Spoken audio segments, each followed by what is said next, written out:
Good morning, everyone. Welcome back. So we start our day 3 with an invocation to the Almighty.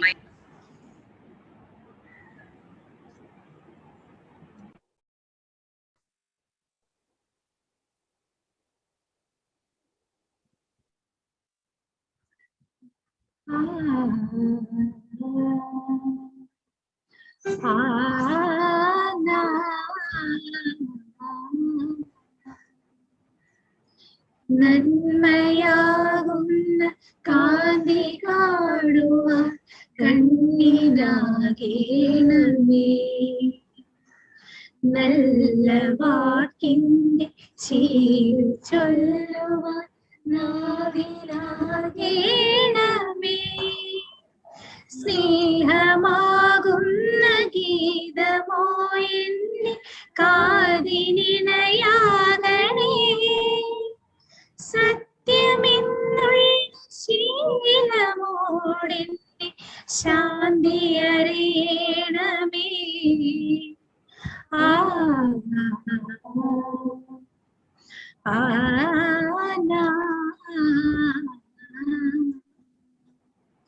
നന്മയാകുന്ന കാന്തി കാണുവാൻ കണ്ണിനാകേണമേ. നല്ല വാക്കിന്റെ ശീലം ചൊല്ലുവാൻ നാവിനാകേണമേ. സ്നേഹമാകുന്ന ഗീതമോ എന്നെ കാതിനിണയാകണേ. സത്യമെന്നുള്ള ശീലമോടെന്നെ ശാന്തി അറിയണമേ.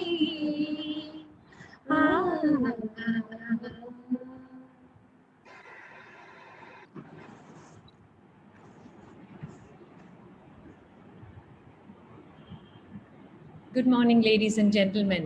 Whoops, we are in day 3.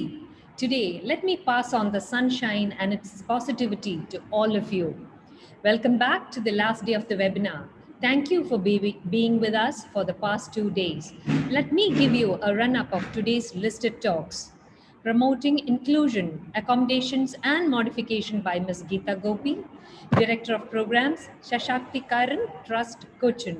That's from 10 a.m. to 12 p.m. Then you have your favorite lunchtime. We'll get back for the post-lunch session by Ms. Lindsay Joseph on Assessment and Intervention of Writing Skills.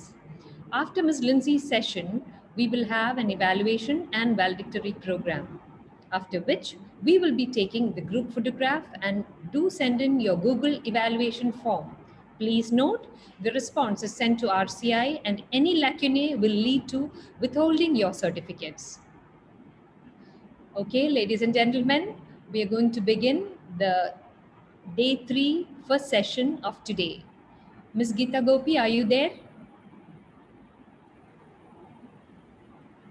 Yes, I am. Yeah, so let me... Good morning to all of you. Wait, ma'am, let me give a small introduction of yours, which is quite large. Thank you. Okay. Ms. Geeta Gopi is a rehabilitation practitioner and psychologist. She is the director of Shashaktikaran Trust, Cochin.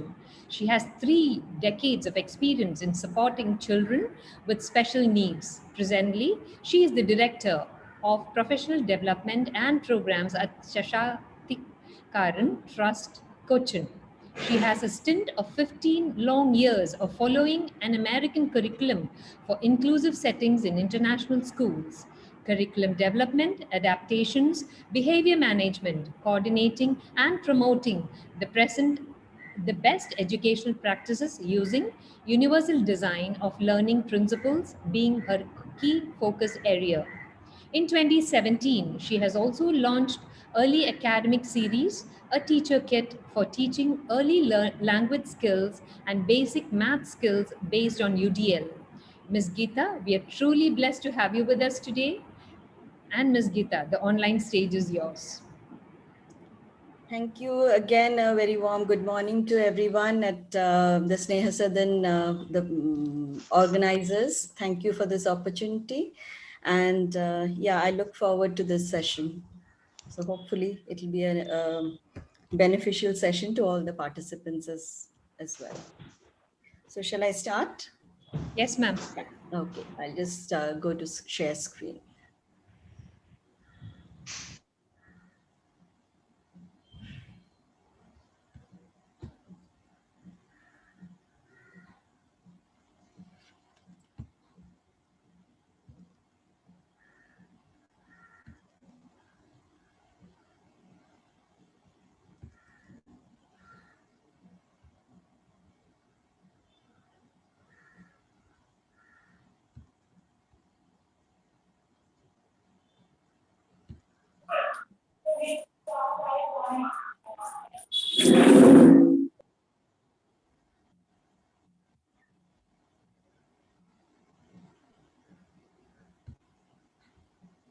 Is the screen visible?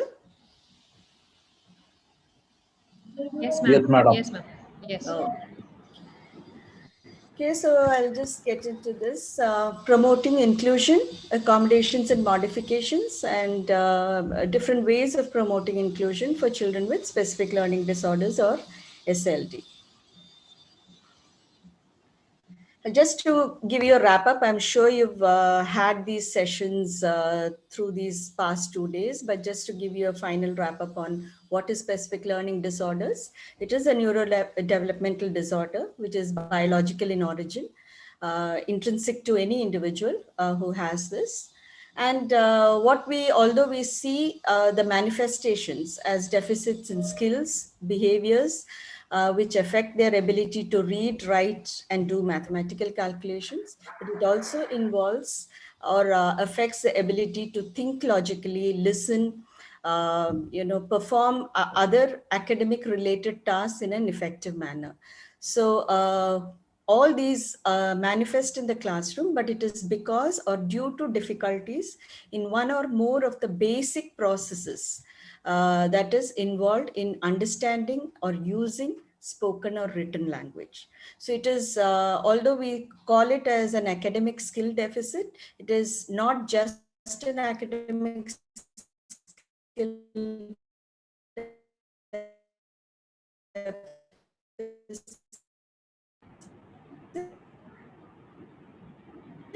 Ma'am, excuse me, ma'am, we lost you. Yeah, ma'am.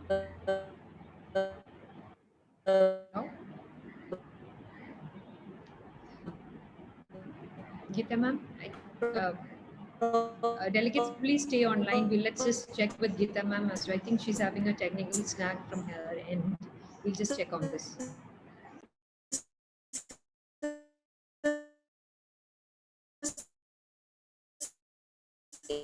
Involved in acquiring academics. Geeta, That is the ma'am, Geeta, ma'am, cognitive. excuse me. Geeta, ma'am, we lost you. We lost about 10 seconds of your talk.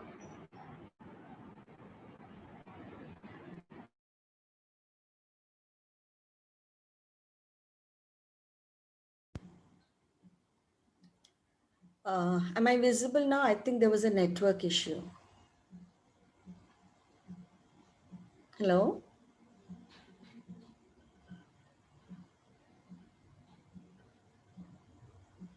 Ma'am, we lost all what you said. Yeah, okay. Yeah, the little bit of roundup you gave on SLD we got. After that, we didn't get you. Okay, so I'm sorry, there was just some kind of a network issue as well. Okay. Is the screen visible or shall I have to go to share screen again? No, ma'am. No, you have to go to share screen again. Okay.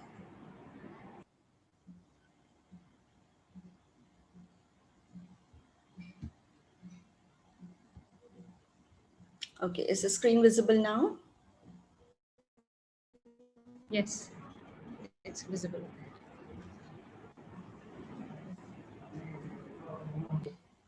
About the skills and deficits in cognitive processes, which results or manifests in the ability to read, write, or perform mathematical operations.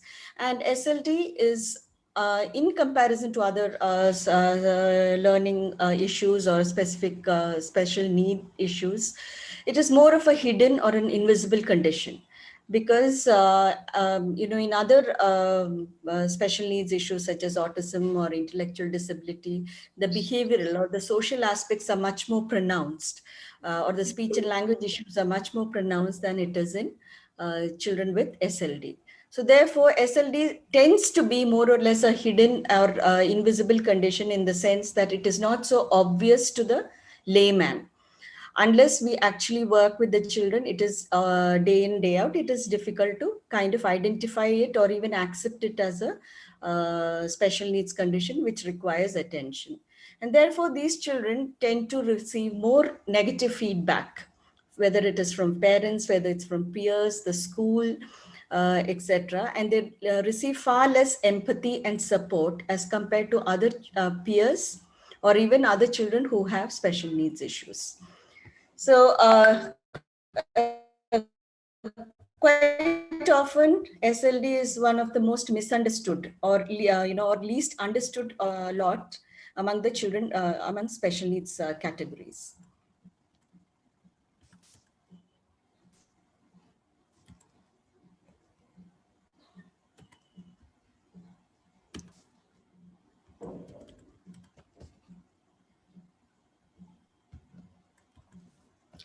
Okay, so to go through a run through of what are the features of SLD. I'm sure you've heard this, but this is just, again, as I said, it's a recap because it's the final day, so it helps to refresh our memories. Children with SLD have average or above average or close to average intellectual functioning. They do have difficulties in either one or more of the areas involving reading, comprehension, writing, and maths. They do have difficulties in academic related skills and behaviors such as attention, memory, organizational skills, time management, etc. Many of them also have psychosocial issues such as emotional issues because of the fact that they receive less support, less empathy, etc., or they are not identified early enough. So a lot of these negative learning experiences ultimately do result in psychosocial or emotional issues such as low self-esteem, anxiety, fear, low motivation towards studies, etc. And a small percentage of them may also have motor coordination difficulties. They may not have very obvious motor difficulties such as, walking, running, or etc. But they may have difficulties in the sense like they may be clumsy while handling things, dropping things too often, and they may also have fine motor things like poor pencil grip and such issues. Some of them also do have minor speech and language issues. Again, functional communication may not be that affected, but they may have difficulties with pronunciation. They may have difficulties with holding and speaking about a topic for for a length of time. For example, if they have to speak on a topic in class about a certain topic, if they're asked to do an oral presentation, they may have difficulty sustaining that kind of a talk for X amount of time. So these kind of difficulties are also present in children with SLD, which quite often, whether it is parents or the school, tend to overlook. So it is to be understood that it is not just a 3 hours problem, not just an academic problem. There are other related difficulties also, which are very commonly seen in children who have SLD. So what do we do when we have to manage these issues? Now we have seen what are the kind of difficulties they face. So when we have to manage children who have these issues, okay, first and foremost, they need supportive or remedial education. Sometimes it is not remedial. If it's in the early stages, it can just be supportive education. They do need accommodations and modifications when it comes to when it comes to their educational goals, the way education is imparted and the way teaching and learning takes place. They would also need behavior management because a lot of their learning issues are also related to behavioral issues in the class, such as attention, memory, and these kind of issues. Many of them also have deficits in these areas. So it lies very closely with their academic acquisition. So behavior management has to be worked on. Counseling and guidance, especially if they have psychosocial issues, low self-esteem, low risk-taking ability, low confidence and motivation. So for all this, and also the parents, if the parents are not need to have are in denial or are not accepting the condition, not accepting the uh, if they need to really understand the condition and provide the right kind of support to the school management or the professionals involved, counseling and guidance is required. With some of the children, as I said, if they do have motor coordination issues or speech and language issues, some of them may even need the help of therapists such as speech and language therapist or an occupational therapist. Medical intervention may be required in certain cases um, if they have medical conditions associated. Certain cases of SLD do have issues such as low iron content. That is, they may be anemic. Sometimes hypothyroidism in children can also lead to SLD like issues. So sometimes they have attention deficit issues which may require medical intervention. So depending upon the conditions, medical conditions a child has, sometimes medical intervention may also be necessary. So all these things put together is what actually gives a wholesome or holistic management of children with SLD. Now, coming to when we talk about SLD or any other disabilities nowadays, the philosophy, the guiding principle is inclusion. And because many of the children who have SLD almost look, behave, etc., like normal children, many of them usually end in the regular school setting. Therefore, whether they're identified or not, they're still in the regular school setting, and therefore inclusion is a big part of inclusion, and inclusive principles is a big part of educating children who have SLD. And what is inclusion? Just to understand what is inclusion, it is an all-embracing societal ideology.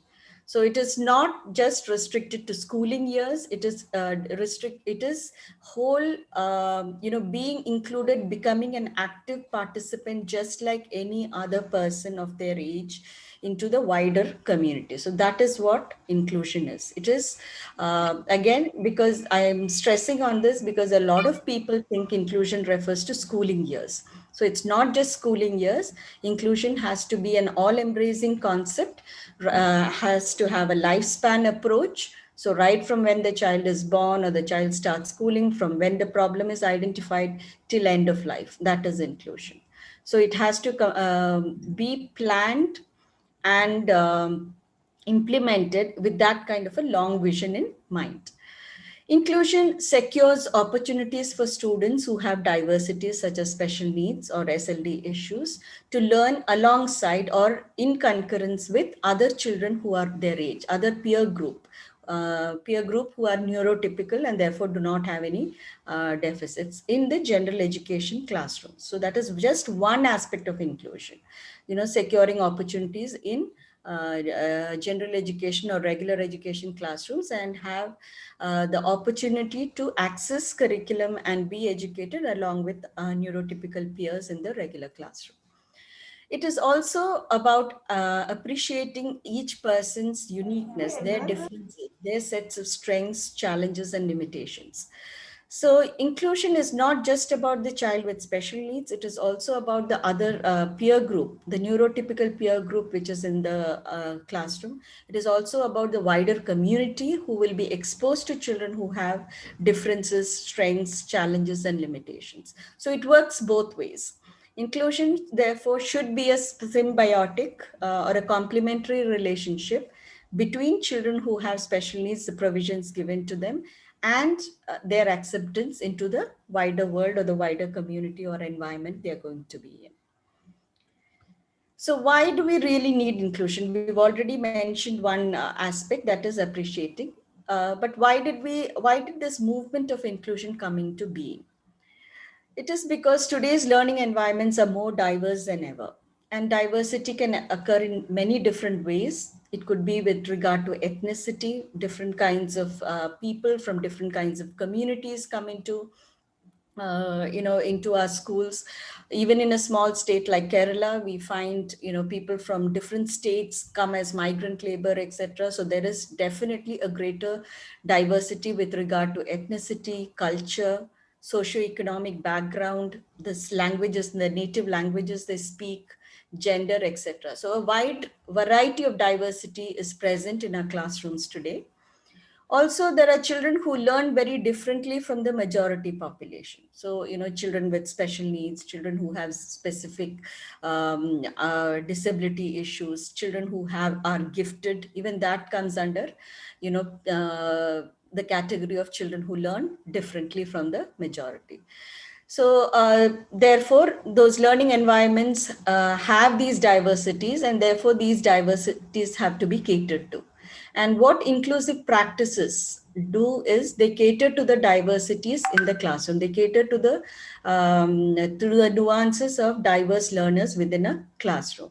And thereby it helps to develop a society which is appreciative and accepting of diversities, which means that we become more not just tolerant, but we become more aware and accepting of other people's strengths and weaknesses.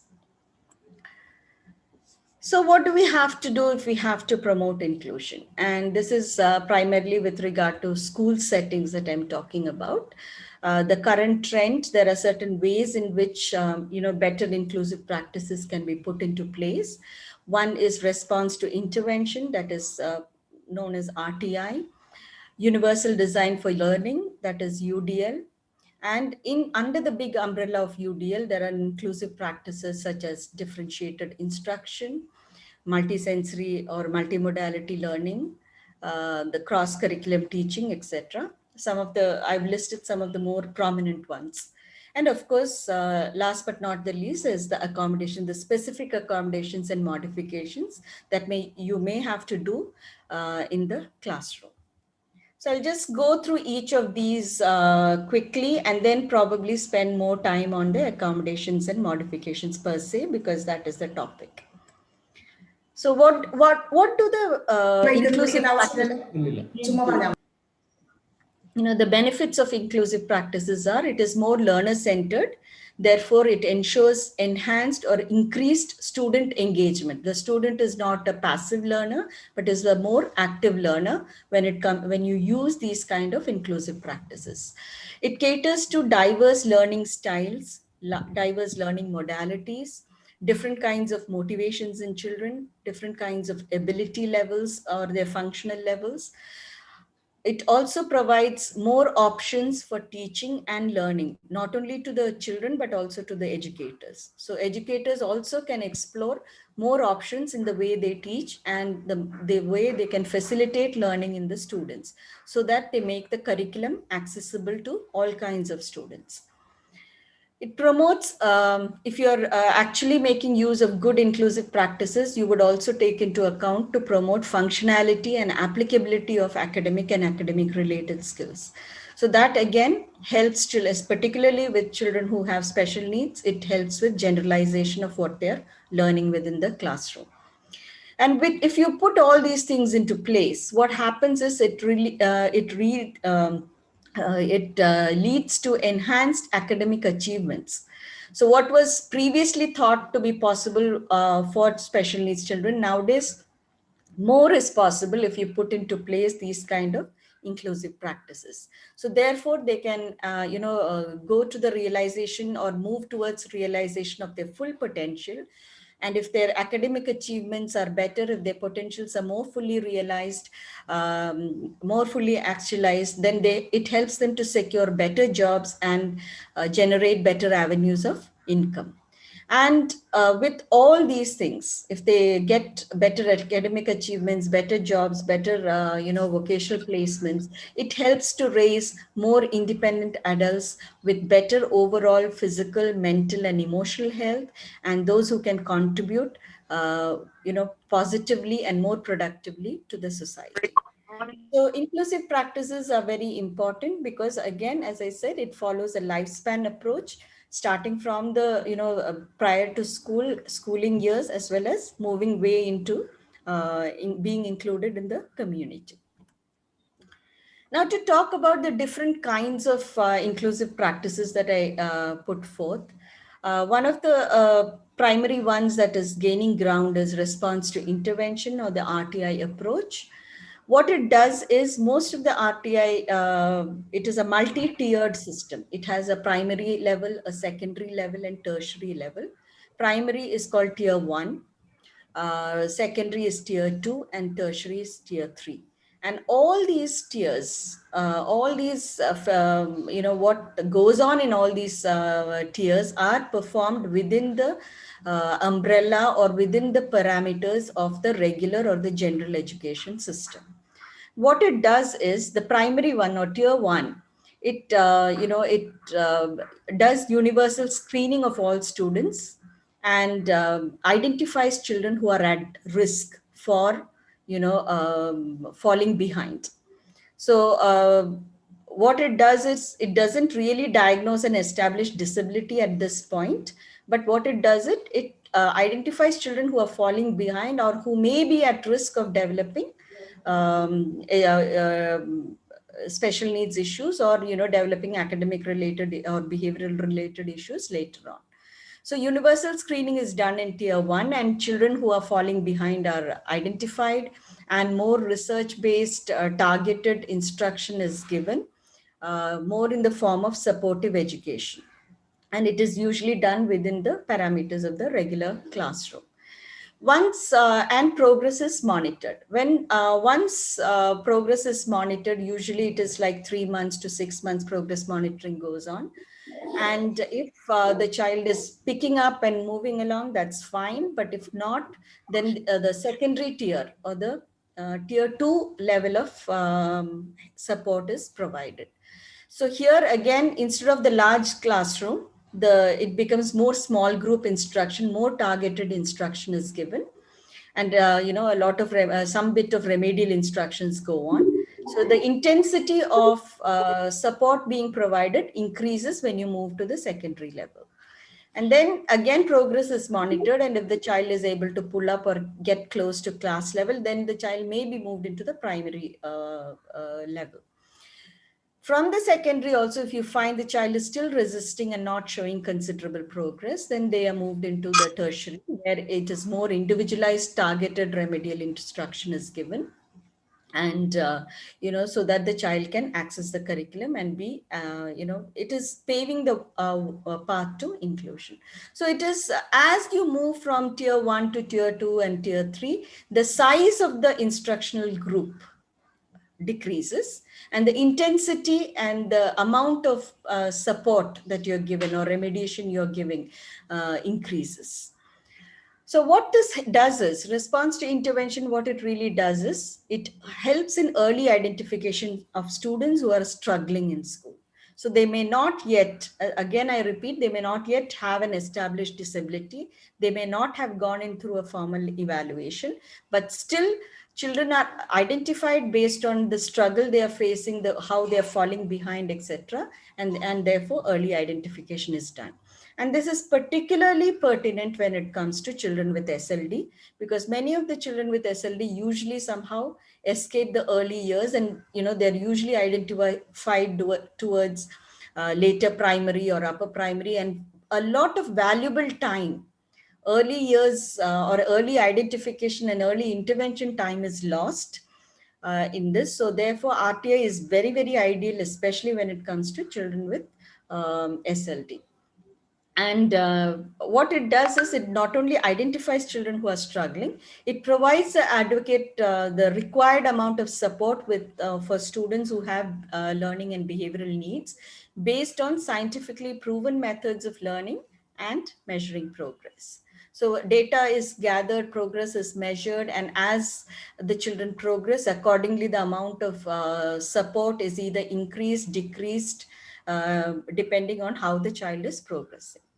And it enables, definitely it enables better inclusion, because the earlier you identify, the earlier you can try and remediate the child's problems, try and give the necessary support systems required, and therefore the gap between what the child is expected to perform and what the child's function level is more easily bridged and closed. And as people who are in the field of special needs, I'm sure everybody realizes the importance of early intervention. So the earlier you identify, the earlier you can intervene, the better the inclusive prospects and the better the mainstreaming prospects for the child.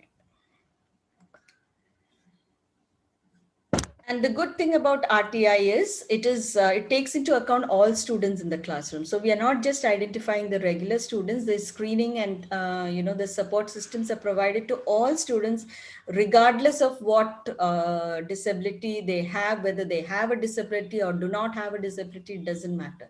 Sometimes you even find children who may not have a disability but still struggling because probably they come from underprivileged backgrounds, poor socioeconomic status, or they come from, probably they are in a state where they're coming, they belong to migrant labor populations. So all these children may still struggle. They may not have an established disability, but here, regardless of the label, in fact, no label is even given.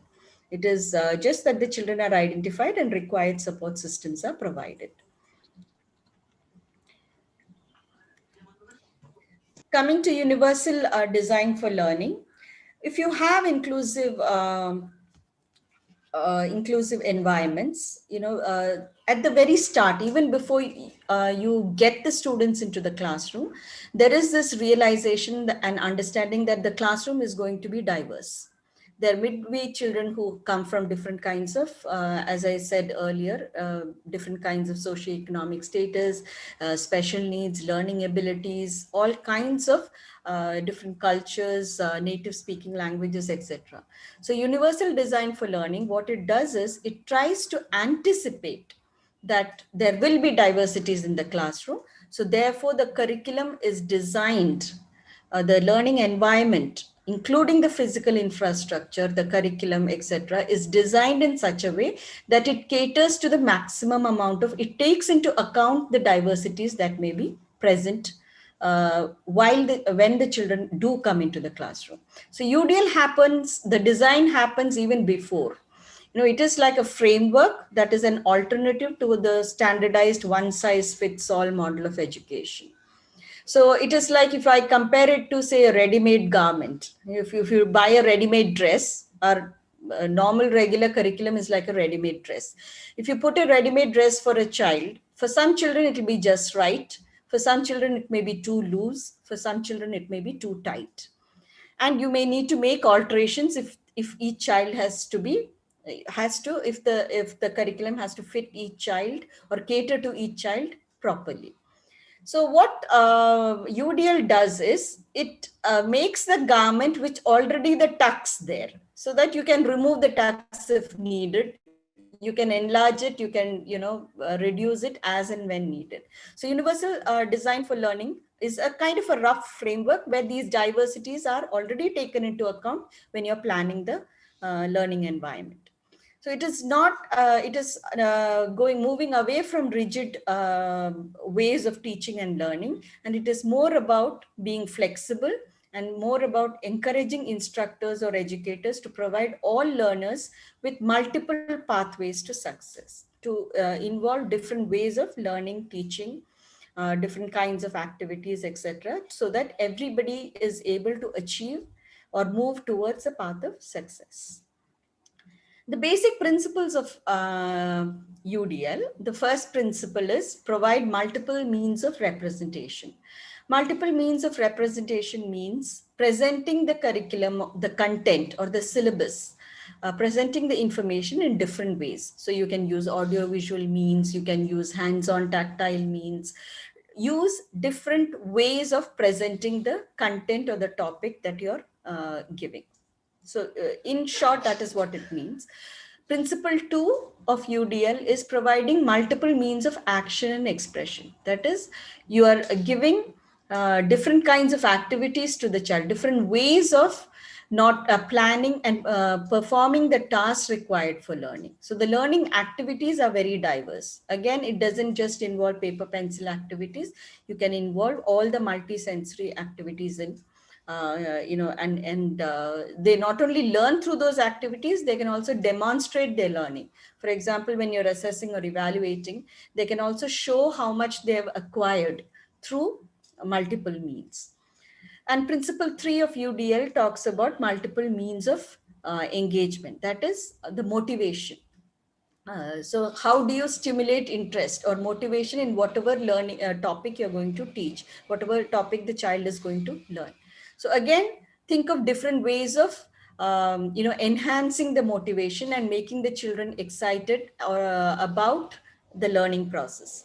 So again, here you can use multiple ways. You can do brainstorming sessions. You can show a movie or an audio visual prior to introducing the topic, or you can actually go do if you're doing something on say plants, you can take them on a nature walk through the garden before you start the topic. So getting them interested or motivated to know or learn about the topic. So basically, three principles of UDL: what of learning, the how of learning, and why you're learning. So all these three things put together is a UDL. Again, as I said earlier, is a big umbrella of a framework, a curricular framework that helps include diversities. And within under the umbrella of UDL, once the children come into the classroom, UDL is done prior to the children coming to the classroom. You're anticipating that you will have diversities, and you're planning your curricular framework according to that. Differentiated instruction is a subset of UDL, which means that when you get the children inside the classroom, you will still find, despite having UDL methodologies and the materials and the curriculum framework, you will still find that there are children who are on level, there are children who are below level or above level. So therefore, you have to differentiate the instruction you're giving within the classroom, depending on the kind of children you've got. So within a classroom itself, if you have children at different levels, you will have to tailor your instruction to suit these different levels. And that is known as differentiated instruction. And in differentiated instruction, three major areas can be differentiated. Again, content, what the students need to learn. So for example, if you're teaching addition within the classroom, maybe for the whole class, the majority of the classroom is doing addition with 2 digits. And maybe the children who are below level, they may still do addition, but they may be doing single digit addition. So here the content or what the students need to learn can be differentiated. And when you do differentiated instruction, you will have to make small groups within your regular large classroom setting and rotate between the different small group instruction. Process can be changed. Process is how you're going to do it. So if you'd say, for example, if you're doing addition, some children can just do it with fingers. Some children may be doing it with mental math. There may be others who may need counters or number lines, etc. So how they learn it, the activities, the materials that they're using to learn the same concept, that can be differentiated. So within the same classroom itself, different groups of children can use different material to do the same concept. Product is how they demonstrate their learnings. That is when you're going to evaluate whether your students have learned the concept or not. It is where product is again very closely linked to the process. So if the process is you're giving them number lines to do addition, even for the product, you can ask them to show you on the number line how they've done the addition. If they're using counters, same thing in the product also, they can show it in different ways, how they are doing it. So even doing an activity can be evaluated to see whether they've acquired that addition skill. Now, in differentiated instruction, these three elements, not all three elements need to be always differentiated. Sometimes the content may be the same. You may just differentiate the process and product. Sometimes you may differentiate All three, depending on the children, depending upon the situation, depending upon the topic that you're teaching, you can differentiate between the you can differentiate instruction based on the three core elements of DI, which is content, process, and product. Not all three does, sometimes it is only one that is differentiated, sometimes two, sometimes all three. So again, it is the learning environment and the levels of the students which will depend or dictate how much or what kind of differentiation you need to do. So just to give an example, differentiation is easy when you're using different materials. For example, if you're using multisensory learning, that is easy. But even within the paper pencil approach, I've just given an example of how even a worksheet can be differentiated. Now, if you look at this worksheet, it is some vocabulary words are given, and they have to put this. This is a dictionary skill that we are teaching in this worksheet, and the vocabulary words have to be put in alphabetical order. Now, if you look at this, there are three worksheets given here. The one on the far left, it has only 5 words, and very simple words are given, and they have to read those words and put them in alphabetical order. Now, this could be for a child who is below level.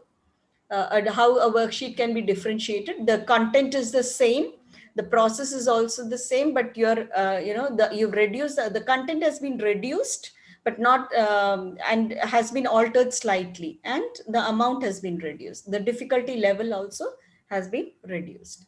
If you look at the one in the middle, the number of words have increased. Slightly more difficult words are also given. Some simple words which are there in the below level worksheet is there, but some additional words are also given. So for children who are on level, probably you can give the worksheet which is in the middle. The same thing when it comes to children who are above level, or who are gifted or who are capable of doing more.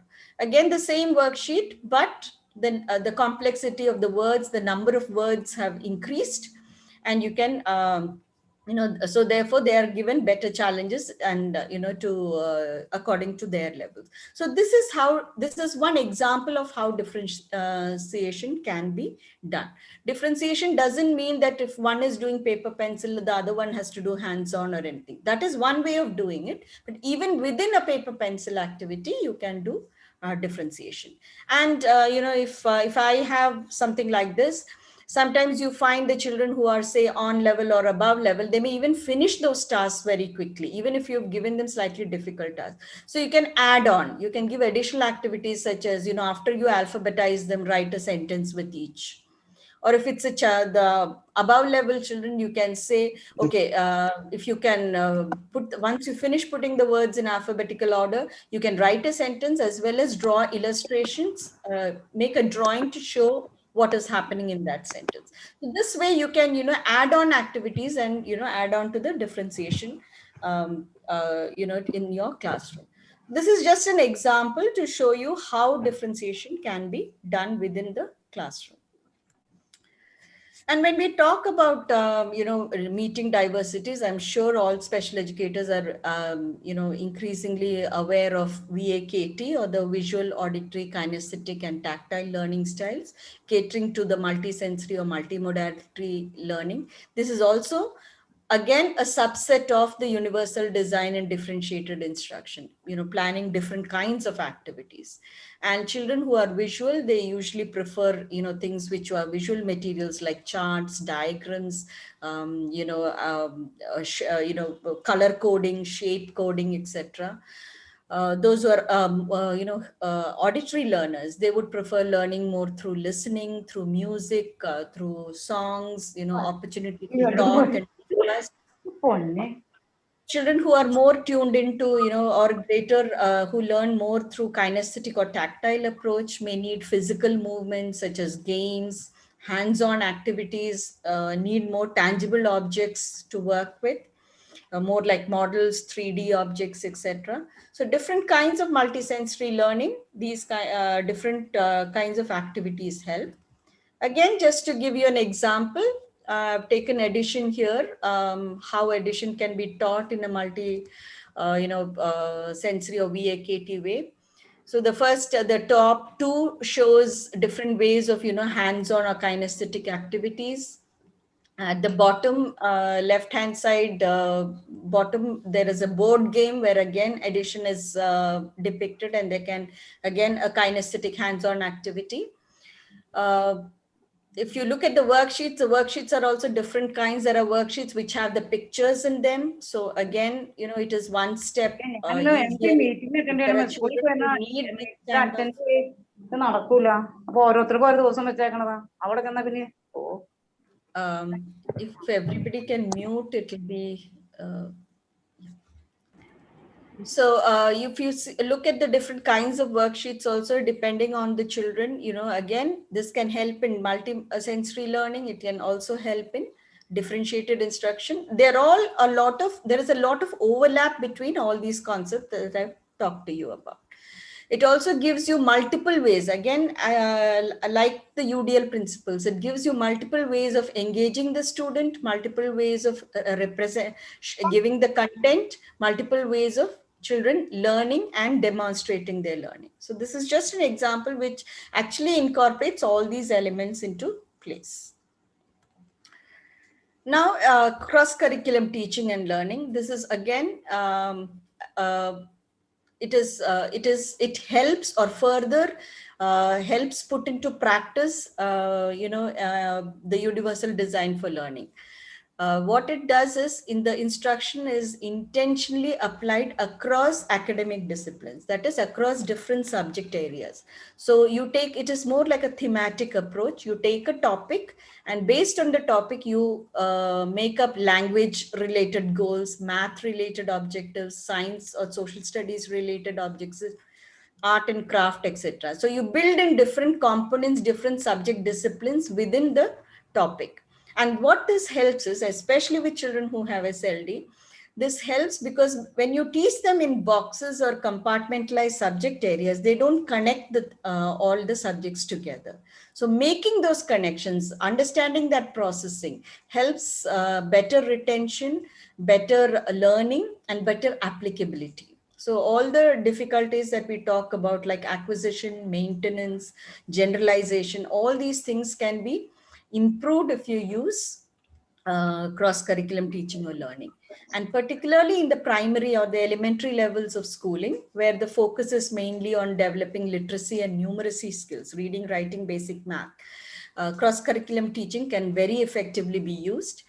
With some planning, they can also be used in middle school, high school as well. The only thing is, in middle school, high school, more subject area teachers are involved, and there should be greater coordination between the different subject area teachers.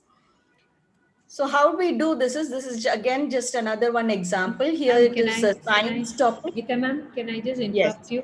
Ma'am, when do we Yeah. ask you questions? Is it with each slide or at the end? If they ask me at the end, that will be helpful. Okay, ma'am. Okay. Because I just want to keep a track of the time. So. Okay, ma'am. That's fine. Thank you, ma'am. Yeah.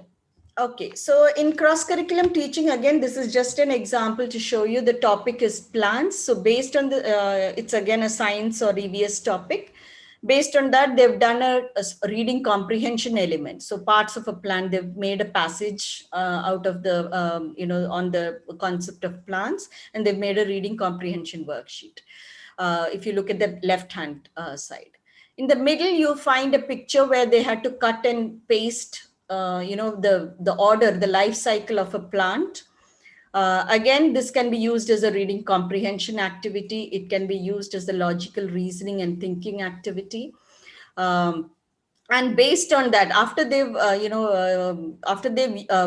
pasted the pictures in the life cycle order, you can even ask them to use that as a creative writing or written expression. Write a paragraph on how plants grow. So looking at that cut and paste activity they've done, they can actually do a writing activity. So again, linking a science topic to reading, comprehension, writing, sequential thinking. Again, these are all cognitive processes which are involved in any kind of learning. Also, an art and craft activity has been done, linking art and craft to that topic. On the right hand side, you will see there are two things. One is where it says an observe and record sheet, where the children can actually grow plants in little cups or shells. And every week they have to record the length of the plant that has grown. And they've different kinds of plants as well. They've had plants which have the air, water, and sun being provided. Plant number 2 has only air and water, no sunlight.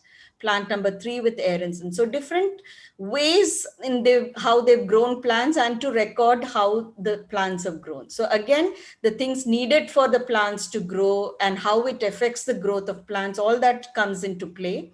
Also, measurement, which is a math skill, has been brought into this. So you don't have to teach measurements separately. Measuring length can be brought into this science topic. And then the reasoning also is coming. At the bottom of the worksheet, you will see the conclusion. Based on the observation and recording, they have to make an inference to conclude what has happened. So all these cognitive processes are brought into just one topic area. Also, if you look at the bottom part, a graphical representation of the growth of the plants has been recorded. So again, bringing your math element, data and graphing into this. So this is one example of how we can actually plan around topics and bring in all the different subject areas, the language, the English, the math, the science, the art, social studies, whatever. You can even bring in a social studies element on, what are the different kinds of plants that are seen in, say, in the state of Kerala, or, how does it compare to other states? You can have a comparison of plants seen in two different habitats or two different kinds of states. So you can bring in lot of elements based on if you do cross curriculum teaching. And what it does, it provides children with the knowledge that how to connect the knowledge in different ways. So again, you're not teaching information in silos or in boxes. You're helping them to transfer that information in different settings, in different ways. Learning makes more sense when you do it this way. And therefore, applicability of learning, functionality of learning, meaningfulness of what they're learning also is helped greatly in cross-curriculum teaching or learning.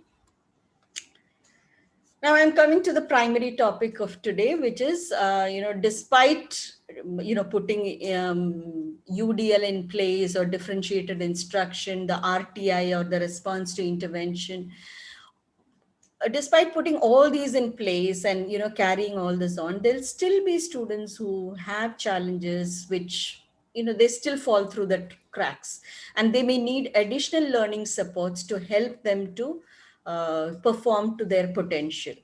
So despite the best educational practices that I've talked about earlier, and the best kind of remedial help that you're providing, or supportive education you're providing, some students may still require other adaptations as additional learning supports.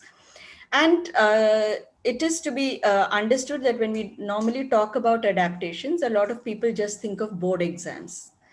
Adaptations should be made available to students from the time the difficulties are identified in students, not just for board exams. And I'm reiterating this because the way inclusion is carried out now, or widely carried out now in most of our educational institutions, the adaptations are mainly looked at when they come into the board exams.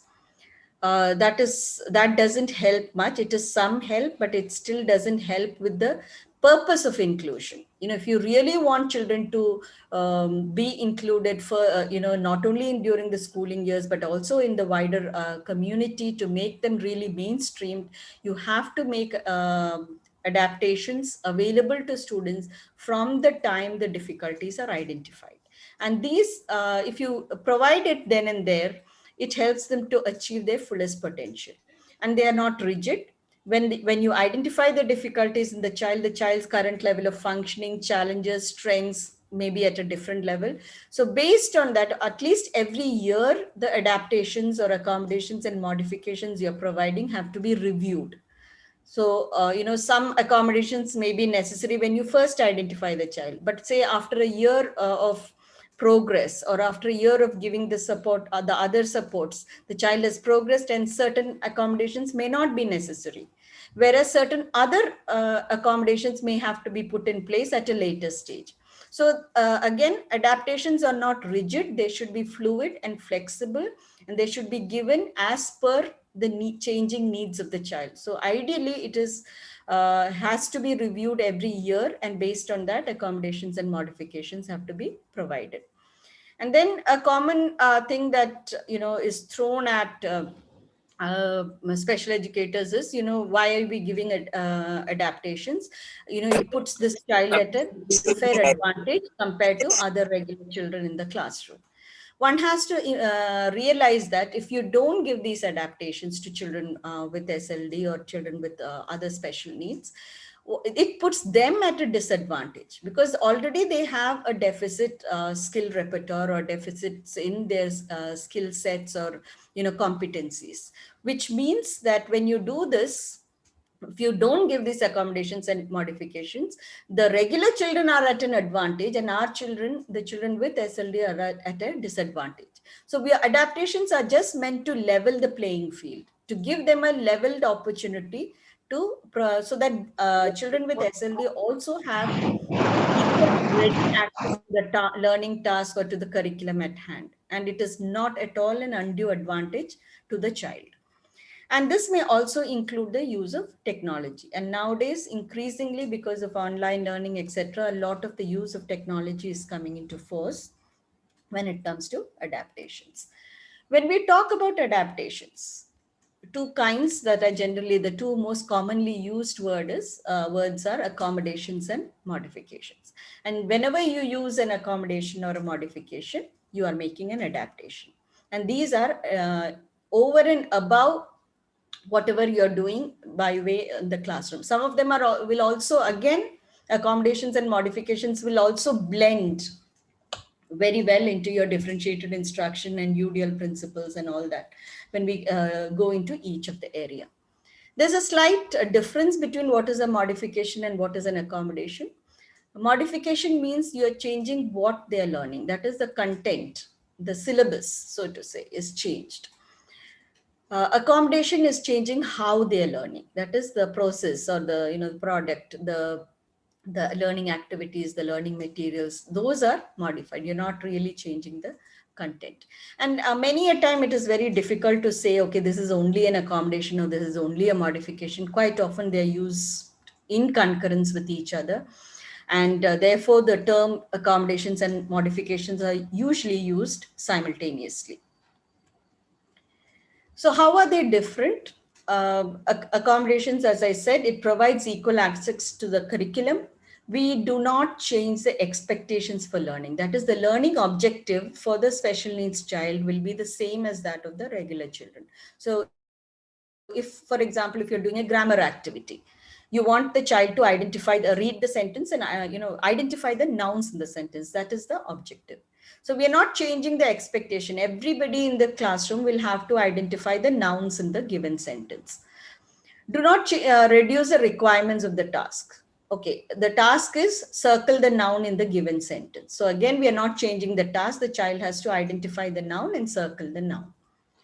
But what we do when we do accommodations is, for example, for children who are neurotypical, you may put the 10 sentences on the board. They can copy it into their notebooks and then read the sentence and identify and circle the nouns.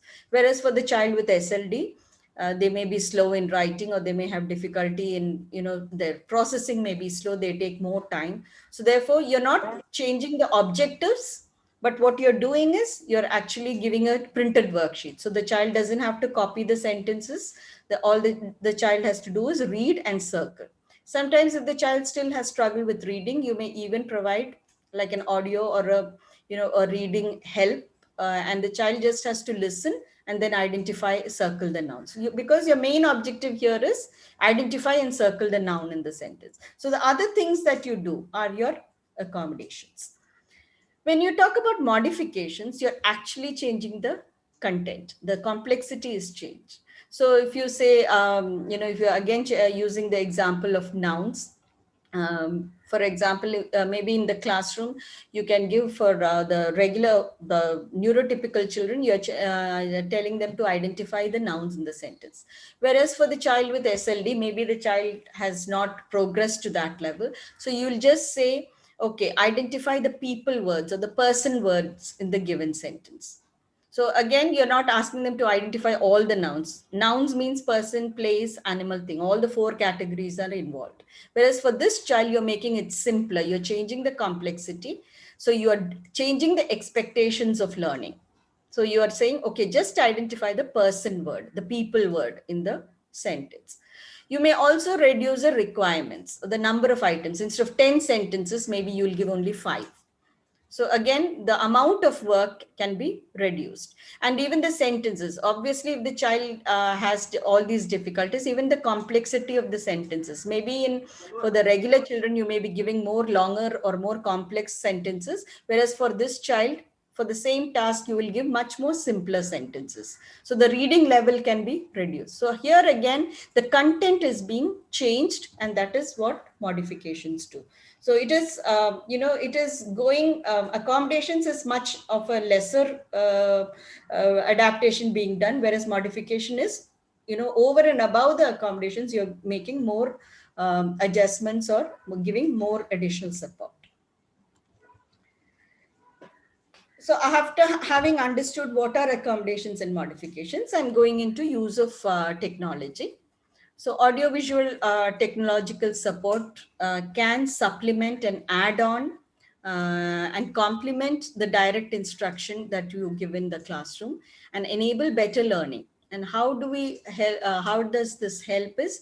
Because in right now on the net, there are plenty of things available in the form of educational games, animated videos, YouTube videos, etc., where different, depending on the concept or the topic you are teaching and their learning, you can actually suggest these kind of websites or apps, or you can actually provide links to these kind of things. Some can even be before you start your class, so that they have an idea about what you're going to introduce.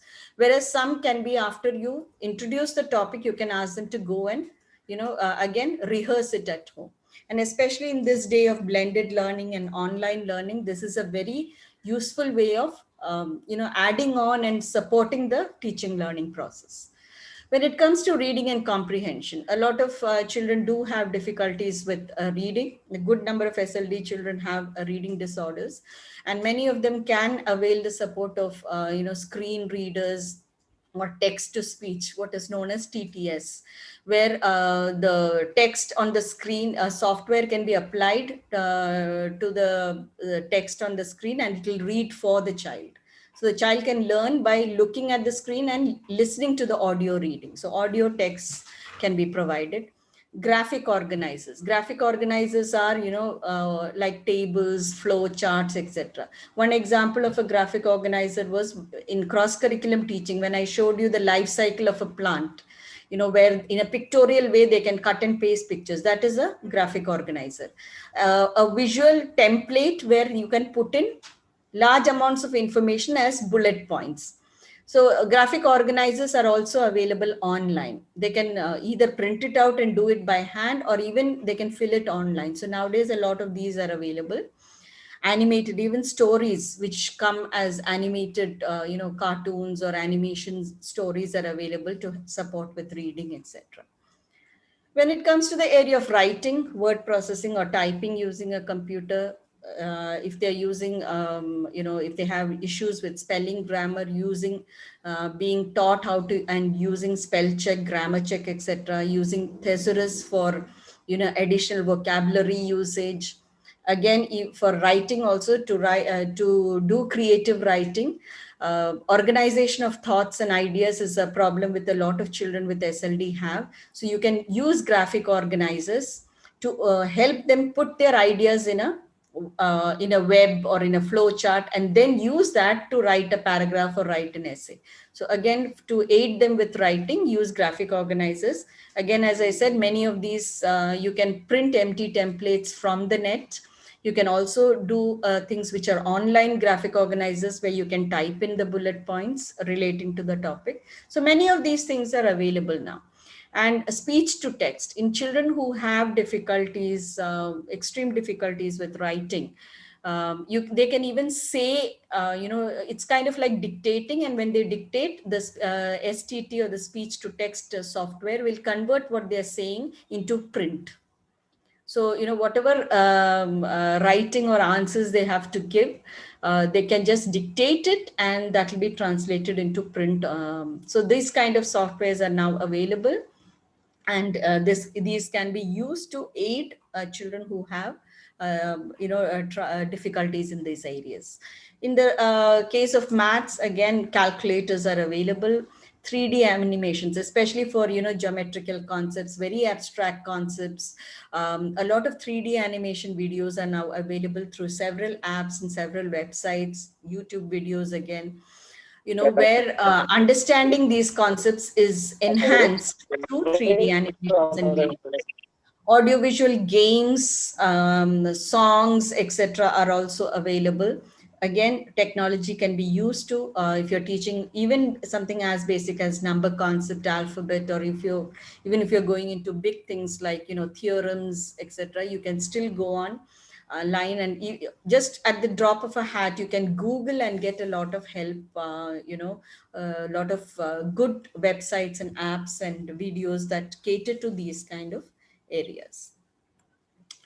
Some useful apps and websites, some of these which are popularly used, especially nowadays with the corona situation, is pschool.in. A lot of activities are available here. Liveworksheet.com.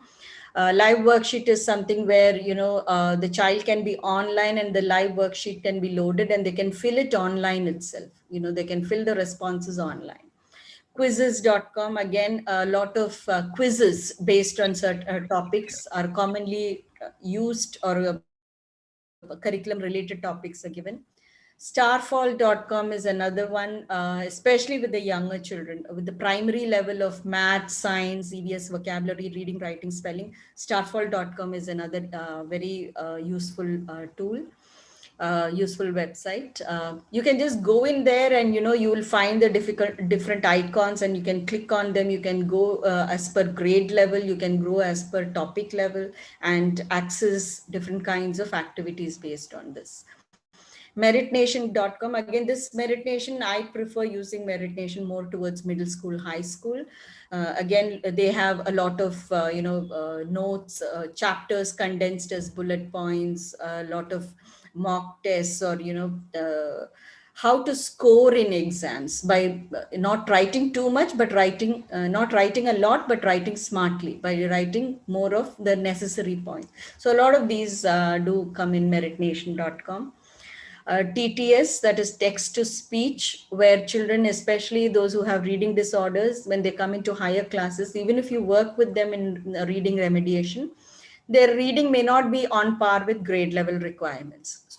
So when it comes to middle school, high school particularly, if they have to read long chapters, lengthy portions, and repeated reading of those lengthy portions, many of them avoid reading, and that affects their studying. Because of the reading struggle. So to take the reading struggle out of them, use text to speech things, where they can have these audio. The text is e-textbook is given, and the computer will read it for them. So they have to listen and just follow along. So studying is not affected because of the reading struggles they have. And this can also be used in the younger classes, because when they're learning reading, audio reading, listening to others read helps a lot in enhancing their own reading skills. So again, some of the more popularly used ones are Jaws, Natural Reader. I personally like the one called Balabolka, because they have different accents. So they have even the Indian accent. Because some of the others, you find them, especially if it's English reading, they have more of the Western accent. Whereas in Balabolka, they give you a range of accents you can choose from. So TTS can be used for help with reading. Microsoft Teams, which a lot of schools nowadays are using Microsoft Teams for online classes. Under Microsoft Teams account, you can actually, there are different apps which can be downloaded. Personally, I haven't used this, but I have got this information from, teachers who actually are using Microsoft Teams within their schools. So things like Nearpod, Flipgrid, a lot of these are interactive, student interactive activities which come under Microsoft Teams. So if you have a Microsoft Team account, you can actually, go into these and have a look and download them as per your student needs.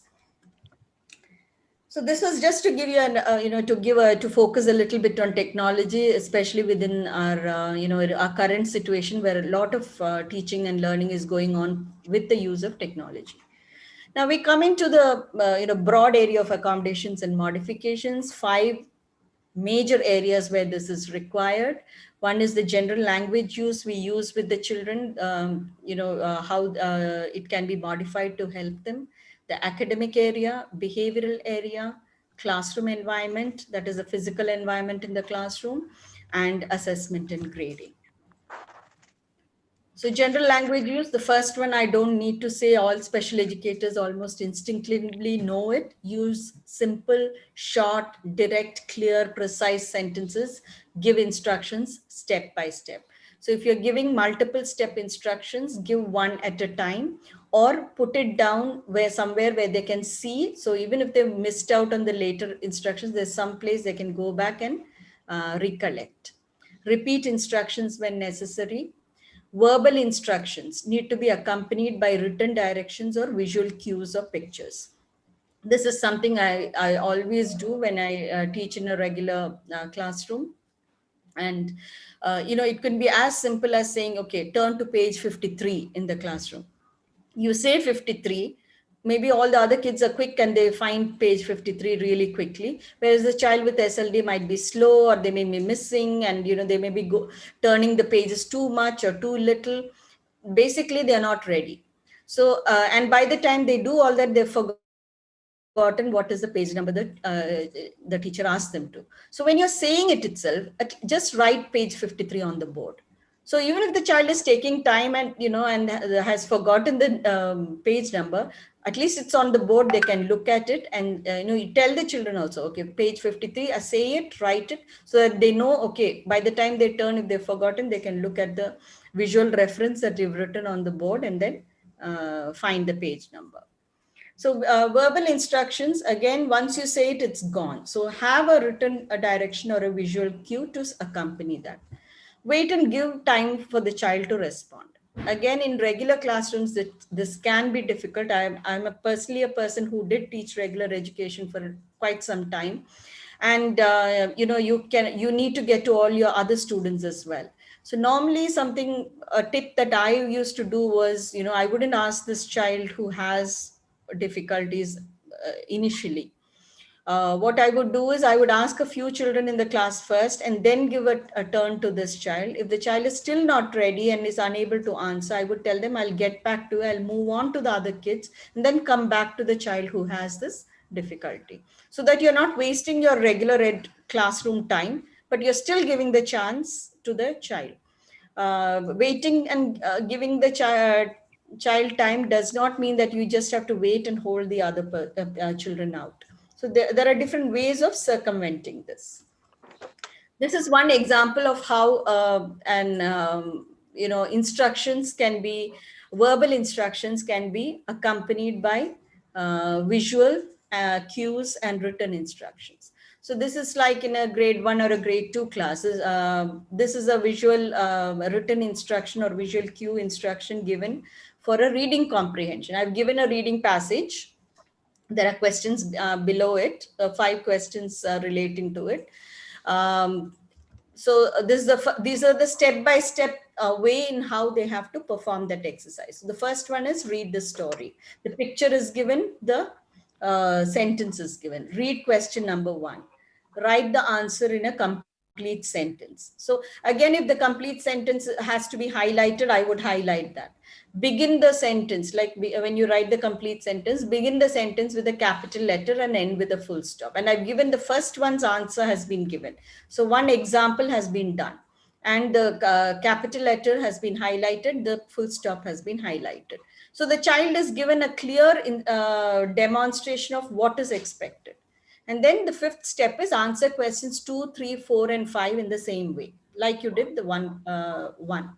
And number 6, after you finish everything, you can check the answer. So you see all the multiple step directions that you as a teacher has said has been put in written format, has been either written on the board. Normally what I used to do was, in a lot of activities, these are common instructions. It can some for math problems you can have common instructions. I would just type it and laminate it and put it up on the board, just stick it up on the board.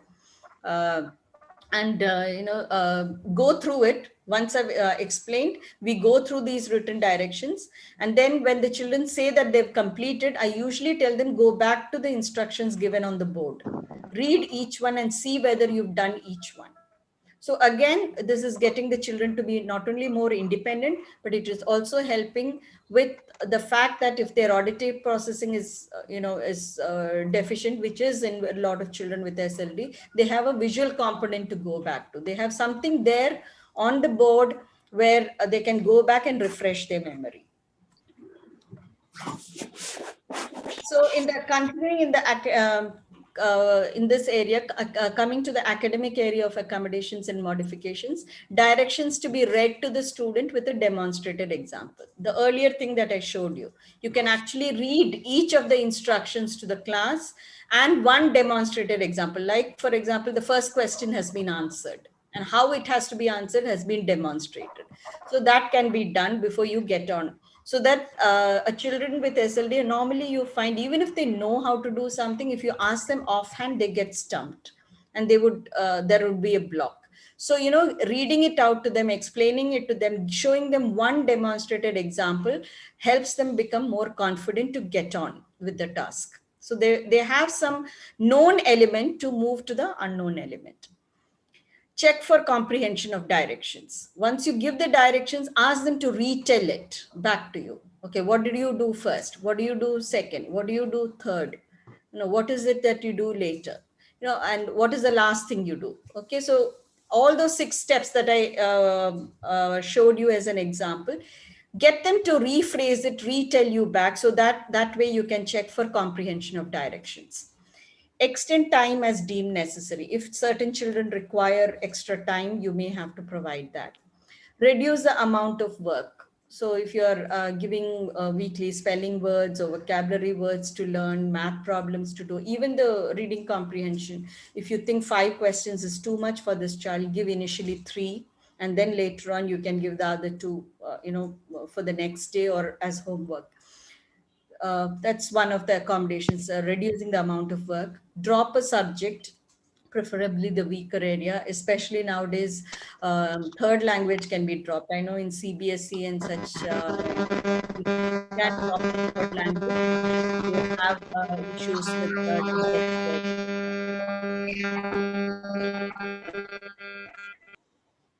Okay, use recorded lessons from texts or readers to support with reading difficulties, or use text to speech, as I mentioned earlier. Use the screen reader softwares to help with, giving audio text helps children to follow the reading and supplement their reading struggle. It also helps to enhance better reading skills in children, because it gives, the more you listen to good reading or modeled good reading, the better your own reading becomes. So this is again one example where I've talked about, if you look at the left hand side, this is a grammar worksheet where the instruction is given clearly. Circle the nouns in each sentence. The number 1, the nouns have been circled. So one demonstrated example has already been provided. Therefore, it is easy, and you can take the children through that. You can read ask the children to read if they can, or you can get yourself to read it and get the children to repeat after you the directions. Then ask them, okay, what are nouns? You can do a quick recap on nouns. And then you can say, okay, let us read the sentence number 1. So what are the nouns in sentence number 1? And circle them. So one example has been given, which means that the children, they are put on a sure footing to go on. So this is one way of doing it. Again, this is a similar thing, but with a math worksheet. Again, simple directions, 2 directions are given. Write the missing numbers, use the 100 chart. So how to do it is also given, that the 100 chart is given. So use that. Count by threes. That is the specific task given. And the first one, again, the demonstrated example has been given. Some of the answers have been filled in so that they know. And again, the first one, while you're doing it, use the 100 chart with the class, with the students, do it as a whole class activity or with the child, so that the child knows how to do it, and then let the child do the rest of them by themselves. Another thing in the academic area is you can give alternate assignments. If it is an assignment which requires a lengthy written activity, instead of giving a lengthy written activity, you can make it more like a pictorial project, where maybe simple sentences can be written or typed out or cut and pasted, and the child can either draw or paste pictures based on the topic. So alter the assignment slightly based on the topic you're giving, or provide assignments in advance. One of the things I used to do when I used to teach was, if you're planning to give something in the coming week, I would give it prior to the weekend. So at least these children have a head start. During the weekend, they have some time to start working on it.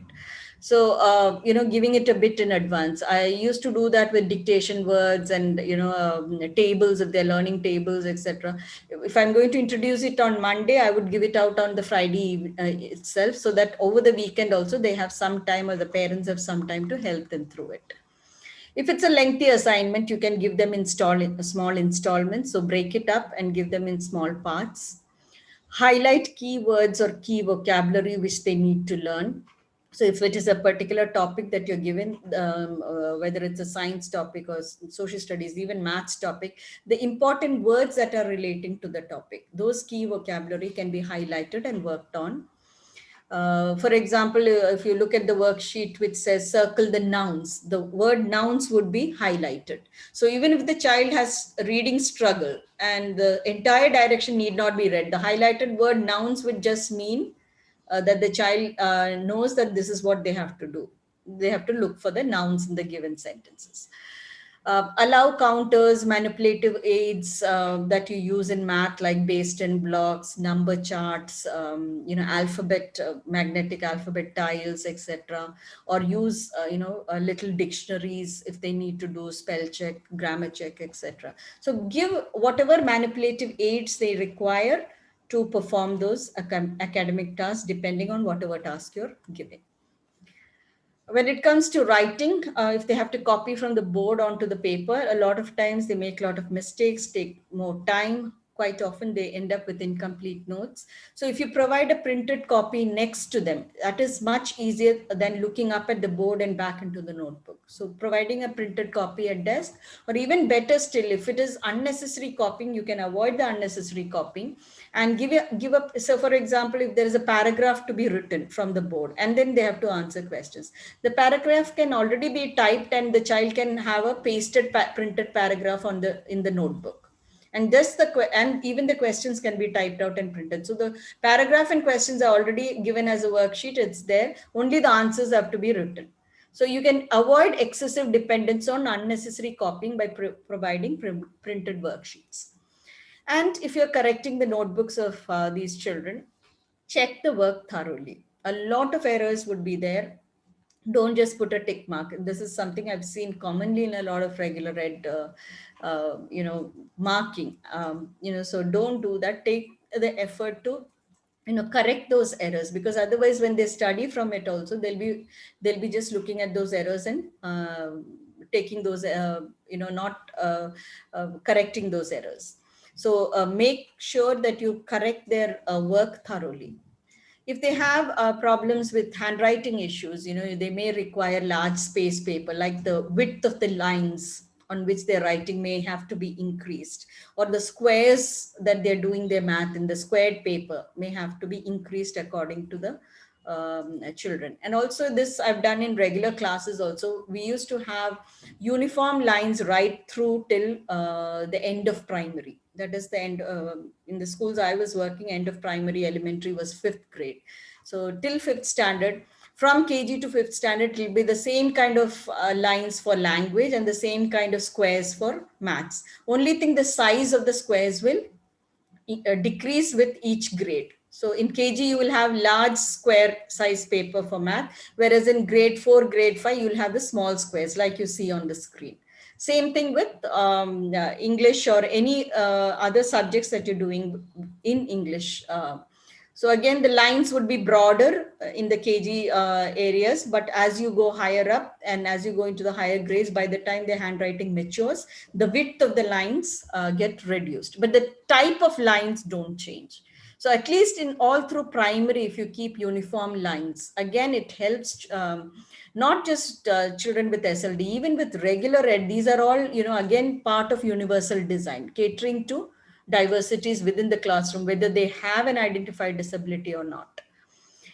Providing pencil grips or pen grips if they have difficulty with pencil or pen grips. And nowadays, a lot of these are available in the market, different kinds for different kinds of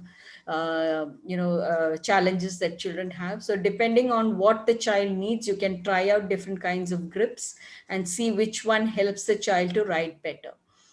Allowing use of computer for typing or audio recording, like dictating instead of a lengthy written piece of work.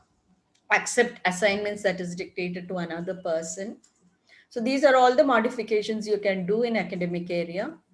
This picture shows an example of different kinds of pencil grips that can be used for children. And many of these are nowadays very easily available online, not very expensive, pretty easily available. Or, in olden days, when I first started out my career, we didn't have these things that easily available. So we used to use rubber bands or, sponges and things tied on to pens, pencils to make these kind of things. But nowadays, different kinds, depending upon the kind of support a child needs is available. So you can readily choose what is necessary. And some children may progress from one kind of pencil grip initially, and as their fine motor skills improve, they can move on to less supportive pencil grips also. And finally, at some point can be taken completely off it. So different kinds at different stages can be used. Provide number line, letter line at desk to avoid number or letter reversals, or even to recollect how the letters or numbers look like. So again, at the bottom, you see a desk card which shows alphabets, numbers, or the basic concepts.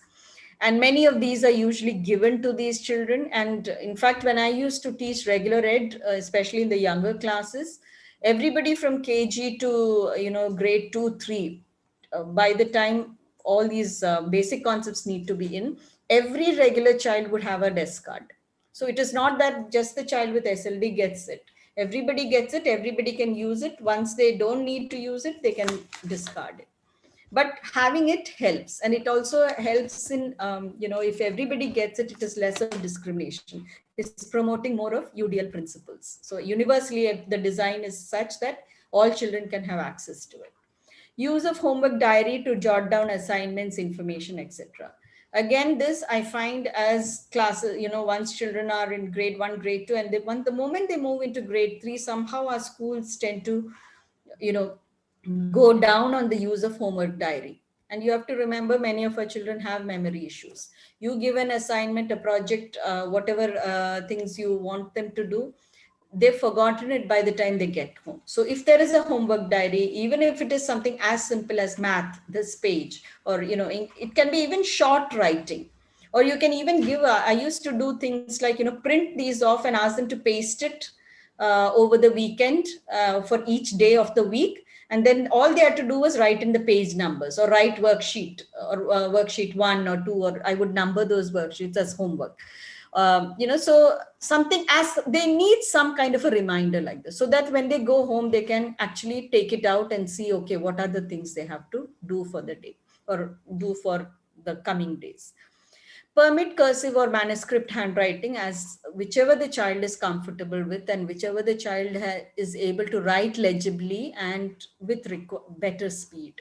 So permit, don't insist on cursive. Again, a lot of schools insist on cursive, but whichever the child is more beneficial for the child, use that.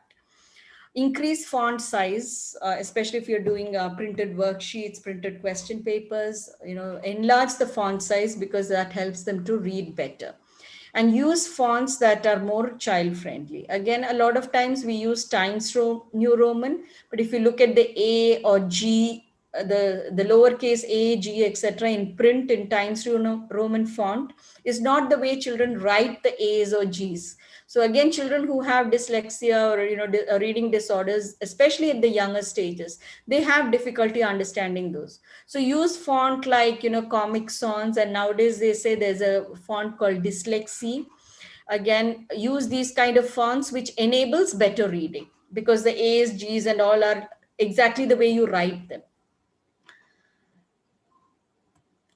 Now coming to the behavioral area, encourage, acknowledge the effort. Even if the answer is not correct, if the child is making good effort to do the task, acknowledge that effort. Implement a proper behavior management reward system within the classroom. If they are children who need to move around, like if they have ADHD, or they are kinesthetic learners, tactile learners, allow sanctioned movement within the classroom, like do different kinds of activities where they have to move out of the chair, or if it's in between certain activity to the moving from one activity to the next, you can ask them to come and erase the board, hand out books, so they get a natural positive way of moving around. The need for movement is satisfied, but they're still not doing movement as a distraction in the classroom. So build these kind of behavior management techniques into your classroom management. Provide intermittent breaks between a period changeover or after task completion. So if from one task, when you're moving on to other tasks, you can even plan the tasks in such a way. Okay, if it's once it's a tabletop activity, desktop activity, after that you can give a hands-on activity. So they get that natural way of moving around. Otherwise, you can also give, I used to do things like between a period changeover, I would say, take a quick walk outside in the corridor or have a drink of water and come back. So giving that kind of intermittent break actually helps a child focus better once the child is in the classroom. So the distractions they will create in the classroom will be reduced. Facilitate peer buddy assistance. Again, to reduce behavior issues, a lot of times you can have a very empathetic or a very, somebody who is a good helper within the classroom to help this child out, whether it comes to, completing notes, or whether it comes to finding a page number, or to quickly explain certain things. So peer buddy assistances can be made use of, and it also helps the teacher to relieve some of her own burden when you use peer buddy assistance within the classroom. So identify probable peer buddies within the classroom. Behavior charts, where you can give in for anything positive, like whether it's an academic achievement, or whether it's a behavioral, even if the child is sitting without getting up from the table for X amount of time that the child is required to sit in. Any positive things can be given as a point, or a positive point, and any negative thing can be given as a negative point. So you can use things like token economy and response cost. In this, you find the charts where, if you look at the right hand top one, every child roll number you find green strips. So every positive point gets a green strip. And probably at the end of the week, you can count them up, and you can back it up with some kind of a positive reinforcement based on that.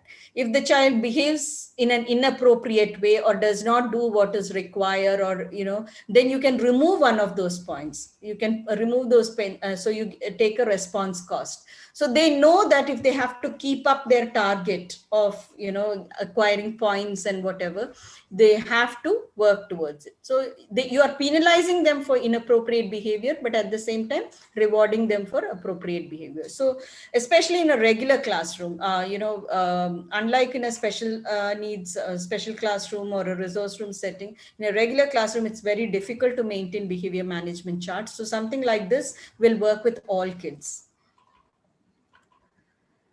Classroom environment, the physical environment in the classroom. Again, preferential seating could be to the front of the board, preferably towards one end of the classroom near the board in the front, so that the child is not distracting, or the child has greater accessibility or proximity to the teacher. And the child is also seated next to a possible peer buddy. So preferential seating can be done. Provide organized work area with minimal distraction. So sometimes if you look at the top right hand corner, you'll find how a little barrier has been placed to provide less distraction. So sometimes I've used these kind of things. You can, and these are not big aids or anything. You can even use a little cardboard carton box cutout to and use that as a to avoid distractions for a child who needs to stay focused. So provide organized work area with minimum distraction. Selective seating with a peer buddy or peer for assistance. Avoid seating near certain classmates. If you find some children just don't get along with each other, especially this child is being bullied, or if you are seating them next to children who don't have that much patience for handling this child who needs support, avoid seating near those kind of classmates. Flexible seating arrangement. If you look at the bottom in the classroom, you find different kinds of tables, so you can move them into different groups, etc., depending on how your instruction or how you're setting up activities. Use of wiggle seats. Again, children who need to move, some of them find chairs very restrictive. So, some of them need stools, some of them on top of the chairs, they have little, circular things called, if you look at the bottom part here, the left hand bottom part where the child is sitting on the floor on a rounded thing. These can be placed on chairs as well. These are little squiggly things. You can even have a little cushion. If you don't have these fancy things, you can even have little, cushions where it provides some kind of bounce. And so that helps a lot of children, especially those who have ADHD and, who have problems sitting and focusing. That movement helps them to focus better. So using different kinds of seating arrangements. An ideal classroom will be like the one you see on the left hand top picture, where chairs are there, stools are there, soft cushion stools are there. There are cushions on the floor, mat on the floor. So different kinds for different activities and for different times. So when you alternate between these, again, it helps children with these kind of issues. So many of these different kinds of seating things can be explored. Now, coming last but not the least to assessment and grading. Just as you did in the academic area and the behavioral area, it's a it's an extension of that. When you're doing assessment and grading, you can provide a reader or use recorded question paper if they have problems with reading for tests and exams. Or you can have oral responses given instead of written tests, or you can provide a scribe to write the tests instead of the child writing it. Allow the use of laptops, etc., to type instead of writing. Allow tests to be taken in a small group or a special ed or a resource room setting, so that the child is more confident and there is lesser amount of distraction. If you're giving question papers, reduce the test items per page, like spread them out, enlarge the print, enlarge the gaps so that it avoids the clutter. When you give some of the question papers we give in regular schools are so cluttered and so close and with such small font that children get put off just by seeing the question paper in that format itself. So do that. Allow assessments to be done in small installments. So you can give like part A, part B, part C, and give little 2-minute or 3-minute breaks in between, or a water break in between, etc., so that the monotony of sitting continuously is broken. Allow extended time for completion of test.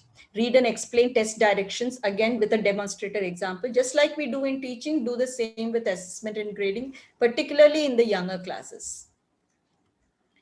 In MCQ or multiple choice questions, initially when you're introducing multiple choice, do not give too many choices. If you give too many choices, by the time the child reads all the choices and then figures out the answer, they've lost the question itself. So initially probably give 2 or 3 choices, and then you can, as the child gets confident and their other skills develop, you can increase the number of choices when it comes to multiple choice. So for one question number one, initially give just A or B, and then you can increase it slowly to A, B, C, and then probably go on to 5 choices or whatever. While assessing content, for example, if you're assessing the content of the answer, do not penalize for the spelling errors or poor handwriting or poor presentation, illegible work. So for example, if you're looking at a science answer, if the scientific concept has been explained correctly, then give marks. Do not cut marks for spelling errors or grammatical mistakes. If the scientific concept has been explained correctly, fine. So depending on the objective of what you're assessing, if you're assessing a creativity, like you're asking them to write about a certain topic, then if the topic ideas are correct, do give credit for that.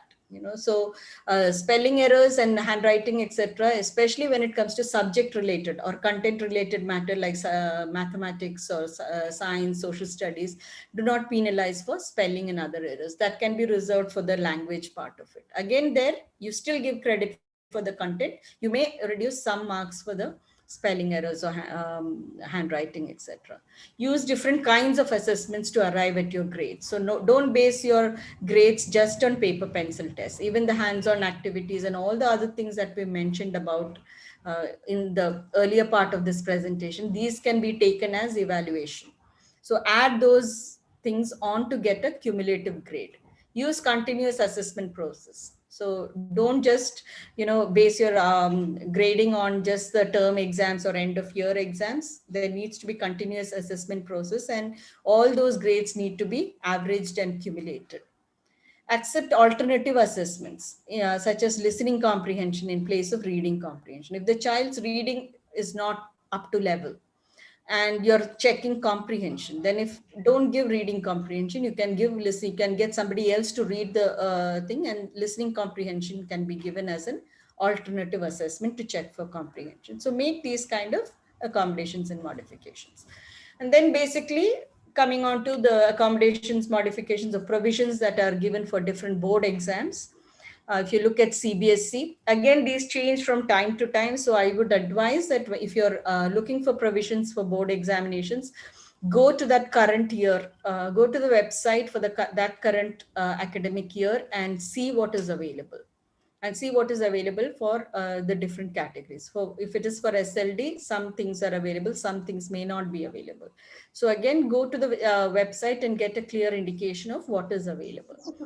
These are some of the more commonly seen things in CBSE. You have a subject drop option, extra time, a scribe can be made use of, a reader to help with reading, ignoring spelling and grammar errors while assessing content, preferential seating, like, slightly away from the rest. These are all mandated in the CBSE board.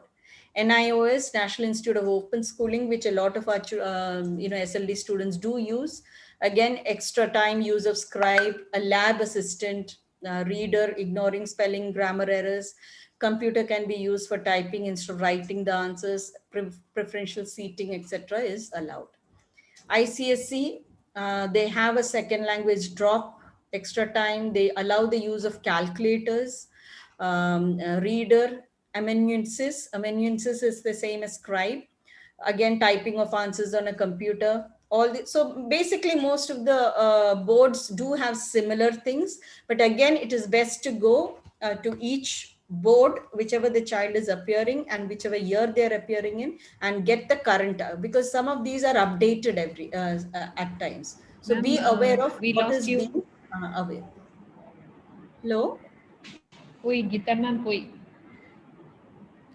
I can hear you. Oh, Am I on now? yes, ma'am. Oh, sorry. Ma'am, don't say thank you because we lost a No, couple of seconds. yeah, I'll just come to the last slide. Yeah. Okay. So ICC again, very similar things. State board, again, different things, different state boards are different. So it depends, again, go to the state board website. Most of them do give extra time, scribe, interpreter, subject drop option. But different state boards have different provisions. So whichever, again, as I said, depending on the year, which year the child is going to avail of the provisions, when you have to apply, go to the website, contact the school, see what is available, and try to see which are, now all these things may not be necessary for every kid. So whichever child needs whichever provision, those can be availed of. And as I said, although our board exams are still a long way from providing all accommodations and modifications, it's a big improvement from what it used to be. So these are the things available for board examinations. But as I said, all the other accommodations and modifications have to be given right from the young age, right from when they are being identified with difficulties. So that hopefully by the time they reach board examinations, you don't have to make use of many of these provisions. Because if you provide the right kind of accommodation, support systems, everything in the earlier stages, many of them can be weaned off with progress. So you may not even have to make use of a lot of provisions by the time they get to the board exam stage. So that brings us to an end of today's topic. I'm open to question and answers. So participants, you all are welcome to ask questions to ma'am.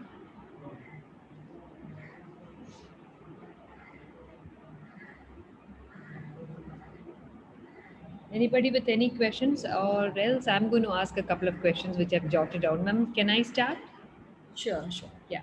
Ma'am, you were talking about the correction of errors. So Yeah. usually what we people do is like we don't cross it out, but what do you think would be the ideal way to correct their errors? What I normally do is, especially in the younger classes, again, because many of these things occur if they are not made use of in the younger classes, they go with those errors into the higher classes. So in the younger classes, what I generally do is, once they've given me a written piece, usually I put a penciled, I don't mark it in pen. I usually have a penciled underlining of the errors they've made. And I usually get the kid over and ask them, I usually have a thing in the margin where I say, if it says SP, it is a spelling error, or if it's just P, it's a punctuation error. So I train the children in these things. And usually this is hung in my classroom also. They are kind of tuned into these things. So I put that in the margin with a pencil. And initially, especially in the younger classes, I call them over. I individually actually explain to them, see, in this child, in this line, I've underlined this word and I've written SP. It means you have to check the spelling. And what I normally tell them is, I usually give them those tools also. They can go to the dictionary. There may be word walls or word lists on the wall in the classroom. So they can go and check and recorrect themselves. And so that is one way of doing it.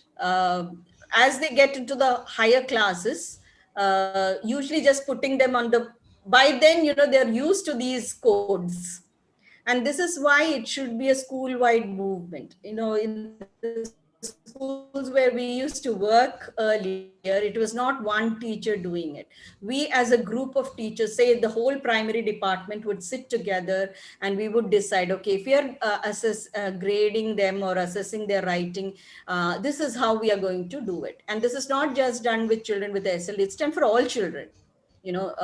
This is how it will be done. And then they will be so they are used to that. So when they go up to, say, slightly higher classes, by the time you put it in the this thing, they have a time to go back and refix. And usually I give them one chance, one or two chances. And especially if it is a creative writing piece, like a paragraph writing and all that, where more errors are likely to creep in.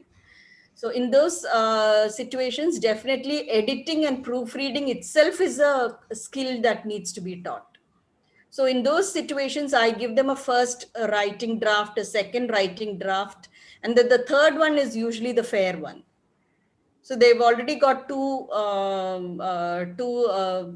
occasions to proofread and edit and correct themselves. And that helps also because, then they realize it doesn't just help in one area. It helps in the area that they realize they're making so many errors. They realize that there is a dictionary or something they can access to recorrect themselves. It sets them on the path of improvement, and it sets them on the path of being independent, because the idea is the teacher shouldn't be there all their lives, or somebody shouldn't be there. So there should be some mechanism, because many of these children, for example, if they have dyslexia, which a lot of SLD children do, no matter what reading, what spelling input you give, depending on the severity of the condition, they may, some of them may never become good spellers in their life. So all their life, they may have to depend on, say, a spell check or a grammar check. So teaching them right at the early stages that you have this issue, being aware of it, getting themselves to accept that they have this issue, and getting themselves to understand that there are resources like the dictionary or the thesaurus, either on the phone or on the laptop, or even tangible dictionaries they can go to access and correct themselves, helps. So it is setting them on the path of greater improvement and accepting their own disability. That is also a big thing in a good psychosocial, it contributes very positively to their psychosocial health.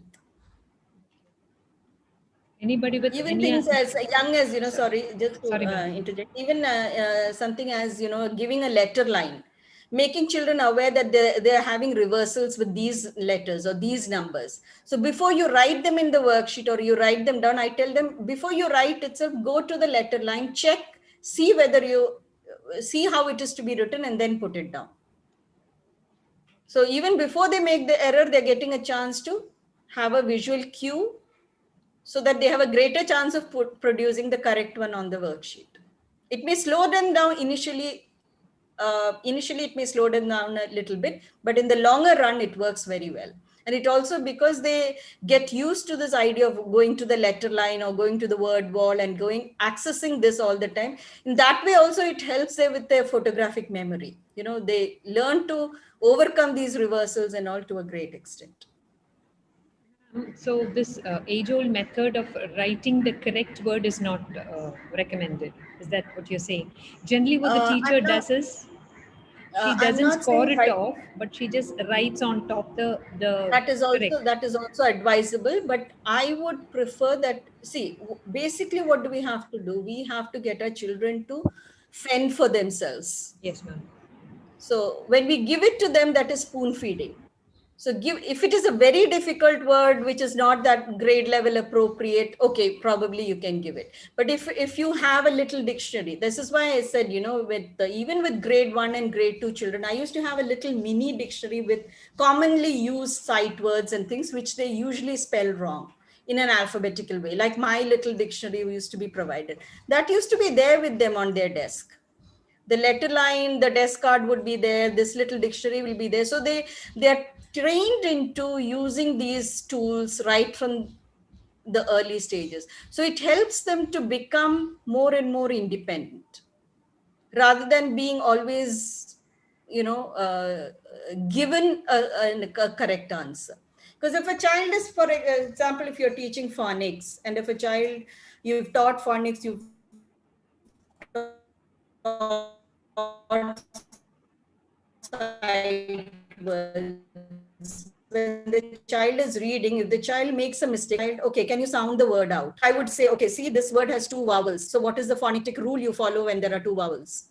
So cueing them on to becoming more independent is what is more important, because that is what will last in the long run. Yeah. Thank you, ma'am.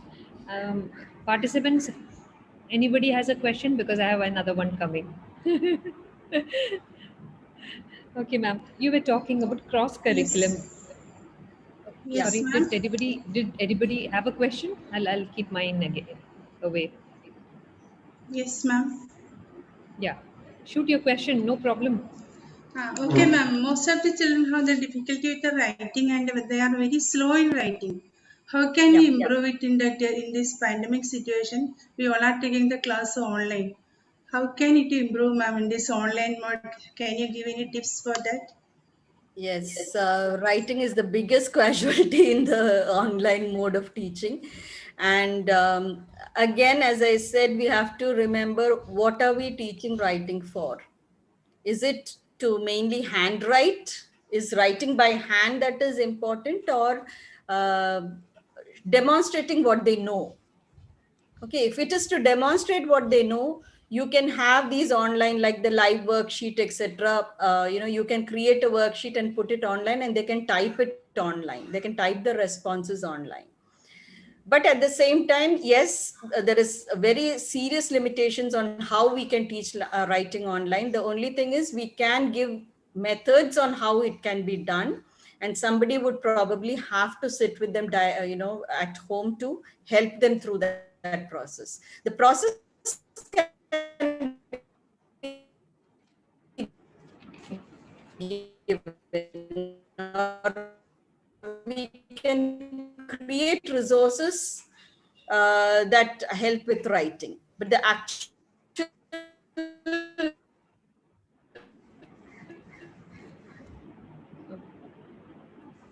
Geeta ma'am, I think we lost you again.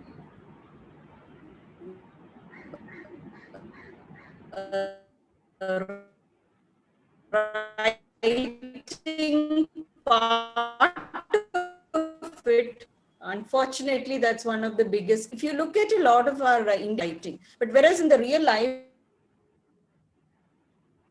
Wait, Geeta ma'am, wait. Okay, participants, stay online. We will wait for Geeta ma'am to come back to us.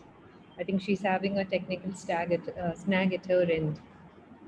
Any more questions, am I anyone? okay? I went off for a Yes, while. ma'am. Yes, I'm ma'am. back. Ma'am, Okay. Yeah. your Sorry. last There was two sentences we lost.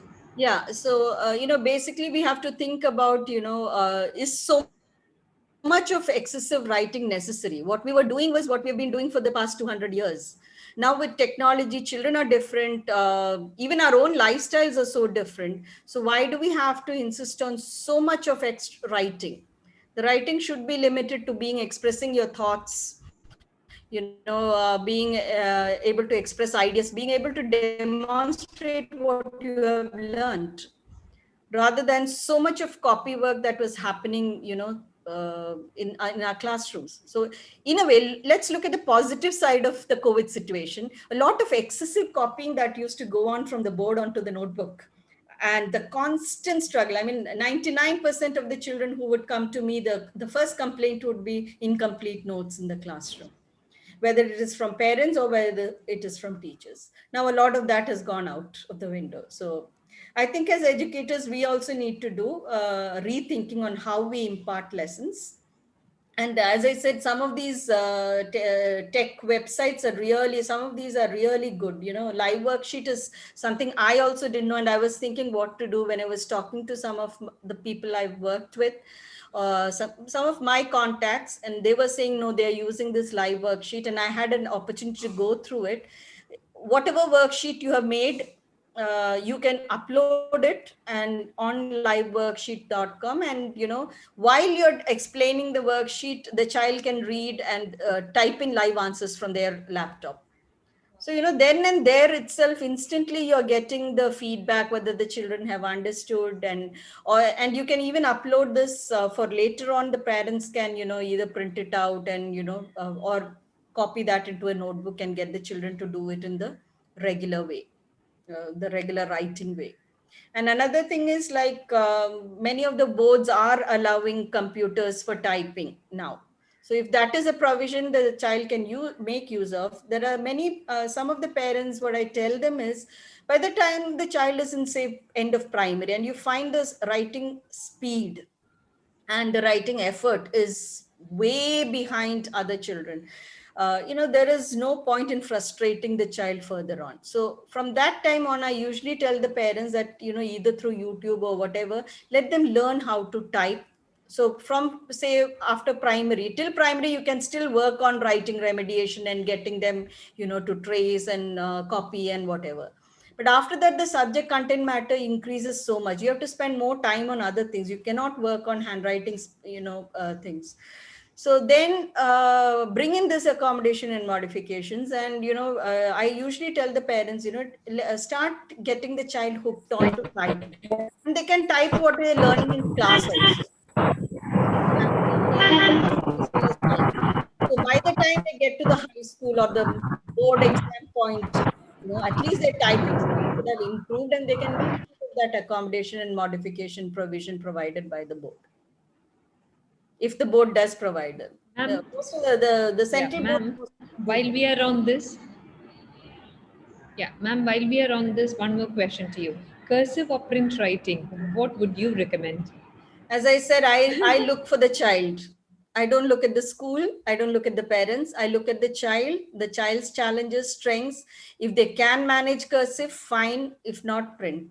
The thing with cursive is, why did cursive writing come into being? It came into being long time ago when we were doing everything by writing. There was no photocopying. There was no typing. That is when cursive writing came. Because everything that had to be reproduced in writing, we needed a certain kind of speed and flow to the writing. That's how cursive came into being. In today's world, it's pretty redundant. And the other thing is, a lot of us think writing is the earlier skill. Actually, it is not. It is speaking and listening, reading and comprehension, and then writing. Writing is almost like an end product of the other skills. So when you look, when I say writing, not just handwriting, I'm talking about, creative writing, expressive writing, which is what is really required in today's world. So when you look at that, if you spend too much time on, if you the writing comes towards the end as the last skill in the language or the literacy area. So when the more important skill is reading comprehension, because if you are unable, even for reading now you have text support, you have the text to speech, but the comprehension part the child has to do, right? So Yes, that ma'am. is the more important skill, not the writing part of it. If you get reading comprehension, which means if they can understand what they're reading or what they've listened to through the software, if they are able to process that information, if they're able to apply that information and give answers or responses either orally or through writing or through typing, that is what is more important. So more time should be spent on that rather than working on cursive. And also reading, wherever they look at reading and comprehension, other than the teacher writing cursive on the board, where else do you find reading material in cursive? All the textbooks, all the materials, any reading text matter is all in print. So why are we wasting so much time on cursive? Just so that the teacher can have it easy on writing in the board and then do a lot of unnecessary copying with speed, which is a very redundant, obsolete skill in today's times. So I think a big revolution is needed. And again, I'm not talking at all these things that I've said. This is all part of regular education. Unless the regular education is overhauled and Hello. includes UDL, universal, these are all part of UDL Can principles, putting UDL, universal design principles in place. So when these are done, a lot of our SLD kids will anyway find it supportive. And for the regular children, it can work wonders. You will find your regular children really shooting up with regard to their skills and competence and not just produce grades. And right now, when we say good students, many of them just produce good grades. They may not be good thinkers. They may not be good, many of the so-called A plus students may not be successes in life. But what we really need is to create thinkers, create people who can reason out, create people who can analyze, critically think, apply the skills that they've learned in real life or whichever situation they're put in. And for all this, these kind of principles of learning and teaching is necessary. And when you do that, it is not just hitting out at the special needs children. It will help them, but it will help the others even more, actually. So you will be anyway enhancing the quality of your instruction when you use these principles in the regular classroom. I'm a little bit about cross curriculum. How do we pan it out in a mainstream school or in a regular classroom? Because we're talking about inclusion all the time. So can you just give us some tips on it? Yeah, yeah. What I can say, what I used to do, or when wherever I've worked, what we used to do was in the primary sections. One revolution we brought about was we didn't have subject teachers.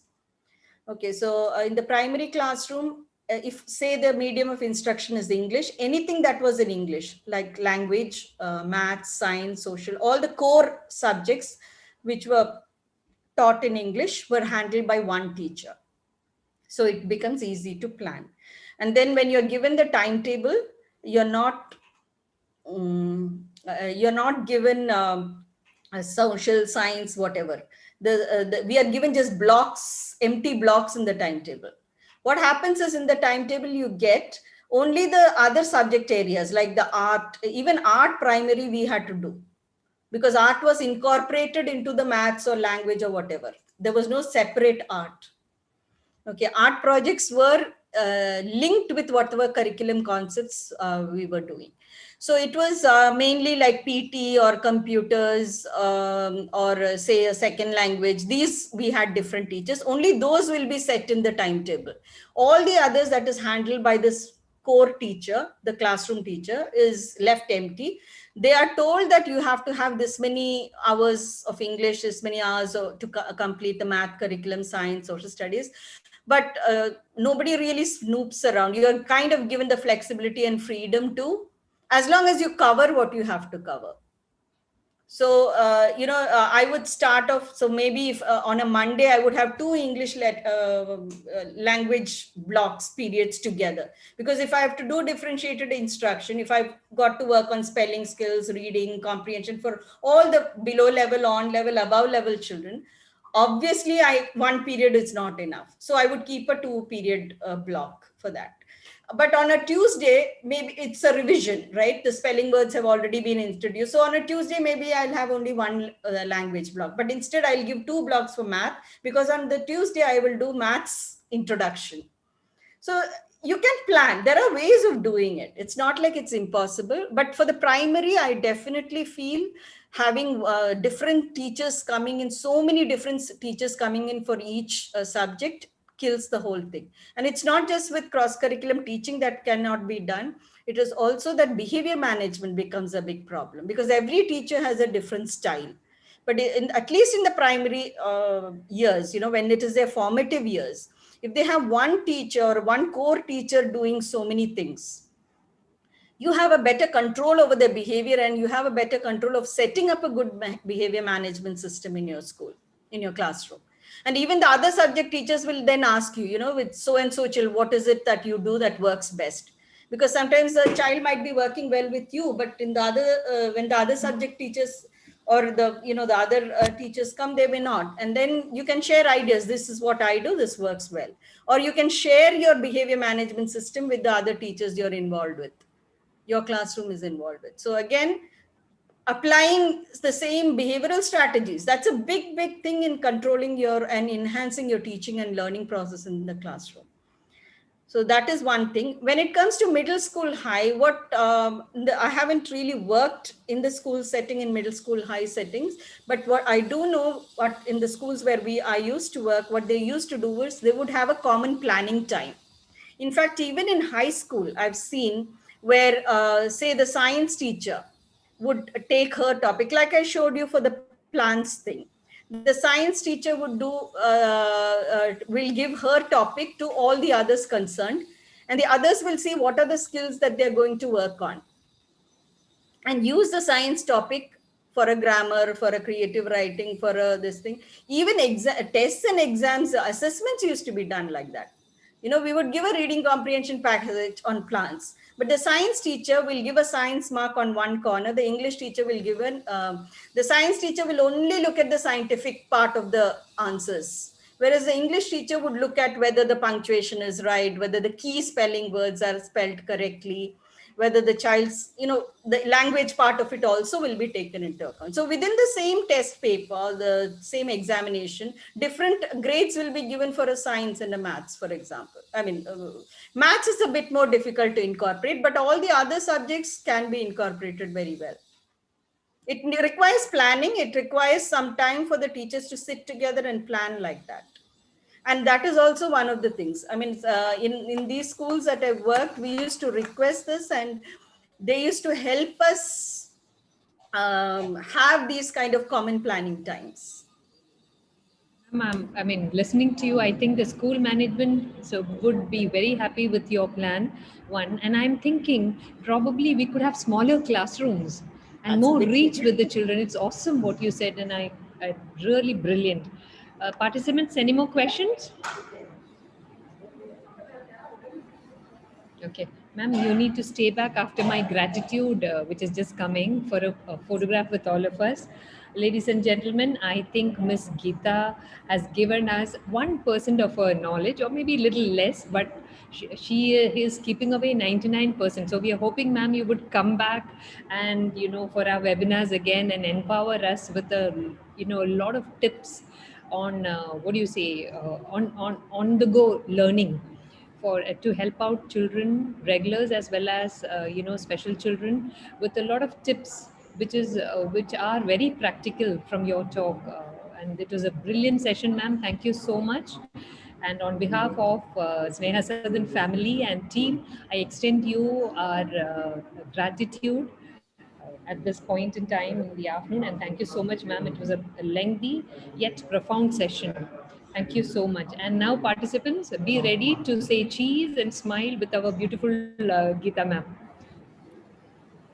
Thank you again for the opportunity, and great questions asked. So, at least whatever little I know from my experience, I'm only too happy to share in this platform or whichever platform you ask me to. Thank you.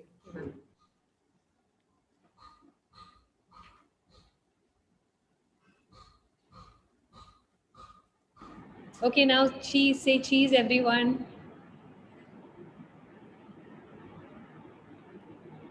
Okay, done. Thank you so much. Thank you, Geeta, ma'am, once again. Thank And you. participants, let's get back after 1 hour for the next session. And please do send in your Google form responses. Thank you, Geeta, ma'am. Thank you. So everybody stay safe and stay blessed. Thank you, ma'am. I think we need a lot of blessings.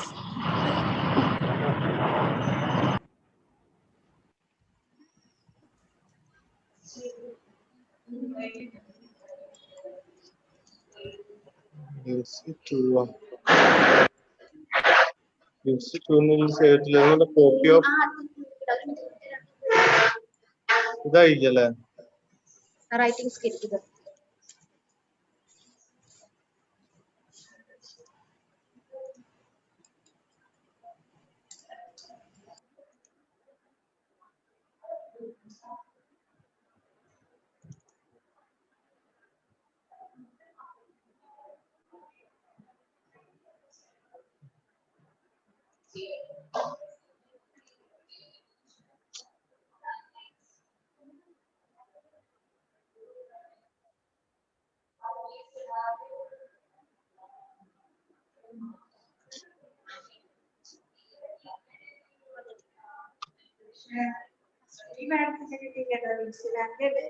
Google form ആണ്. പിന്നീട് ഇതിൽ വന്നിട്ട് ലിങ്ക്സിലാക്കിയ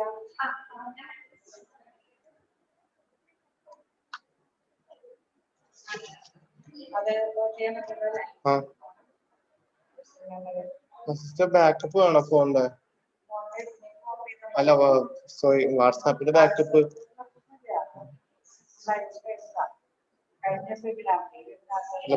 പുതിയ മെസ്സേജുകൾ അങ്ങ് വരുള്ളൂ അങ്ങനെയാണെങ്കിൽ കുഴപ്പമുണ്ടോ അങ്ങനെ പറ്റില്ല ഇതിലേക്ക് വാട്സാപ്പ് ചേഞ്ച് ചെയ്താൽ ഈ ഫോണിൽ വാട്സാപ്പ് ഉപയോഗിക്കാൻ പറ്റില്ല ഒരു നമ്പർ ഒരു വാട്സാപ്പ് ഒരു ഫോണിൽ പറ്റില്ല നമ്മുടെ കോമൺ ഫോണിൽ കാര്യമായിട്ടൊന്നും ഇല്ലല്ലോ ആ വെബിനാറിന്റെ സമയത്ത് കുറച്ച് screenshot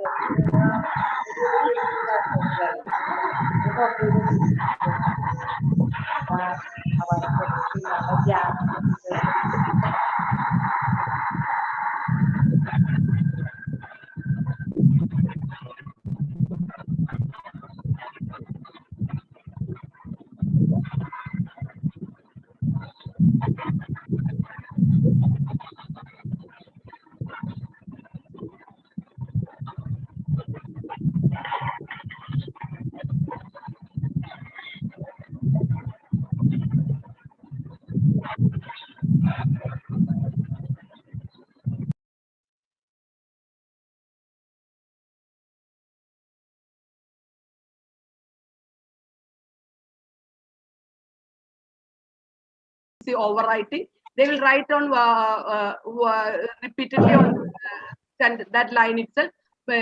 Posture inappropriate. Macro writing, big letters. Micro writing, mixing up of capital and small letters.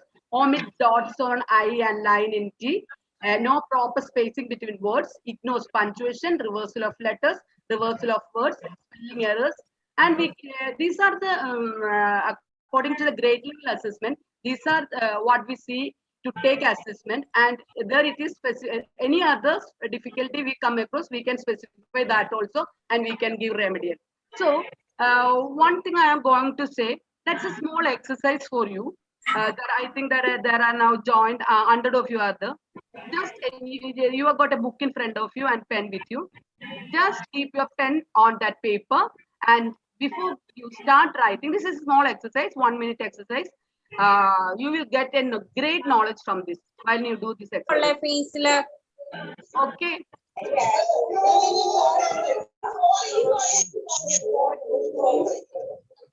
If you interrupt me when I take class, the class will not move. So you just keep that mute when I take class. When you have doubt, you can just unmute. Okay. Then just take a paper, then a pen, then keep your pen on that paper. Then after the third sentence, you have to understand. Just close your eyes.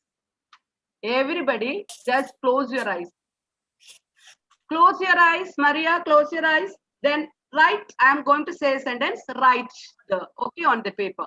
My name is Balakrishnan. My name is Balakrishnan.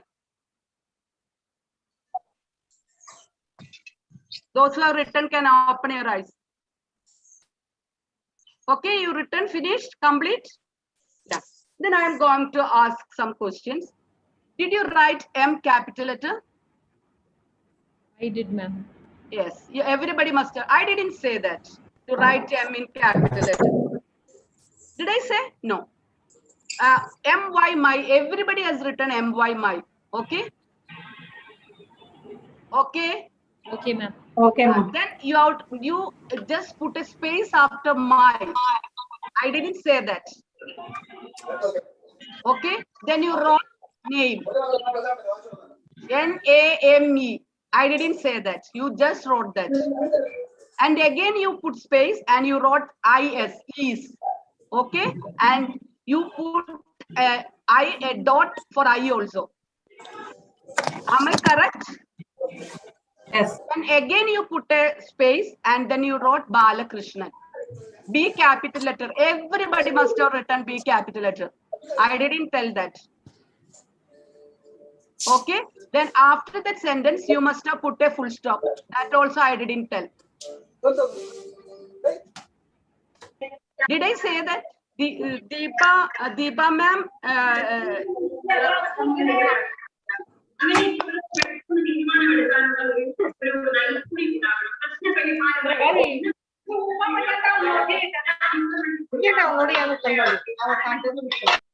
Ma'am, we are muting everyone, ma'am. We just kept it open so that they could reply to you. We have muted everyone. Okay, okay. Okay, then Minnie should give me a reply, okay? So then only I will be able to continue. Okay, then I didn't say any spelling. I didn't say to put space. I didn't say to put punctuation. But you did, everybody must have done that. Okay? How did you do that? That came from your brain. That is stored in your brain. When you start a sentence, it should be capital letter. Name of the person should be capital letter. There is space between the capital between the words. There is the spelling. Everything is stored in the brain. So written expression comes from the brain. So that means it has to be fed in the brain. You have to feed in the brain. Understood? So we will find children difficult to write some question answers in exam and all. The reason is that is not that child must not have difficulty to store that in his brain. If it is stored in the brain, it will come. Understood? So you have to check whether that if you make a child, you are all special educators, and if you are trying to help the child to do the remedial, you have to first check whether that particular thing is in the brain. If it is not in the brain, it will. So we have to start that. So that is how I am going to start your session also. Okay, if the child's brain is not having that, what you will be able to do? That is what I am going to say. Okay.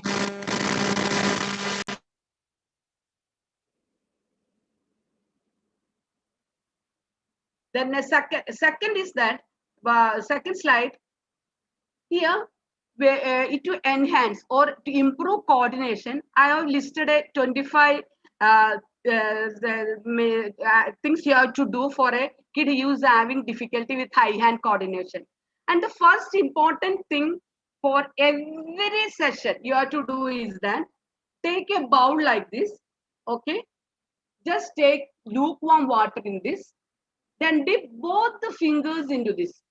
Okay, this bowl, lukewarm water. Elam chuduvellam. Kalappicha vellam edukkarudhu. Shraddhikkanam. Elam chuduvellam take in a bowl. Okay. Dip your 10 fingers in that for between 1 and 2 minutes. Okay. Then shake it out and rub that with a cotton piece, not with any silk or like that. Just you have to with a cotton piece you have to wipe that water from your finger, from the child's finger. Then what you have to do is that just massage the finger with the other hand like this. Just massage. Okay. After a few days, after or 14 days, the child will be able to do alone. He will do it. The child will do that. You will understand after a 21 days. Some children after 7 days they will do it alone. Sometime after 14. Some children after 21 days they will do alone that activity. So first you have to make him understand that. You have to just massage his finger. At that time, the blood will come to that particular area. This is the end of our body, no. നമ്മുടെ ഇവിടെ ഇങ്ങനെ blood ഇങ്ങനെ നമ്മൾ ചെയ്യുമ്പോൾ അവിടെ ഭയങ്കരമായിട്ട് sensitised ആവും. That area will get sensitised you know. ഭയങ്കരമായിട്ട് അങ്ങനെ സെൻസിറ്റേഷൻ അവർക്ക് ഫീൽ ചെയ്യും. അപ്പൊ അവർക്ക് പെൻ പിടിക്കാൻ പറ്റും. Okay, understood? മനസ്സിലാവുന്നുണ്ടോ? പെന്നോ പെൻസിലോ എന്താ നിങ്ങൾ കൊടുക്കണേന്ന് വെച്ചാൽ അവർക്ക് അത് ക്യാച്ച് ചെയ്യാൻ പറ്റും. അപ്പോ നിങ്ങള് ഇതിനകത്ത് പറഞ്ഞിരിക്കുന്നത് അത് കഴിഞ്ഞിട്ട് നമ്മളുടെ പ്രോബ്ലം ഉണ്ടെങ്കിൽ സെറിബലം തന്നെ പറയുന്നത് we have to do the first two activities for brain cerebellum. In order to improve the coordination of cerebellum, we have to do two activities that is set by cerebellum itself. The first one is buttoning. You know that, everybody knows that. Buttoning. Or shirt edukka, you just cut the two parts of that shirt, then you 3 shirts are enough. Only 3 more. അതായത് 15 button ഇടാൻ പാടുള്ളൂ കുട്ടി. Button നമ്മൾ ഇട്ട് കൊടുത്തിട്ട് ദേ have to എന്ത് ചെയ്യണം? അവർക്ക് ബട്ടൺ അവരെന്ത് ചെയ്യണം? ഊരണം. അണ്ടർസ്റ്റുഡ്? നമ്മൾ എന്ത് ചെയ്യണം? വി ഹാവ് ടു ബട്ടണിങ് നമ്മൾ ചെയ്ത് കൊടുക്കണം. They have to unbutton. Understood? 3 shirt buttons, that means 50 number of buttons you have to give. You have to button it and give. That is called backward chaining, not forward chaining. This is backward chaining. After that, we have to tell them to unbutton it. That is an easy process for the brain. But what we see that after a 21-60 days, they will start to put that button also. We will see that they are trying to put button. Okay. Till that you have to do that activity. Okay. Okay, ma'am. Then the next one is shoelacing. That is also the same thing. Okay, shoelacing. I have taken a to show you. This is this coordination activities. All we will get from shops. In Ernakulam, there is a big shop for only coordination activities. From there, I collected this. This is a shoelace kept on a cardboard. ഇങ്ങനെ നമ്മൾ shoelace എടുക്കുക. അതും എന്ത് ചെയ്യാം? Just എന്താണ് നമ്മൾ അത് lace ചെയ്ത് കൊടുക്കുക. Then tell them to unlace. Don't tell them to lace. Tell them to unlace. 2 or 3 pieces you have to color. Then you have to do these both activities. These two activities, that is buttoning and shoelacing, are for the cerebellum. Okay. And all the other activities which I am shown here, which I have written, you can copy it or you can screenshot. You have to do all other. There are other 20 or 15 activities other. Out of that, you select each day. You select 5 other activities. Okay. Every day should not do with one activity. So the first 3 one every day you have to do. Then after that you select 5 from these, and every day you repeat change the activities for the child. Understood? Okay. And the one thing which helped me a lot is that pegging.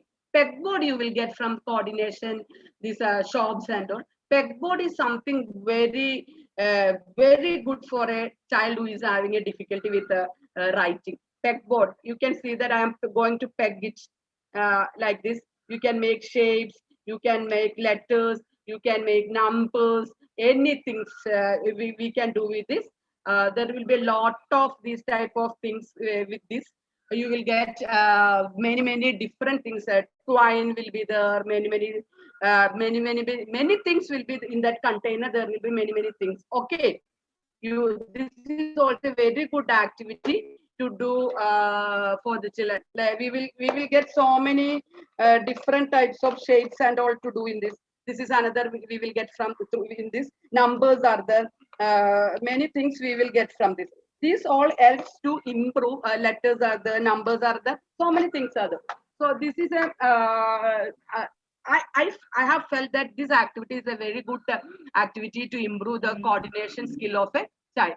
So you can go through this. If anybody has any doubt, you can, after the class, at any time you can call me and ask me what to do with that activity if you have got any doubt. I'm not going to explain all the activities. I know that most of you will be knowing that. So I am going to just move to the next slide. Okay, Minnie, okay, ma'am? Yes, Okay. ma'am. Yes. This is another exercise which I have felt the child to improve a coordination area of the child. The first one is tabletop. Just tabletop. Just keep our hand like this and keep this portion like this, like a tabletop. See, can you see my hand like this? Yes. Everybody just follow this. This 5 exercise we will study now itself. Okay, this keep like this, tabletop. Okay, and in this position, just expand our fingers. Okay, then bring it together. Expand, bring it together. Expand. It should be in a form. Just in a form, in a straight way, like this. Okay. Then knuckle band. Knuckle band is that you just this knuckle avade vena nammal valakkan ingane pidikka. Okay, understood? And this keep this thumb finger near to this ingane pidikka. And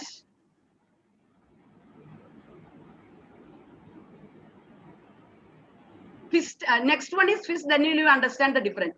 Okay, can you see? Everybody can see? No. It should be like this. Knuckle matra ivide matra valayan paadullu. Ingottekku varane palmilottu varane paadilla. Ivide vannu nikkanam.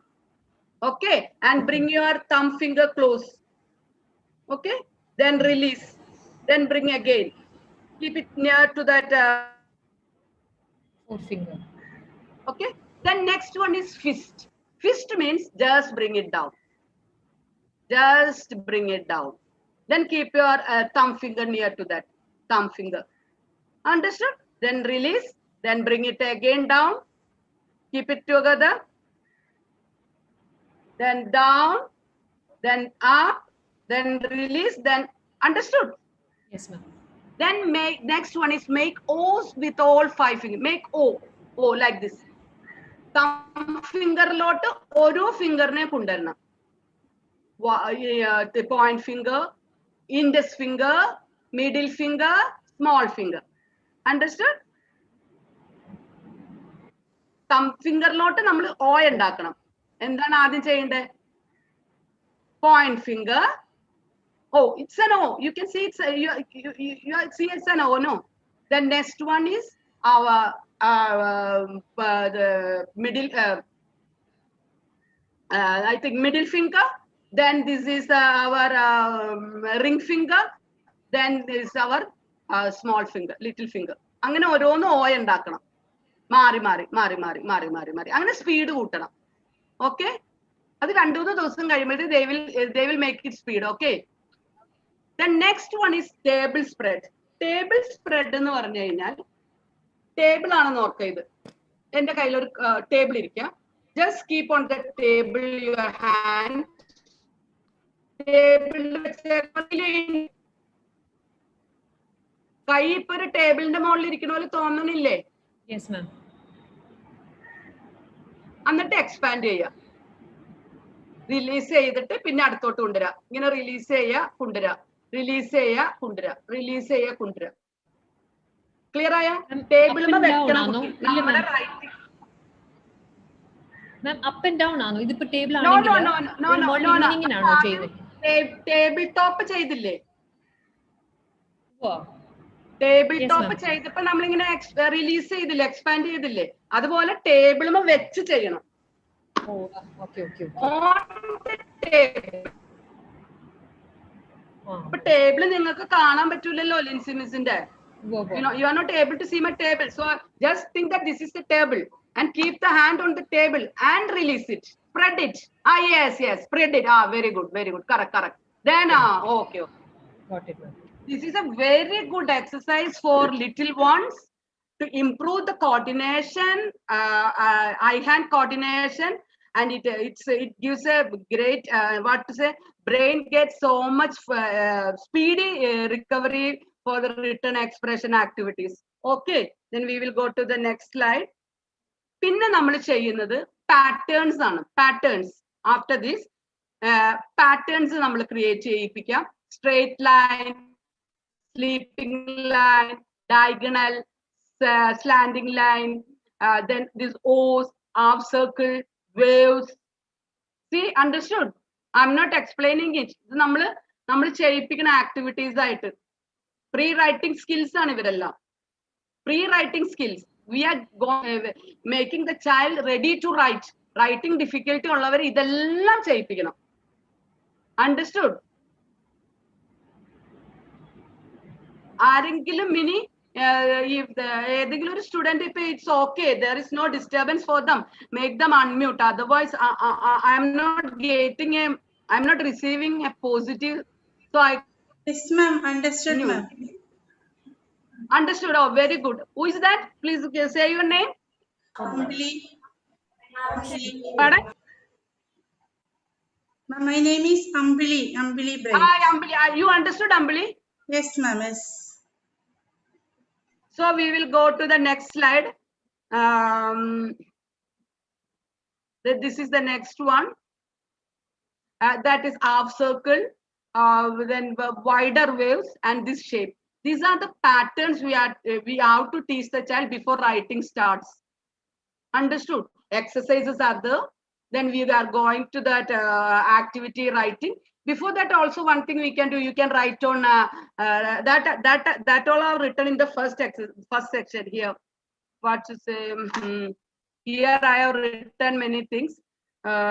Here you can see that write on sand, write on rice, write on അങ്ങനെ ഇവിടെ എഴുതിയിട്ടുണ്ട്. അതെല്ലാം നിങ്ങൾ activities ചെയ്യണം. So what if find that when we do with our finger തന്നെ നമ്മൾ അരിയിലൊക്കെ touch ചെയ്യുമ്പോൾ when our finger straight away touches on that sand and all, what happens you know, ആ സെൻസ് അവർക്ക് വേഗം ബ്രെയിനിലോട്ട് ആ കണക്ഷൻ വരും. Wiring takes place soon. ഒരു മീഡിയേറ്റർ ആണ് ഇത്. This is a mediator, you know. Pencil is a mediator or pen is a mediator. ആ മീഡിയേറ്റർ മൂവ് ചെയ്യുന്നത് ബ്രെയിൻ വഴിയാണ്. സോ മീഡിയേറ്ററിന് മുമ്പ് അത് നമ്മൾക്ക് കൊടുക്കേണ്ടത് through our hand to our fingers. Okay, അപ്പൊ ഞാനിപ്പോ ഇവിടെ കാണിക്കാം, എന്റെ മതിലുമ കാണിക്കാം. ജസ്റ്റ് വാളിൽ ഒന്ന് നോക്കിക്കാം. I have to do that. You have to keep these two fingers together. നമ്മുടെ പോയിന്റ് ഫിംഗറും ഈ മിഡിൽ ഫിംഗറും കൂടെ ഒരുമിച്ചിട്ട് ഇങ്ങനെ ചേർക്കണം. കാണാൻ പറ്റുന്നുണ്ടോ മിസ് ചെയ്യുന്നത്? എന്നിട്ട് ഇങ്ങനെ ഇങ്ങനെ നമ്മൾ വരച്ചു കൊടുത്തിട്ടുണ്ടെങ്കിൽ അതിന്റെ രണ്ട് ഫിംഗേഴ്സ് പോണം. You have to move with the two fingers. Understood? ഇങ്ങനെ ഇങ്ങനെ കയറ്റി ഒന്ന് പിടിച്ചു. ഇപ്പൊ രണ്ടിന്റെ തുമ്പ് ഒരുപോലെ വരും. അപ്പൊ നമ്മൾ ഇങ്ങനെ നമ്മൾ ചെയ്തേക്കുന്ന ഞാൻ കാണിച്ചു തരാം. This is 9. Okay, this is നമ്മൾ ഇങ്ങനെ കാർഡ്ബോർഡിൽ നമ്മൾ ചെയ്യാം. എന്തെങ്കിലുമൊക്കെ നിങ്ങൾക്ക് നമുക്കിത് ചെയ്യാം. എന്നിട്ട് നമ്മളിപ്പോ 9 എഴുതാണ് കുട്ടി. So 9 to use two fingers. ആ രണ്ട് ഫിംഗറും വേഗം നമ്മുടെ ബ്രെയിനിലോട്ട് മെസ്സേജസ് പോകും. ഒരു ഫിംഗറിനേക്കാളും കൂടുതൽ രണ്ട് ഫിംഗർ. കാരണം ഇപ്പൊ തന്നെ മിസ് പറയാം, ഈ രണ്ട് ഫിംഗർ ഉപയോഗിച്ചിട്ട് ഇങ്ങനെ 9 എഴുതാം. Okay okay, understood? Ambili? Yes, thank you. Yes yes yes. Okay, the next one. നമ്മൾ ഇത് വളരെ പ്രധാനപ്പെട്ടതാണ് ഈ എഴുതാനായിട്ട്. ഫോർ റൈറ്റിംഗ് എന്ന് പറയുന്നത് എന്താ പ്രത്യേകത എന്ന് വെച്ചാൽ, നമ്മളുടെ ഇംഗ്ലീഷ് ലെറ്റേഴ്സ് ആണ് നമ്മൾ പഠിച്ചേക്കുന്നത് അല്ലെ. ഇംഗ്ലീഷ് ഉണ്ട്, നമുക്ക് മലയാളം ഉണ്ട്. English has come from Greek. Okay, ഗ്രീക്കിലെ ആദ്യത്തെ ലെറ്റർ എനിബഡി നോസ്? ആർക്കെങ്കിലും അറിയാമോ ഗ്രീക്കിലെ ആദ്യത്തെ letter? It's called alpha. Alpha is the full form. They say that it's alpha, but pronunciation is a. Okay, from that itself we also have got that a. Understood? And the next Greek letter is beta, b. Okay, and from these two combination English has taken this alphabet. Alpha, beta, alphabet. Combination of letters ഇംഗ്ലീഷിലെ അവർ heading കൊടുത്തേക്കുന്ന alphabet എന്ന് പറയുന്നത് it has come from Greek language alpha plus beta. Understood? So with that itself we are going to help the child to write these letters.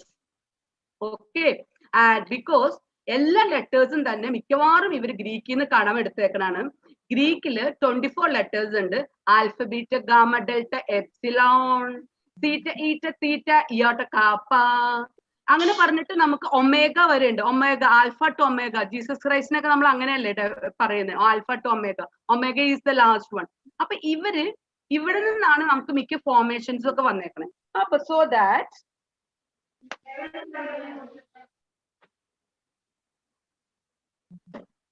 ഞാനിപ്പൊ കാണിച്ചു തരാട്ടോ അതൊക്കെ നിനക്ക്.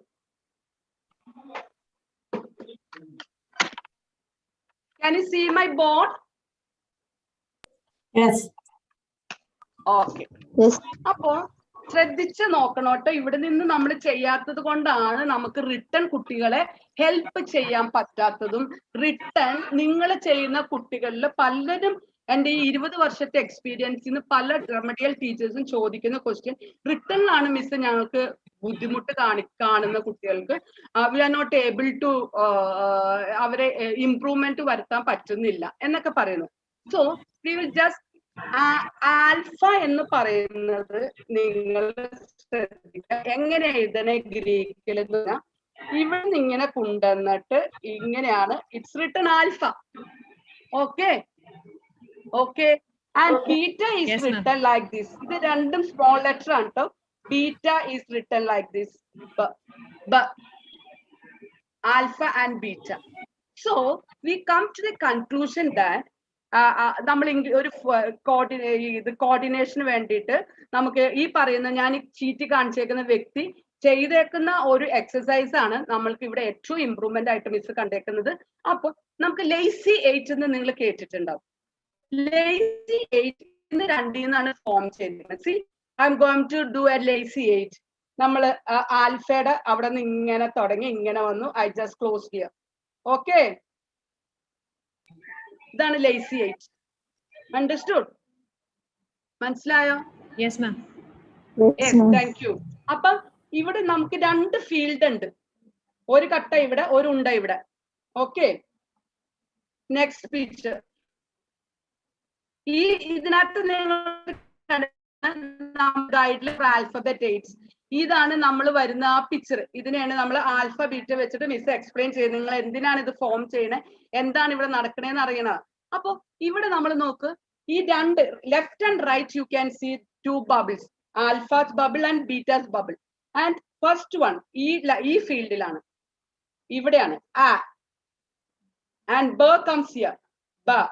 അപ്പൊ നമ്മൾ ഇങ്ങനെ ഇത് ചെയ്ത ശേഷം ഇത് 3 ലേസി 8 3 ഉണ്ടാക്കിയിട്ട് നമ്മൾ കുട്ടികളെ നമ്മൾ ചെയ്യിപ്പിക്കുമ്പോ ആ എഴുതുമ്പോ അവർക്ക് ഇത് വളരെയധികം ബ്രെയിനിലോട്ട് അത് ഫീഡപ്പ് ആവും എന്നാണ് പറയുന്നത്.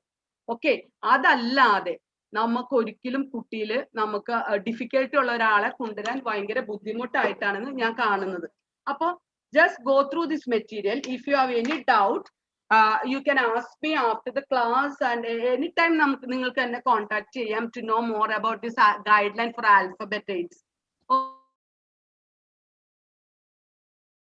That particular person has written here how to do this exercise, and you will get that from the net also. But ഞാൻ പറഞ്ഞു തന്നത് ഗ്രീക്കിന്റെ കണക്ഷൻ ഇവിടെ നിങ്ങൾക്ക് ബുദ്ധിമുട്ടായതുകൊണ്ടാണ് just explain it with. Okay, എന്താണ് alpha beta, how this alphabet came into existence, അതെല്ലാം നമ്മൾ മനസ്സിലാക്കുന്നത്.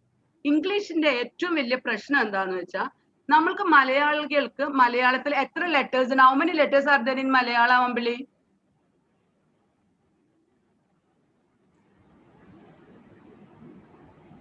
Anybody? 40 something, no ma'am?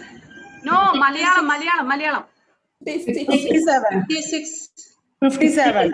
അപ്പൊ നിങ്ങൾ ഒരു കൺക്ലൂഷനിൽ ഇന്ന് വീട്ടിൽ ചെന്നിട്ട് എത്തണോട്ടെ, ക്ലാസ് കഴിഞ്ഞിട്ട് എല്ലാവരും മലയാളം ആദ്യം നോക്കിയിട്ട് ഇംഗ്ലീഷ് തുടങ്ങിയാൽ മതി. എന്നാലും ഞാൻ സമ്മതിക്കുള്ളൂ നിങ്ങൾ റെമഡിയൽ ടീച്ചേഴ്സ് ആയിട്ട്.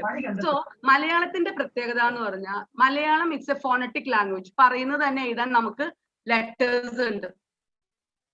ഓക്കെ, നമുക്ക് എത്ര ലെറ്റേഴ്സ് ഇന്ന് കണ്ടുപിടിച്ചിട്ട് എല്ലാവരും എനിക്ക് വിളിച്ചു പറയണം.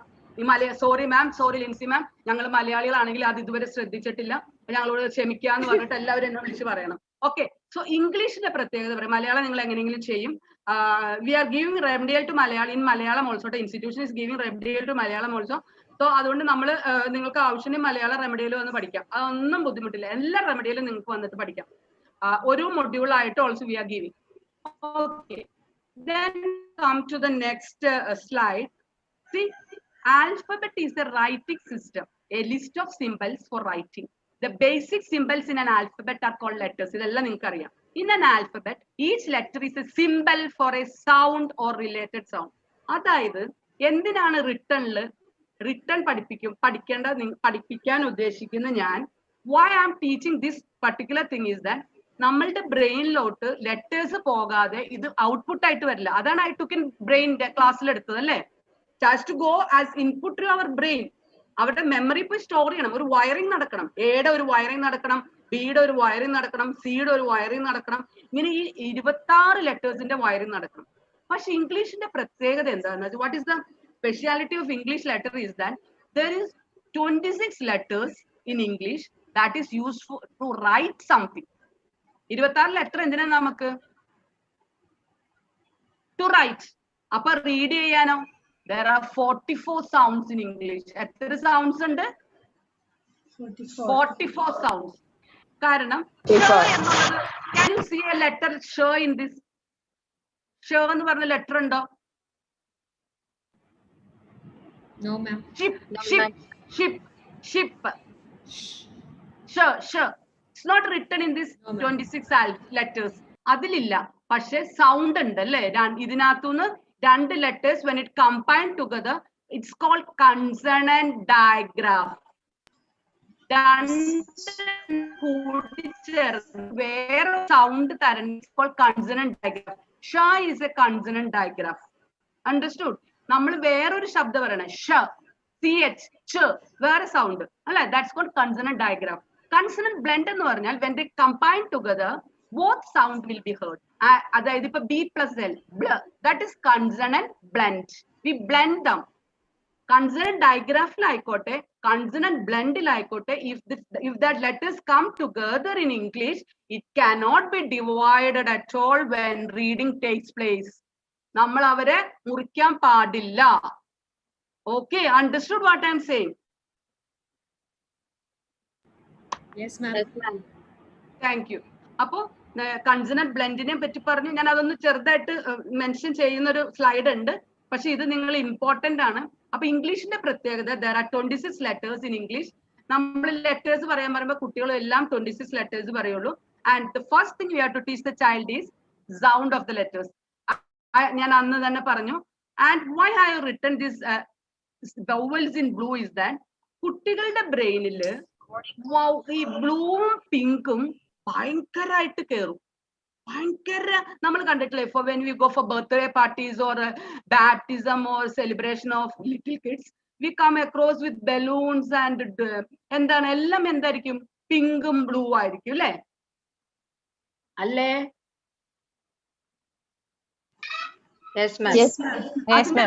അതിന്റെ റീസൺ എന്ന് വെച്ചാൽ ദാറ്റ് എന്താ പറയാ, അത് ഭയങ്കരമായിട്ട് it goes to the brain. So for to teach a letters for the kid, ഈ ഇംഗ്ലീഷുകാർ തന്നെ ഉണ്ടാക്കിയേക്കുന്നതാണ് dividing that 26 letters into 2 colors and the vowels color is blue and എന്താണ് consonant colors are pink. Understood? ഇങ്ങനെ നിങ്ങളൊന്ന് ചെയ്തു നോക്കിയേ, they will read so fast. ഭയങ്കര ഇംപ്രൂവ്മെന്റ് ആണ്. നമ്മളത് ഷീറ്റിൽ എഴുതി A4 സൈസിലോ കാർഡ്ബോർഡിലോ ഒക്കെ you just write like this. But one thing is very important, when you write letters in a cardboard or a A4 size, it should be in print form. It should be in print form or എന്താണ് small letter. What is meant by that? ഒരിക്കലും കുട്ടീനെ reading പഠിപ്പിക്കുമ്പോൾ ഒരിക്കലും ഒരു കാരണവശാലും capital ലെറ്ററോ എന്ത് letter ആണ് cursive ലെറ്ററോ ഉപയോഗിച്ച് പഠിപ്പിക്കാൻ പാടില്ല. വൈ? ബിക്കോസ് ഏത് ബുക്ക് നിങ്ങൾ എടുത്ത് നോക്കിയാലും, എനി ബുക്ക്, അതിലേതെങ്കിലും ബുക്കിൽ നമുക്ക് കേഴ്സീവ് ലെറ്ററും ഫുൾ ക്യാപിറ്റൽ ലെറ്ററിലുള്ള ബുക്ക് ഉണ്ടോ? Have you seen a book like that? No, ma'am. Okay, thank you. അപ്പൊ അതുകൊണ്ട് തന്നെ നമ്മൾ എപ്പോഴും റീഡിംഗ് പഠിപ്പിക്കുമ്പോൾ teach the child with the small letter, otherwise it's called print form. Okay, understood? So when you എന്താ പറയാ, നമ്മൾ സൗണ്ട് പഠിപ്പിക്കുമ്പോ abacad, efag,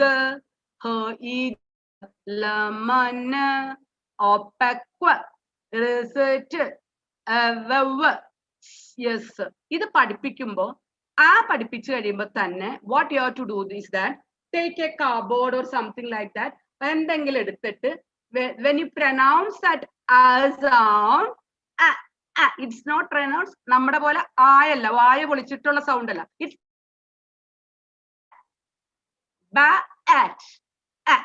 അവർക്ക് അതാണുള്ളത്. Okay okay. അപ്പൊ എന്താ ചെയ്യണ്ടേന്ന് വെച്ച് കഴിഞ്ഞാൽ 1 minute.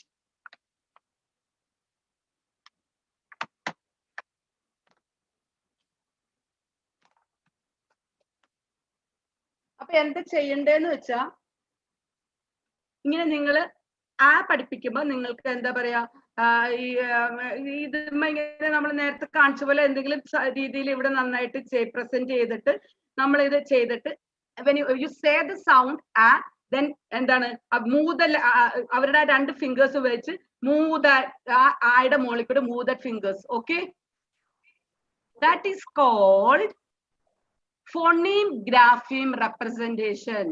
Phoneme is the sound produced by the teacher, and the sound phoneme means sound. Grapheme എന്ന് പറഞ്ഞാൽ written ആണ്, written. Grapheme, dysgraphia, grapheme. ഗ്രാ എന്ന് പറയുന്നത് എപ്പോഴും റൈറ്റിംഗിന്റെ ആണ്. ഓക്കെ, അപ്പൊ അതായത് ഒരു സിമ്പിൾ നമ്മൾ കാണിക്കണം. സൗണ്ട് കൊടുക്കുമ്പോൾ we should show a symbol and move our hands on that symbol. Understood? Okay. Yes, ma'am. These are the 7 techniques we are using to improve reading. That is not that I am not going now because class was taken for reading yesterday. But these are the methods I use in our center to improve children's reading. Okay, and the first one is phonics approach. Phonetics we teach. There are 10 steps in phonetics. Next one is phonetics, you know, sound of the letter. That is phonetics. Just I will brief them. Structural analysis means structure. A word has different parts. Either word in different parts and അതായത് വേർഡിന്റെ മുമ്പ് word കഴിഞ്ഞിട്ട് വേർഡിന്റെ മുമ്പുള്ളത് we call prefix and word കഴിഞ്ഞിട്ട് we call suffix. That is called structural analysis. അതായത് structure ഉണ്ട് വേർഡിന്, എല്ലാ വേർഡിനും. Happy, what is the meaning of happy? സന്തോഷം അല്ലേ, happy. But if I add un to that happy in front of the ഹാപ്പിക്ക് മുമ്പ് അൺ ചേർത്താൽ എങ്ങനെയായിരിക്കും? ഇറ്റ് ബിക്കംസ് അൺഹാപ്പി അല്ലേ? സോ നമ്മൾ ഇതുവരെയും പഠിക്കുമ്പോൾ ശ്രദ്ധിച്ചിട്ടുണ്ടോ അണ്ണിനൊരു മീനിങ് ഉണ്ടോ ശരിക്കും? Yes, un has got A meaning. So എന്താണ് നമ്മൾക്ക് നോട്ട് ഹാപ്പി എന്നുള്ളത് തന്നെ. അണ്ണിന്റെ മീനിങ് എന്താണ്? നോട്ട്. അണ്ടർസ്റ്റുഡ്? അങ്ങനെ നമ്മൾ സ്ട്രക്ചർ അനാലിസിസ് എന്ന് പറഞ്ഞ ഒരു വലിയൊരു ഏരിയ ആണ്. അതിന്റെ ഏറ്റവും ബേസ് ആണ് ഞാൻ പറഞ്ഞത്. സ്ട്രക്ചർ അനാലിസിസ് എന്ന് പറഞ്ഞാൽ എന്താ, നമ്മൾ ഈ suffix and prefix, with using suffix and prefix we are dividing that particular word. Okay, understood? Then yes, the other one is syllabication. Syllabication എന്ന് പറഞ്ഞാൽ dividing a word into readable form. അവിടെ നമ്മൾ meaningful division ഇല്ല. Just to make reading easy, we are dividing a word into syllable. For September, how do you divide September? September. That's a division. That's called syllabication. Sight words. There are 220 sight words. That sight words means that sight word has to be taught to a child only through sight. അതായത് നമ്മൾ ഒരു board എടുത്തിട്ട് ഇങ്ങനെ site words 220 ഉണ്ട്. 220 words നമ്മൾ we have to keep with us. ആ ഓരോ വേർഡും കാണിച്ചിട്ടാണ് നമ്മൾ അവരെ പഠിപ്പിക്കുന്നത്. അല്ലാതെ ഒരിക്കലും എഴുതി പഠിപ്പിച്ചാൽ അവർ പഠിക്കില്ല. That 220 words will not never get into the memory of brain if it എന്താണ് എഴുതി പഠിപ്പിച്ചാൽ never that will go into the memory of the brain. Next one is configuration. Configuration is the shape of the letters. That is also very important. Dictionary analysis means the dictionary is the most important book that help us to make a child to improve reading. അതെന്താണെന്ന് നമ്മൾ റിട്ടേണിൽ പഠിക്കും. Contest analysis also means നമ്മൾ പറയില്ലേ contest അനുസരിച്ച്, അതായത് അതിനകത്തുള്ള സന്ദർഭം, അതായത് എന്താണ് പറയണത്, ആ കോണ്ടസ്റ്റ് അനാലിസിസ് ചെയ്യാനായിട്ട് നമ്മൾ ഉപയോഗിക്കുന്ന കുറച്ച് വേർഡ്സ് നിങ്ങൾക്ക് ഫെമിലിയർ ആയിരിക്കും. അത് ഞാൻ ജസ്റ്റ് എക്സ്പ്ലെയിൻ ചെയ്യാം. അതെന്താന്ന് വെച്ച് കഴിഞ്ഞാൽ ഫസ്റ്റ് വൺ നിങ്ങൾ കേട്ടിട്ടുണ്ടാകും, സിനോണിംസ്, ആന്റോണിംസ്, ഓമോഫോൺസ്, ഓമോണിംസ്, ഓമോഗ്രാഫ്സ്, ഇതൊക്കെ കേട്ടിട്ടുണ്ടാവും. ഇതെല്ലാം കോണ്ടസ്റ്റ് അനാലിസിസ് വന്നത്. അപ്പൊ ഇതെല്ലാം ഇത്രയും കാര്യങ്ങൾ നമ്മൾ കുട്ടികളെ നമ്മൾ പഠിച്ചു കഴിയുമ്പോൾ the most important thing എന്ന് പറഞ്ഞാൽ ആസ് എ സ്പെഷ്യൽ എഡ്യൂക്കേറ്റർ നിങ്ങൾ written expression you have to study by heart. നമ്മൾ പഠിക്കാതെ നമുക്ക് കുട്ടിക്ക് ചെയ്യാൻ പറ്റില്ല.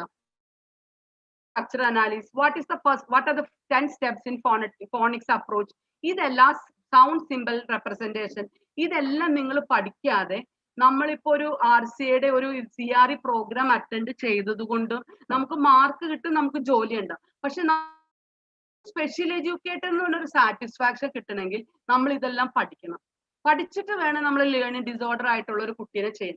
പക്ഷെ നമ്മൾ ലേണിംഗ് ഡിസോർഡർ കുട്ടിക്കെന്ന് മാത്രമല്ല പറയണേ, ഏത് കുട്ടിക്കും ചെയ്യാം. ഇപ്പൊ ഒരു ഓട്ടിസ്റ്റിക് കുട്ടി, കുറച്ച് ഐക്യു കുറവ്, ഇച്ചിരി MR കുട്ടി, ഇത്ര ഐക്യു, എല്ലാവരും നമ്മൾ ഈ മെത്തേഡാണ് we are following. But the time span will be little കൂടുതലായിരിക്കും considered with that particular set. എല്ലായിടത്തും അപ്ലൈ ചെയ്യുന്ന മെത്തേഡ് ഒന്നാണ് എല്ലാ കുട്ടികൾക്കും, അല്ലാണ്ട് ഒരു മാർഗമില്ല. ഇപ്പൊ കോർഡിനേഷൻ നമ്മളോട് ആക്ടിവിറ്റി LDക്കും കൊടുക്കുന്നത് MRനും കൊടുക്കുന്നത് ഒന്നല്ലേ? Understood? അപ്പൊ ഇതാണ് റീഡിങ്ങിനുള്ള 7 steps Santanu is doing to improve the reading. അത് ചെയ്യണം. കാരണം റീഡിങ് എന്താ ഞാൻ ഇത്രയും സ്പെസിഫിക്കലി പറയണത് വെച്ചാൽ റീഡിങ് പോവാതെ ഔട്ട്പുട്ട് വരില്ല. റീഡിങ് പോയാൽ മാത്രമാണ് നമ്മുടെ ബ്രെയിനിൽ അത് കയറുള്ളൂ. Then it comes. അതാണ് ഞാൻ ആദ്യത്തെ എക്സസൈസ് ആയിട്ട് ഞാൻ ചെയ്യിപ്പിച്ചത് നിങ്ങളെ കൊണ്ട്. നിങ്ങളുടെ ബ്രെയിനിലുള്ളതേ നിങ്ങൾക്ക് വരുള്ളൂ. So it has to go to the brain. Reading is one of the most important thing. Okay, understood? Reading ഭംഗിയായാൽ മാത്രമാണ് റീഡിങ്ങിന്റെ കൂടെ നടക്കുന്ന ഒരു ആക്ടിവിറ്റിയാണ് reading comprehension. Understood? Yes, ma'am. Yes, thank you. ഇതാണ് ഞാൻ ജസ്റ്റ് ആസ് എ സാമ്പിൾ വെടിക്കെട്ട് എന്ന് പറയില്ലേ, നിങ്ങൾ എന്തെങ്കിലും പഠിക്കാതെ പോവാൻ പറ്റില്ല. എനിക്ക് അത് ഭയങ്കര വിഷമമുള്ള കാര്യമാണ്. അതുകൊണ്ട് ഞാൻ ഫോണിക്സ് അപ്രോച്ചിന്റെ 10 steps ഞാൻ ഇവിടെ എഴുതിയിട്ടുണ്ട്. Just take the screenshot. നിങ്ങൾക്ക് ഇത് എന്താണെന്ന് അറിയണമെങ്കിൽ ജസ്റ്റ് നിങ്ങൾ എന്തെങ്കിലും ബുക്സിൽ നോക്കുക, ഇല്ലെങ്കിൽ നെറ്റിൽ ഉണ്ടാവുമായിരിക്കും. അതല്ല, ഇതിന്റെ എന്തെങ്കിലും പഠിച്ച ശേഷം ആഫ്റ്റർ ഗോയിങ് ത്രൂ ദിസ് ഞാൻ ഉറപ്പ് പറയുന്നു, if anybody has got any doubt in any of these 10 steps, definitely I will give an idea. നിങ്ങൾ വിളിച്ചു കഴിഞ്ഞാൽ ഞാൻ തിരിച്ചു പറഞ്ഞിരിക്കും, ആൻസർ മനസ്സിലാക്കി തന്നിരിക്കും. പക്ഷേ നിങ്ങൾ നോക്കിയിട്ടില്ലെങ്കിൽ ഐ വിൽ അണ്ടർസ്റ്റാൻഡ്. നോക്കാതെ ഡൗട്ട് ചോദിച്ചാൽ definitely I will understand. So you go through this 10 steps.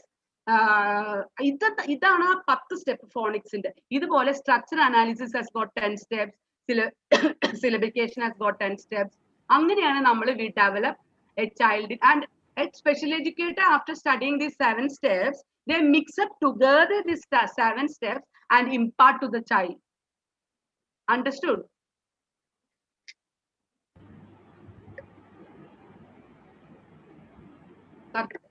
എന്താണ് മനസ്സിലായില്ല എന്നാണ് എനിക്ക് തോന്നുന്നത് അല്ലേ?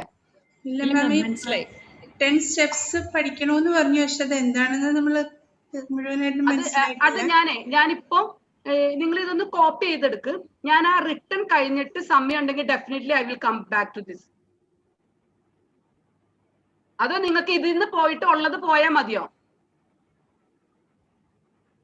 മാം, നമ്മളുടെ ടോപ്പിക് റിട്ടൺ ആണല്ലോ മാം.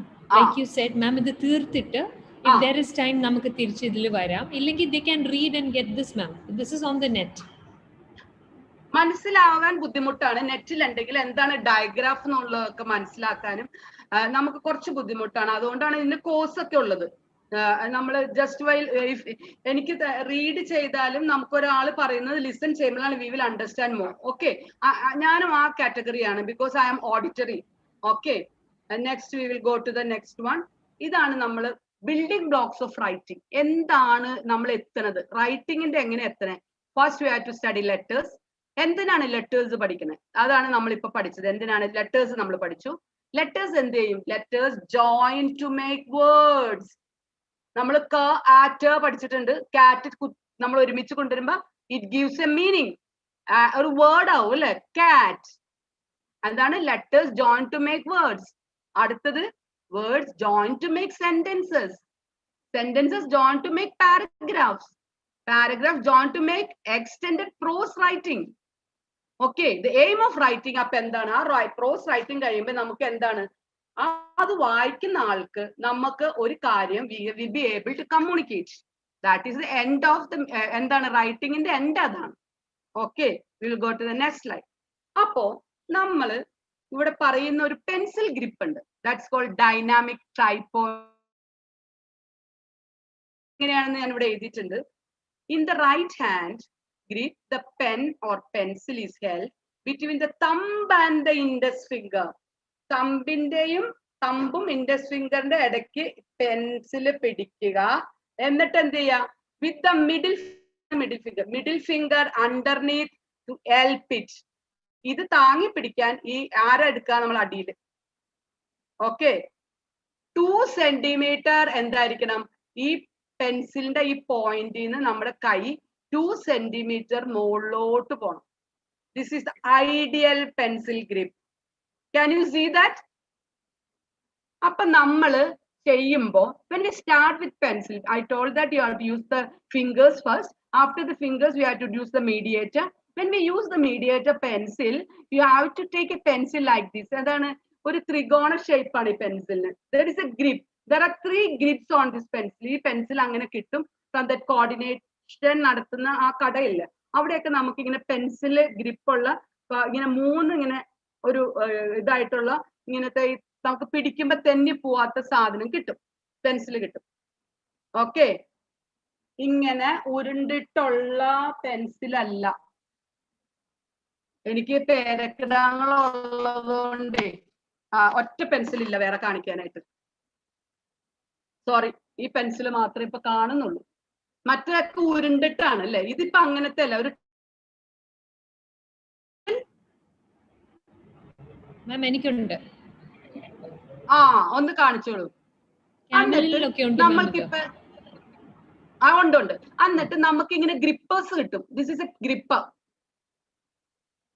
ഈ ഗ്രിപ്പർ യൂസ് ചെയ്യുമ്പം നമ്മൾ വാട്ട് വി ഹാവ് ടു നമ്മൾ എന്ത് കൺസിഡർ ചെയ്യേണ്ടതെന്ന് വെച്ചാൽ എല്ലാ ഗ്രിപ്പേഴ്സും ഈ കുട്ടിയുടെ ഫിംഗറിന് സെൻസിറ്റൈസ്, അവന് ഇഷ്ടപ്പെടില്ല, അവന്റെ ഫിംഗറിന് ഇഷ്ടപ്പെടില്ല.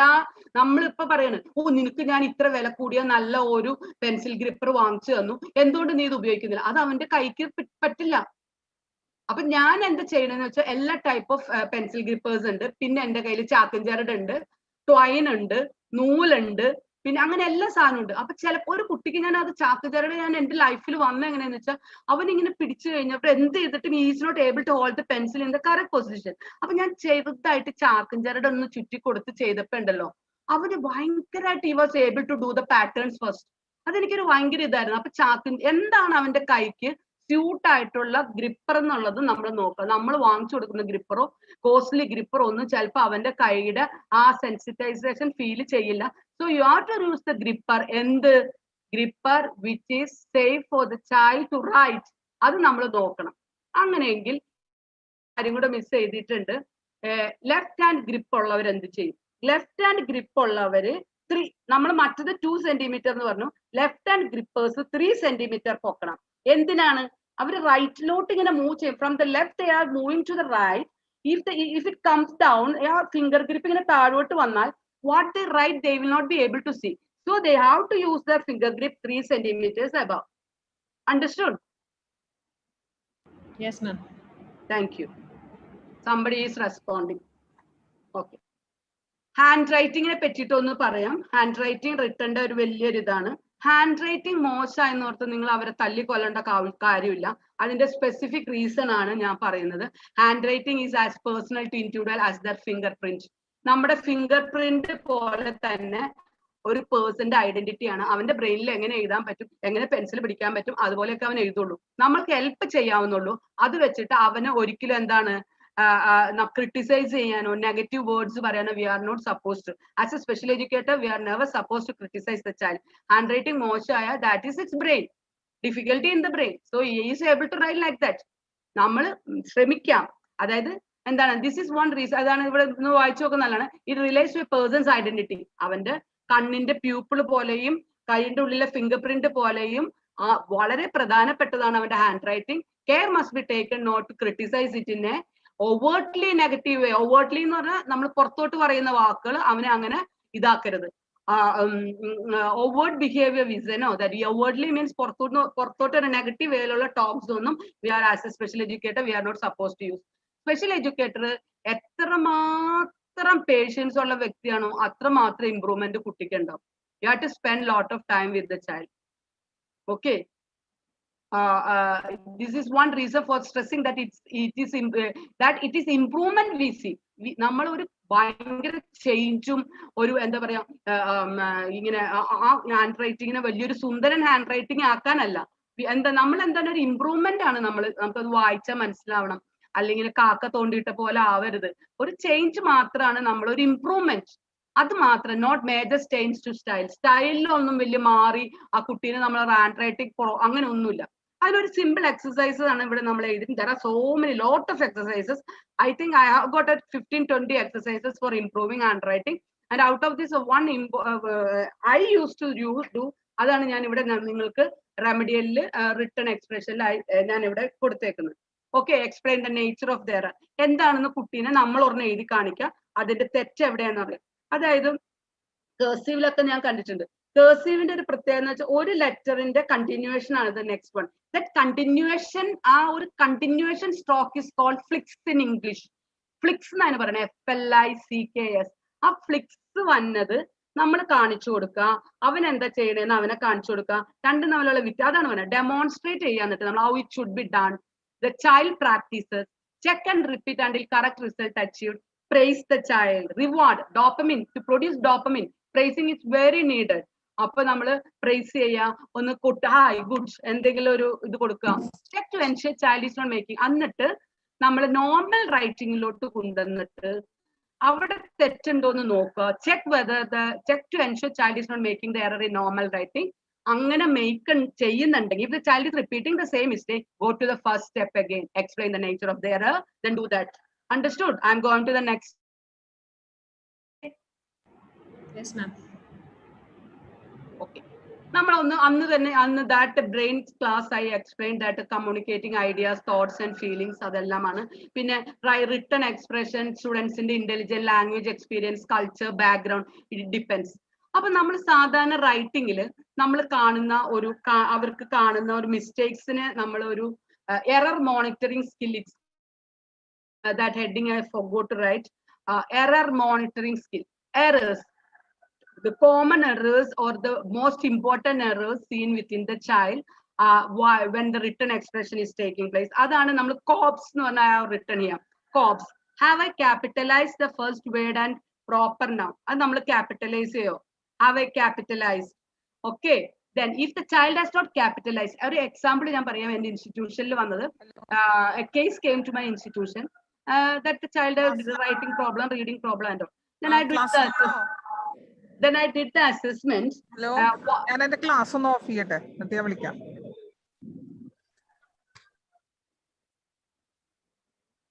Then I did the assessment. I told the child to write my school. അപ്പൊ എന്താ കണ്ടെന്ന് വെച്ചാൽ, you know that the name of my school, the it's capital letter, and that name, no, that my school is എന്താ പറയാ, ഇപ്പൊ ഞാൻ work ചെയ്യുന്ന രാജഗിരി ഇൻസ്റ്റിറ്റ്യൂഷനിലാണ്. അപ്പൊ so I will say the name of my, it's an example, the child's school is another, the name of my school is Rajagiri. So Rajagiri, that R is written in small letter. Everywhere name is written, NAME is written, that is in capital letter. Then when I went through that assessment sheet, I asked why you are written like that. So the child is telling me that was a surprise for me. The child told me that ഞാൻ ചോദിച്ചു എന്താ name എഴുതുന്നിടത്തൊക്കെ capital letter എഴുതണമെന്ന് പഠിപ്പിച്ചിട്ടില്ലെന്ന്. See the difference? Understood? Name എന്നുള്ള word അല്ല, അതാ teacher ഇന്നേ വരെ കണ്ടിട്ടില്ല, അവിടെയൊക്കെ വട്ടിട്ട് വെച്ചിട്ടുണ്ട്. സോ ക്യാപിറ്റലൈസ് എന്ന് പറയുന്നത് have a capitalized the so how to capitalize, where the child has to capitalize. അത് നമ്മൾക്ക് ഞാനിപ്പോ അടുത്തൊരു ഈ സ്ലൈഡ് പോയിട്ട് ഞാൻ അടുത്തത് ഒന്നും കാണിക്കാം, ഇപ്പൊ തന്നെ അത് കാണിക്കാം. നെക്സ്റ്റ് വൺ, ഞാൻ എല്ലാത്തിന്റെ റൂൾസ് എഴുതിയിട്ടില്ല, എവറിത്തിങ് ജസ്റ്റ് ഈ 2 മണിക്കൂർ എന്തുമാത്രം ഇൻപുട്ട് ചെയ്യാൻ പറ്റുമോ അത്രത്തിന് ഞാൻ ചെയ്തിട്ടുള്ളൂ. സോ ക്യാപിറ്റലൈസ് ചെയ്യേണ്ട ഏരിയാസ് ഞാൻ ഇവിടെ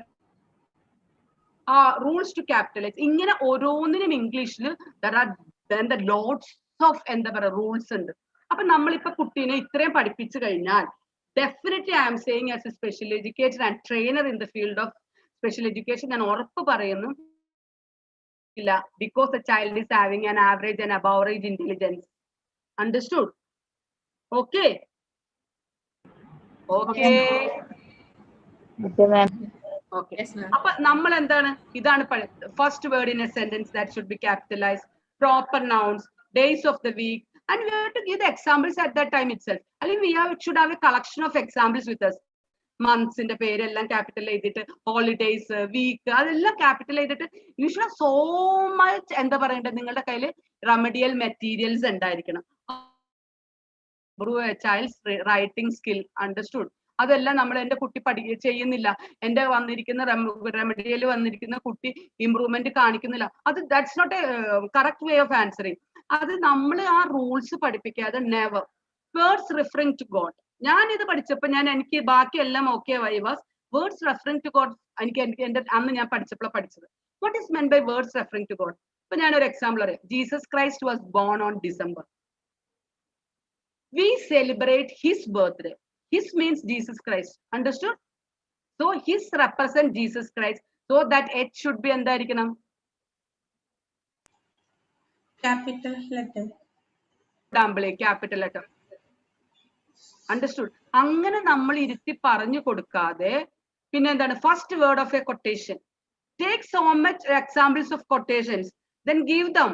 അവർ അപ്പൊ ആ കൊട്ടേഷൻ കഴിഞ്ഞിട്ട് definitely they will that first word will be capital letter. ഇത് നമ്മൾ പഠിപ്പിച്ചു കൊടുത്താൽ നമ്മൾ നേരത്തെ കാണുന്ന have I capitalized the first word and proper nouns എന്നുള്ള they will make a mistake. A learning disorder child will never make a mistake. അതുപോലെ തന്നെ next one is how is the overall appearance. Appearance means look at spacing. നമുക്ക് spacing ഉണ്ടായിരിക്കണം. ഒരു കുഞ്ഞു finger വെച്ച് concept അവരിൽ വരും ഡിഫിക്കൽറ്റി ഉള്ളവർക്ക്. ലെജിബിലിറ്റി ക്ലിയർ ആയിരിക്കണം, ക്ലിയർ ലെജിബിൾ വായിക്കാൻ പറ്റണം. ഇന്റൻഷൻ ഓഫ് പാരഗ്രാഫ്, പാരഗ്രാഫിന് മുമ്പിൽ ഏത് പാരഗ്രാഫ് തുടങ്ങുമ്പോൾ സ്വല്പം ഗ്യാപ്പ് ഉണ്ടാവും, ഇന്റൻഷൻ ഉണ്ടാവണം. ഒരു ഗ്യാപ്പ് ഇട്ടിട്ട് നമ്മൾ പാരഗ്രാഫ് തുടങ്ങണം. അല്ലാണ്ട് ആ ലൈനിന്റെ തുടക്കത്തിൽ തന്നെ നമ്മൾ തുടങ്ങില്ല. ഒരു ചെറിയൊരു പൊടിക്കൊരു സ്ഥലം വിട്ടിട്ട് we start the paragraph. That is intention of paragraph. Neatness and complete sentence ഉണ്ടായിരിക്കണം. Incomplete fragment sentences are not supposed to be made by the child. It should be complete sentence. The next one, P stands for എന്താണ്? Have I punctuations? There are different types of punctuation you must have seen. Punctuation has also got rules. അത് ഞാൻ ഇവിടെ ചെയ്തിട്ടില്ല. എല്ലാം കൂടെ നമുക്ക് that will be എന്താ പറയാ ഒരു മിക്സിംഗ് ആയി പോകും. So punctuation has also got rules. So എന്താണ് ആ കോമ സെമിക്കോളൻ എവിടെ ഇടണ്ടേ എന്നുള്ളത് നമ്മൾ ഫുൾ സ്റ്റോപ്പ് ഒക്കെ നമ്മൾ കുട്ടികളെ we have to make the child understand. And the last one is that spelling. Have I spell all the words correctly?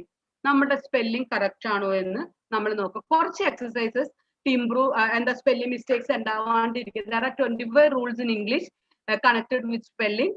അതിൽ ഞാൻ ഒരു കുറച്ചെണ്ണം മാത്രം നിങ്ങൾക്ക് ഹെൽപ്പ് ചെയ്യാനായിട്ട് പേജ് എടുത്തിട്ടുണ്ട്. 25 എക്സ്പ്ലെയിൻ ചെയ്യാന്ന് പറഞ്ഞാൽ 1 day ആണ് അതിന്റെ ആ തിയറി പോകുന്നത്. അത് നമുക്ക് പറ്റില്ലാത്തതുകൊണ്ട് ജസ്റ്റ് ഗീവിങ് സം എക്സ്പ്ലെയിൻ. 10 ആണെന്ന് തോന്നുന്നു I have taken. Okay, we will go to next. ഈ ഇത് നമ്മളിങ്ങനെ ഒരു പിക്ചറൈസ് ചെയ്ത് കുട്ടികളെ കാണിക്കുന്ന ഒരു മെറ്റീരിയലിൽ നിന്ന് ഞാൻ എടുത്തേക്കുന്നതാണ്. COPS are coming. COPS did you capitalise? The ball is blue. Capitalise the blue ചെയ്തോ? അത് കാണിക്കാൻ വേണ്ടി ഞാൻ just as a representation I have taken this. കുട്ടികൾക്ക് പടം വരച്ചു എല്ലാം നമുക്ക് കാണിക്കാം. അത് നമ്മൾക്ക് ഒരു കോബ്സ് എന്ന് പറയുമ്പോൾ പോലീസ് നമ്മൾ കോബ്സ് ഒക്കെ ആ കോബ്സ് എന്ന് പറഞ്ഞിട്ട് നമുക്ക് അവർക്ക് കൊടുക്കാം. അപ്പൊ അവർ അലേർട്ട് ആയിരിക്കും. After a paragraph is written just tell them നമ്മൾ ഈ പറഞ്ഞതെല്ലാം have you done it correctly അല്ലെങ്കിൽ ചെക്ക് ചെയ്യാം. അതുകൊണ്ട് തന്നെ it's called error monitoring thing this COPS. Okay, we will go to the next one. ഈ റിട്ടൺ എക്സ്പ്രഷൻ ഇപ്പൊ ഇത്ര നേരമൊക്കെ നമ്മൾ നോക്കിയത് കുഞ്ഞു കുട്ടികൾക്കാണ്. കുഞ്ഞു കുട്ടിയിൽ കുട്ടി വലുതായിക്കൊണ്ടിരിക്കുക. So what all things written expression should contain? അതായത് ഫ്ലൂവൻസി ഉണ്ടായിരിക്കണം. ഫ്ലൂവൻസി, ദെൻ സിൻടാക്സ് എല്ലാം എക്സ്പ്ലെയിൻ ചെയ്യുന്നുണ്ട്. These 5 things are necessary in written expression. ഇവിടെ എന്തെങ്കിലും കുഴപ്പം വരുന്നതാണ് difficulty in written expression considered with big children. അപ്പൊ നമ്മൾ ഇതെന്താണെന്ന് ഓരോന്ന് പഠിക്കും. ഇപ്പൊ അത് റെമഡിയൽ രീതിയിലാണ് ഞാൻ പഠിപ്പിക്കുന്നത്. അസസ്മെന്റും നമ്മൾ ഇതേ മെത്തേഡിൽ തന്നെയാണ്. We are doing the assessment also with these 5 steps. അത് തന്നെയാണ് നമ്മൾ റെമഡിയലുമായിട്ട് ചെയ്യുന്നത്. We are following, institution is following both club together. Okay, we will go to the next slide. Isaacson ആണ് ഇത് പറയുന്നത്. Fluency, what is meant by fluency in a written expression? ഇപ്പൊ നമ്മൾ മൈ സ്കൂൾ എഴുതിപ്പിച്ചു. എഴുതി കഴിഞ്ഞിട്ട് കുട്ടിയുടെ ആ പേപ്പറിന്റെ താഴെ I will write fluency is not required, age required fluency ഇല്ല. നമ്മൾ അത് ചെയ്തു. എങ്ങനെയാണ് how will you find the fluency? Fluency എന്ന് പറഞ്ഞു കഴിഞ്ഞാൽ വായിച്ചാൽ നിങ്ങൾക്ക് മനസ്സിലാവും. Fluency is defined as quantity of verb. കുട്ടിക്ക് കണ്ടന്റ് ഉണ്ടായിരിക്കണം, ഇഷ്ടംമാതിരി words they should have in their brain, എന്നാലും അത് റിട്ടൺ ഫോമാറ്റിൽ വരുള്ളൂ. അപ്പൊ ആ വെർബൽ ഔട്ട്പുട്ട്, പറയുന്ന വെർബൽ ഔട്ട്പുട്ട് അവർ റിട്ടണിൽ പോകുമ്പോൾ ആ and refers to number of ആ ഔട്ട്പുട്ട്, അവർ പറയാൻ ഉപയോഗിക്കുന്ന ഔട്ട്പുട്ട് നമ്മൾ റിട്ടണിൽ വരുന്നതാണ് എന്ത് ഫ്ലുവൻസി എന്ന് പറയുന്നത്. അതെങ്ങനെ നമുക്ക് കാൽക്കുലേറ്റ് ചെയ്യാം? Average sentence length. നിങ്ങൾക്ക് എങ്ങനെ ഒരു കുട്ടിക്ക് ഫ്ലുവൻസി ഇല്ല എന്ന് മനസ്സിലാക്കാനായിട്ട് ഒരു അസസ്മെന്റും കൂടെ ഞാൻ ഇവിടെ പറയുകയാണ്. അത് തന്നെയാണ് നമ്മൾ റെമഡിയൽ ആയിട്ട് ഉപയോഗിക്കുന്നത്. അതായത് ഈ ആവറേജ് സെന്റൻസ് ലെങ്ത് എന്ന് പറയുന്നതാണ് ഫ്ലുവൻസി. അപ്പൊ അത് കൗണ്ട് ചെയ്യുന്നത് counting the number of words. ഇപ്പൊ 8ാം ക്ലാസ്സിലെ കുട്ടി എത്ര വേർഡ്സ് എഴുതിയിട്ടുണ്ടെന്ന് നമ്മൾ കൗണ്ട് ചെയ്യാം. ഇപ്പൊ 8ാം ക്ലാസ്സിലെ കുട്ടി അല്ലെങ്കിൽ 8 വയസ്സുകാരനെ നമുക്ക് എടുക്കാം. 8 വയസ്സുകാരൻ, അപ്പൊ നമുക്ക് പറയാം 8 വയസ്സുകാരൻ ഏത് ക്ലാസ്സിലായിരിക്കും? 6, 7, 3ാം ക്ലാസ്സിൽ. 8 വയസ്സുകാരൻ എഴുതിയേക്കുന്ന ഒരു മൈ സ്കൂളാണ് നമ്മളിപ്പോ എക്സാമ്പിൾ ആയിട്ട് എഴുതുന്നത്. അപ്പൊ ഈ കുട്ടി എഴുതിയേക്കുന്നത് 80 വേർഡ്സ് ആണ്. എത്ര വേർഡ്സ് എഴുതിയിട്ടുണ്ട്? 80 words. Okay. And number of sentences എത്രയുണ്ട്? 10 എണ്ണം ഉണ്ട്. സോ ഡിവൈഡ് 80/10 എത്ര കിട്ടി? 8 അല്ലേ? അപ്പൊ അവന്റെ ഏജ് എത്ര? 8 അല്ലേ? 8 അവന്റെ പ്രായത്തിനൊത്ത ഫ്ലുവൻസി ഉണ്ട്. ക്ലിയർ ആയോ? ഈ മോളിൽ പറഞ്ഞേക്കുന്ന കാര്യം കാറ്റ്റൈറ്റ് ഇങ്ങനെയാണ് എക്സ്പ്ലെയിൻ ചെയ്യുന്നത്. Average sentence length of an 8-year-old is 8 words and that his length increases 1 word per year through age 13.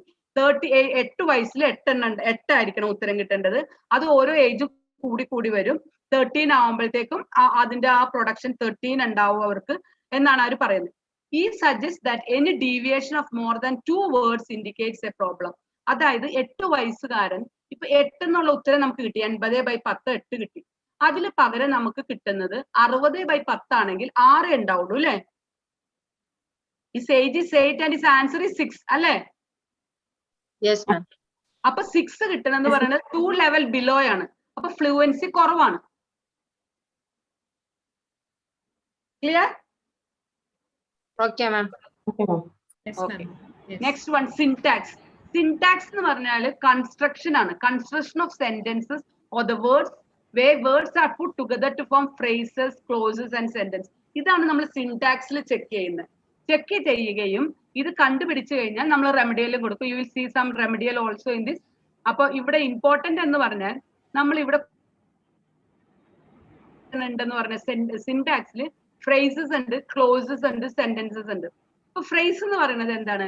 A group of words which make sense.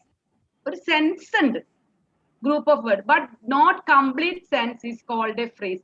ഫ്രേസും ക്ലോസും തമ്മിലുള്ള വ്യത്യാസം, അതിന് വളരെയധികം ആ വ്യത്യാസത്തെ കാണിക്കുന്നത് ഫ്രേസിൽ ഒരിക്കലും വേർബ് ഇല്ല. See the sun rises in the east. In the east is the phrase. ഫ്രേസിൽ വെർബ് ഉണ്ടോ?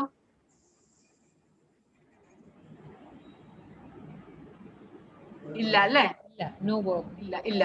അപ്പൊ ആ ഇൻ ദ ഈസ്റ്റ് എന്ന് പറയുന്നതിന് ഒരു അർത്ഥമുണ്ട്, പക്ഷെ it does not make a complete sense and that doesn't contain a verb and that is called the phrase. Then we go to the next one, close. The thief ran away when he saw my father. When he saw my father, there is a verb inside, but that also doesn't make a complete sentence. Here I have written that definition of that. A sentence, though containing a verb, does not make complete sense by itself, but depend on another sentence for its full meaning is a clause. അത് മറ്റതും കൂടെ the thief ran away വരുമ്പോഴാണ് നമുക്കൊരു complete sentence ആക്കുന്നത്. So clause എന്ന് പറയുന്നത് it does not become a complete sentence. So we will go to what is sentence. A sentence is a group of words which make a complete sense is called a sentence. 4 types of sentences can be seen in a written expression. അതായത് incomplete sentence we can see, simple sentence we can see. What is meant by simple sentence? Exercise is the, I will explain. Simple sentence is the, compound sentence is there, and complex sentence is there. We will go to the next sentence. അത് കാണുന്നില്ല. So I will explain. Simple sentence എന്ന് പറഞ്ഞാൽ Taju is a good poet. That's a simple sentence. A subject and a predicate. Simple sentence. Then another sentence. He's a good painter. That is also another simple sentence. So what happens in a child is that when child begins to write something, at the first time there will be always an incomplete sentence. They will ask, Amma, I have a, അല്ലെങ്കിൽ എന്ത് പറയാ, we will say you have a doll. അല്ലെങ്കിൽ അവർ പറയും a doll. What is how to complete that sentence? Then we will say that I have a doll. Say that you have a doll. That I have a doll. I have a doll. We repeat that. So the style starts with an incomplete sentence. It goes to the simple sentence. Simple sentence I explained. Then comes the compound sentence. What is meant by compound sentence? We use some conjunctions. അല്ലേ? ഈ എന്താ പറയാ simple സെന്റൻസിന്റെ കൂടെ നമ്മൾ conjunctions ഉപയോഗിച്ചിട്ട് നമ്മൾ എന്ത് ചെയ്യും? അങ്ങനെ ഉപയോഗിക്കുന്ന സെന്റൻസിനെയാണ് we call compound sentence. Okay, then next comes complex sentence. Complex sentence എന്ന് പറഞ്ഞാൽ കുറച്ചുകൂടെ ഡിഫറെന്റ് ആയിട്ടുള്ളതാണ്. കോംപ്ലക്സ് സെന്റൻസിൽ നമ്മൾ എന്താണ് പറയാ, അതിനകത്തൊരു സബോർഡിനേറ്റ് ക്ലോസും ഉണ്ട്, ഒരു എന്താണ് ഇൻഡിപെൻഡന്റ് ക്ലോസും ഉള്ളതിനെയാണ് കോംപ്ലക്സ് സെന്റൻസ് എന്ന് പറയുന്നത്. അതൊക്കെ അത്രയും നമ്മൾ ശരിക്കും നമ്മൾ ഗ്രാമർ പഠിക്കണം. ഇതിനകത്തുള്ളത് ഒന്നും കൂടെ എക്സ്പ്ലെയിൻ ചെയ്യാനായിട്ടുള്ളതാണ്. അത് കഴിഞ്ഞിട്ട് പറഞ്ഞുതരാം. ഓക്കെ, സമയം ഉണ്ടെങ്കിൽ എല്ലാം എക്സ്പ്ലെയിൻ ചെയ്യുന്നതായിരിക്കും കേട്ടോ. വീണ്ടും വീണ്ടും എല്ലാം ഒന്നും കൂടെ പറഞ്ഞു തന്നെയായിരിക്കും. Vocabulary, what is meant by vocabulary? Vocabulary എന്ന് പറയുന്നതാണ് ഏറ്റവും ഇമ്പോർട്ടൻറ്റ്. അതായത് ഒരു കുട്ടിയുടെ ബ്രെയിനിൽ എത്രമാത്രം വൊക്കാബുലറി ഉണ്ടോ, ഓറൽ എക്സ്പ്രഷനും റിട്ടൺ എക്സ്പ്രഷനും അതിന്റെ ഫ്ലുവൻസി എന്ന് പറയുന്നത് ഭയങ്കരമായിരിക്കും.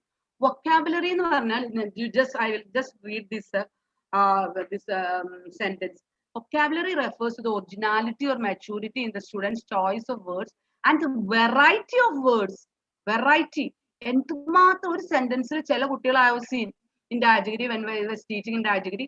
ആ സമയത്ത് ഞാൻ ചില കുട്ടികളുടെ ഒക്കെ 4th5th കുട്ടികളുടെ കൂടെ നമ്മൾ എക്സാമിനേഷൻ ഹാളിലൊക്കെ ഇൻവിജിലേറ്റർ ആയി I used to go. അപ്പൊ നമ്മൾ കണ്ടിട്ടുണ്ട് എത്ര ബ്യൂട്ടിഫുൾ ആയിട്ട് എന്തോ ഒരു വേർഡ്സ് ഇൻപുട്ട് ചെയ്ത കുട്ടികൾ എഴുതണേ. അത് അവരുടെ ഏജ് അനുസരിച്ച് ഇംപ്രൂവ് ചെയ്യും, അതുപോലെ എക്സ്പീരിയൻസ് അനുസരിച്ച് ഇംപ്രൂവ് ചെയ്യും. അതില്ലാതെ വന്നാൽ കുട്ടികളിൽ റിട്ടൺ എക്സ്പ്രഷൻ ഭയങ്കര ബുദ്ധിമുട്ടാണ്. See this example I written. The little girl saw the little boy in the little house. ഇവിടെ നമ്മൾ പറയും ഇതിന്റെ വൊക്കാബുലറി കുറവാണെന്ന് പറയും. എല്ലായിടത്തും ഒരു ലിറ്റില ഉപയോഗിച്ചേക്കണം അല്ലെ? നമുക്ക് വേണ്ടി ഇങ്ങനെ പറയാം, the little girl saw an young boy in the hut. ഇപ്പൊ മാറിയില്ലേ? വൊക്കാബുലറി ചേഞ്ച് ചെയ്തു അല്ലേ? പറഞ്ഞേ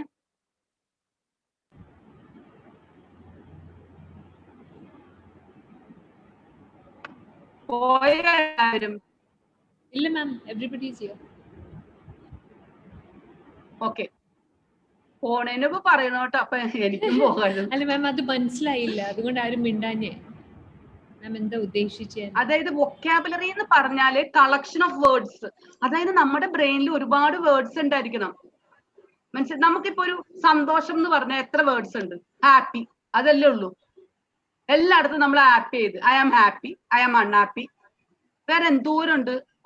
ഗ്ലാഡ് ഉണ്ട്, എൻജോയ് ഉണ്ട്, ജോയ് ഉണ്ട്, എക്സ്റ്റസി ഉണ്ട്, കുറെ വേർഡ്സ് ഉണ്ട്. നമുക്ക് അങ്ങനെ group of collection of words ഒരു സാധനത്തിന്റെ അറിയില്ല. ക്ലിയർ ആയോ മിസ് പറഞ്ഞ? അതിന്റെ കളക്ഷൻ ആണ് വൊക്കാബുലറി എന്ന് പറയുന്നത്. അതറിയാത്തോടത്തോളം കാലം നമ്മൾ അത് ഡെവലപ്പ് ചെയ്യേണ്ടത് ഇമ്പോർട്ടന്റ് ആണ്. മിസ് എന്റെ കയ്യില് ഞാൻ അതിപ്പോ നിങ്ങളെ കാണിക്കാനായിട്ട് അലമാരിയിലാണ് ഒരു വേർഡ് ഫയൽ ഉണ്ട്, ഒരു ബുക്ക് ഉണ്ട്. അതിനകത്ത് ഓരോ ഏജ് വൈസ് ഉള്ള വേർഡ്സ് ഉണ്ട് with pictures and with using sentence. അങ്ങനെ വെച്ചിട്ട് നമ്മൾ എന്ത് ചെയ്യും, ഓരോ പേജ് ഒരു ഡിഫിക്കൽട്ടി ആയിട്ട് വരുന്ന വൊക്കാബുലറി ഡെഫിസിറ്റ് ആയിട്ടുള്ള കുട്ടികൾക്ക് നമ്മൾ ഇൻട്രൊഡ്യൂസ് ചെയ്യും. നമ്മളുടെ കയ്യിൽ അനവധി മെറ്റീരിയൽ ഇല്ലാതെ we will not be able to do remedial to improve the written expression of a child. ഭയങ്കര ബുദ്ധിമുട്ടാണ്. വൊക്കാബുലറി കളക്ഷൻ നമുക്ക് വേണം. ഇപ്പൊ ഞാൻ ഒരു മീനിങ് ചോദിക്കാം, അത് ഒരു വേർഡിന്റെ വേറൊരു അർത്ഥം ഞാൻ ചോദിക്കാം. What is the meaning of pale? PAIL, pale. Bucket. Okay, അത് അറിയാവുന്ന ഒരാള് പറഞ്ഞു. ഇപ്പൊ പെയിലിന്റെ എത്ര പേർക്ക് സിൻസിയർ ആയിട്ട് നിങ്ങളുടെ ബ്രെയിനിലോട്ട് നിങ്ങളൊന്ന് ചിന്തിച്ചു നോക്കി, ആർക്കൊക്കെ പെയിലിന്റെ അർത്ഥം ബക്കറ്റാന്ന് മനസ്സിലായി? പക്ഷെ നമ്മള് ഒരു കുഞ്ഞു കുട്ടി ഇത് എപ്പ തുടങ്ങി പഠിക്കേണ്ടെന്ന് അറിയാമോ? പെയില് ബക്കറ്റാണെന്ന്. Jack and Jill went up the hill to fetch a pail of water. ഓർക്കണ്ട പാട്ട് ആരെങ്കിലും? What is the meaning of pail? അവിടെ ഒരു ബക്കറ്റിന്റെ പടമല്ല എന്നിട്ട് കാണിച്ചേക്കണേ. അപ്പൊ നമ്മളില് ഇതിന്റെ ഷോർട്ടേജ് ഭയങ്കരാണ് വൊക്കാബുലറി. ഓക്കെ, വൊക്കാബുലറി എന്തുമാത്രം ഉണ്ടോ അത്രയും നമുക്ക് റിട്ടൺ എക്സ്പ്രഷൻ ഇംപ്രൂവ് ചെയ്യാൻ പറ്റുള്ളൂ. Okay, so we have to teach. അപ്പൊ അതിനകത്ത് പറയുന്ന ഒരു കാര്യം, നിങ്ങളുടെ ബുക്സിലുള്ളത് വെച്ചിട്ട് ഇംഗ്ലീഷ് ടെക്സ്റ്റ് ബുക്സ് ഒക്കെ എടുക്കുകയാണെങ്കിൽ ഫസ്റ്റ് ലെസൺ നമ്മൾക്ക് അതിനകത്ത് ഒന്നില്ലെങ്കിൽ ഗ്ലോസറി എന്ന് പറഞ്ഞിട്ട് ലാസ്റ്റ് കുറച്ച് വേർഡ്സ് ഉണ്ടാവും. അല്ലെങ്കിൽ ഇൻ ദ ബിഗിനിങ് ഒരു സ്റ്റാർ ഇട്ടിട്ട് ആ സ്റ്റാർ താഴെ ഒരു സ്ഥലത്ത് എഴുതിയിട്ടുണ്ടാവും. അതായത് അതിന്റെ മീനിങ് ആണ് ഇതെന്ന് കാണിക്കാനായിട്ട്. Okay, have you seen that? Yes, ma'am. Yes, thank U.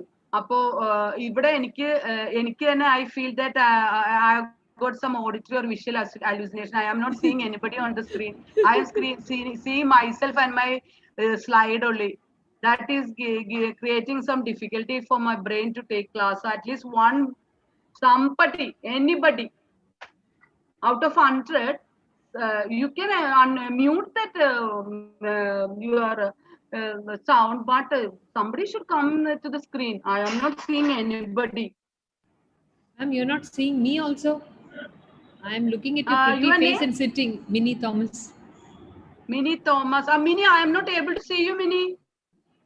Yeah, ma'am, I'm very much here. Now, I changed the window. From the first window, everybody went.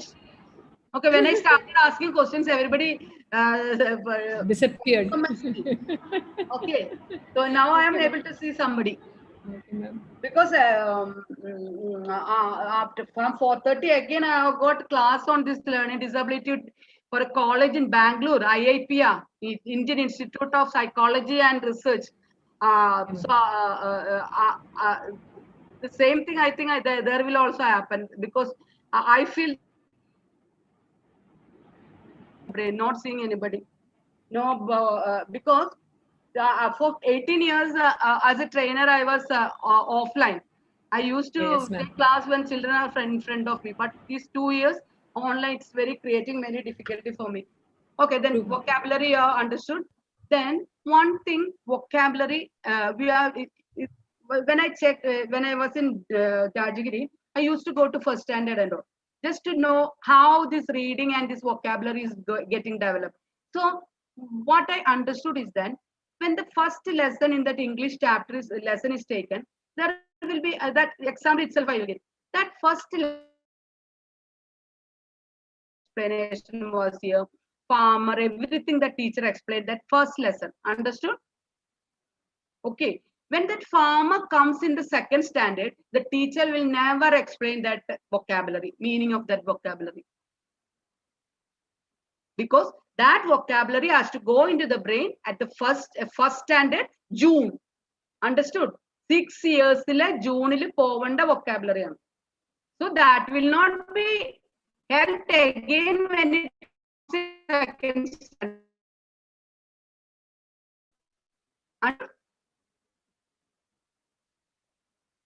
ചക്കരകളെ 5-10 പേരല്ലേ മലയാളികൾ അല്ലാത്തുള്ളൂ. മലയാളം അറിയില്ല, അതുകൊണ്ട് പിന്നെ പ്രശ്നമില്ലല്ലോ നിങ്ങൾക്ക്. അവിടെയും കുഴപ്പമാണല്ലോ. അവിടെ എന്താണാവോ സംഭവിക്കുക? എനിക്കിപ്പോ I should take a remedy. Ma'am, adalla, in between we lost 2 lines. Yes, ma'am. Yes. Ma'am, you were speaking. ഇടയ്ക്ക് 2 ലൈൻ നമ്മൾ കേട്ടില്ല. We couldn't Why? hear. What happened? Your voice കിട്ടിയില്ല മാമിന്റെ. Voice break ആവുന്നുണ്ട് മാം in between. ആണോ? Yes, ma'am.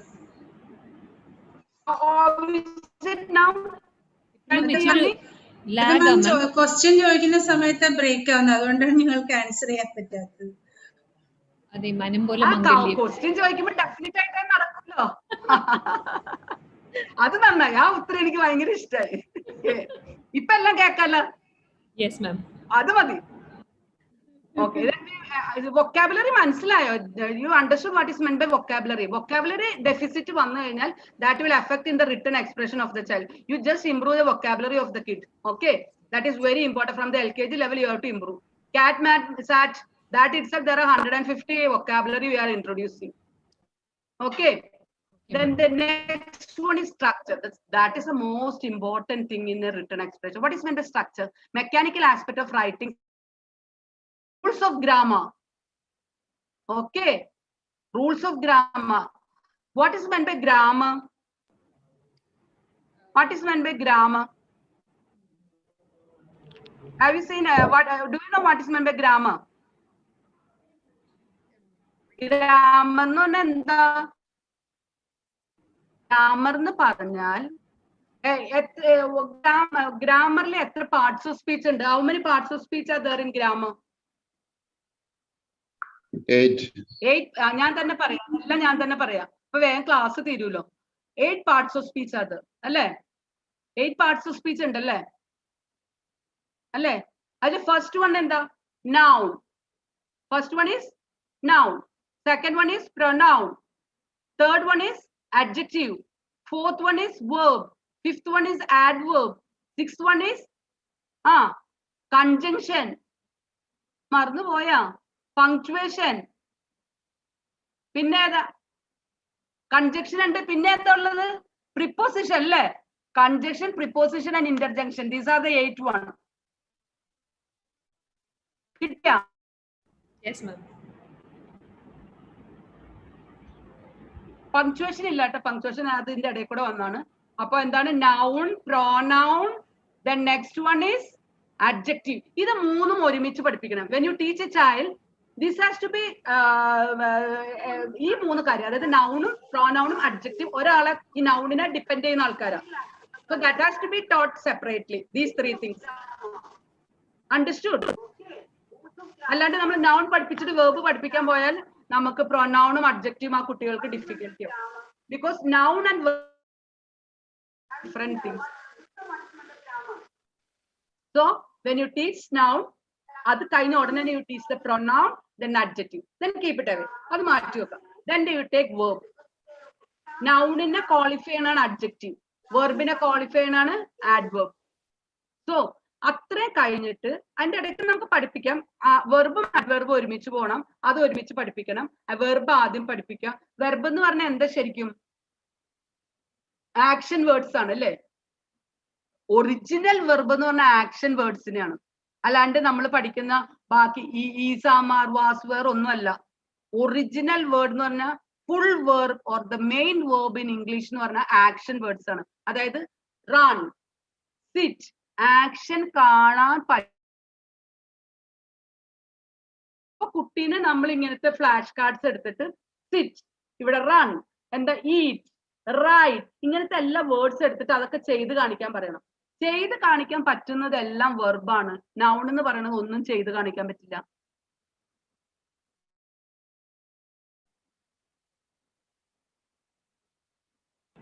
എന്റെ അമ്മേ, ഞാൻ നിങ്ങളെ ഗ്രാമർ പഠിപ്പിക്കണോ? കുഴപ്പമില്ലല്ലോ അല്ലേ? മിക്കവാറും ഞങ്ങളെല്ലാം സാന്ത്വനിലോട്ട് വരേണ്ടി വരും. അതെ അതെ. ഇപ്പൊ സാന്ത്വനി വരണ്ട. ഇപ്പൊ നമ്മൾ ഓൺലൈൻ ക്ലാസ് ഉണ്ട്. ഏത് മൊഡ്യൂളാ വേണ്ടതെന്ന് പറഞ്ഞാൽ മതി. You will get class for that. Okay. Okay. If it is reading, connected with reading, connected with Malayalam, connected with math, or connected with a written expression or brain itself, you will get a separate classes for that. Okay, then we will go to the structure. You understood that you have to teach the child grammar. That's very important. ഇത് ഏറ്റവും വളരെ എളുപ്പത്തിൽ നമുക്ക് grammar പഠിപ്പിക്കാൻ പറ്റും. And start it from the beginning. നമ്മൾ ഒരു 4ാം ക്ലാസ് 5ാം ക്ലാസ് ഒന്നുമില്ല, ഫ്രം ദ ബിഗിനിങ്. ഞാൻ UKG ബുക്ക് കണ്ടായിരുന്നു, അതിനകത്ത് അവര് നൗണ് തുടങ്ങിയിട്ടുണ്ട്. In some schools they start with verb. I don't know. Noun verb തുടങ്ങുമ്പോൾ but you should not club it with noun.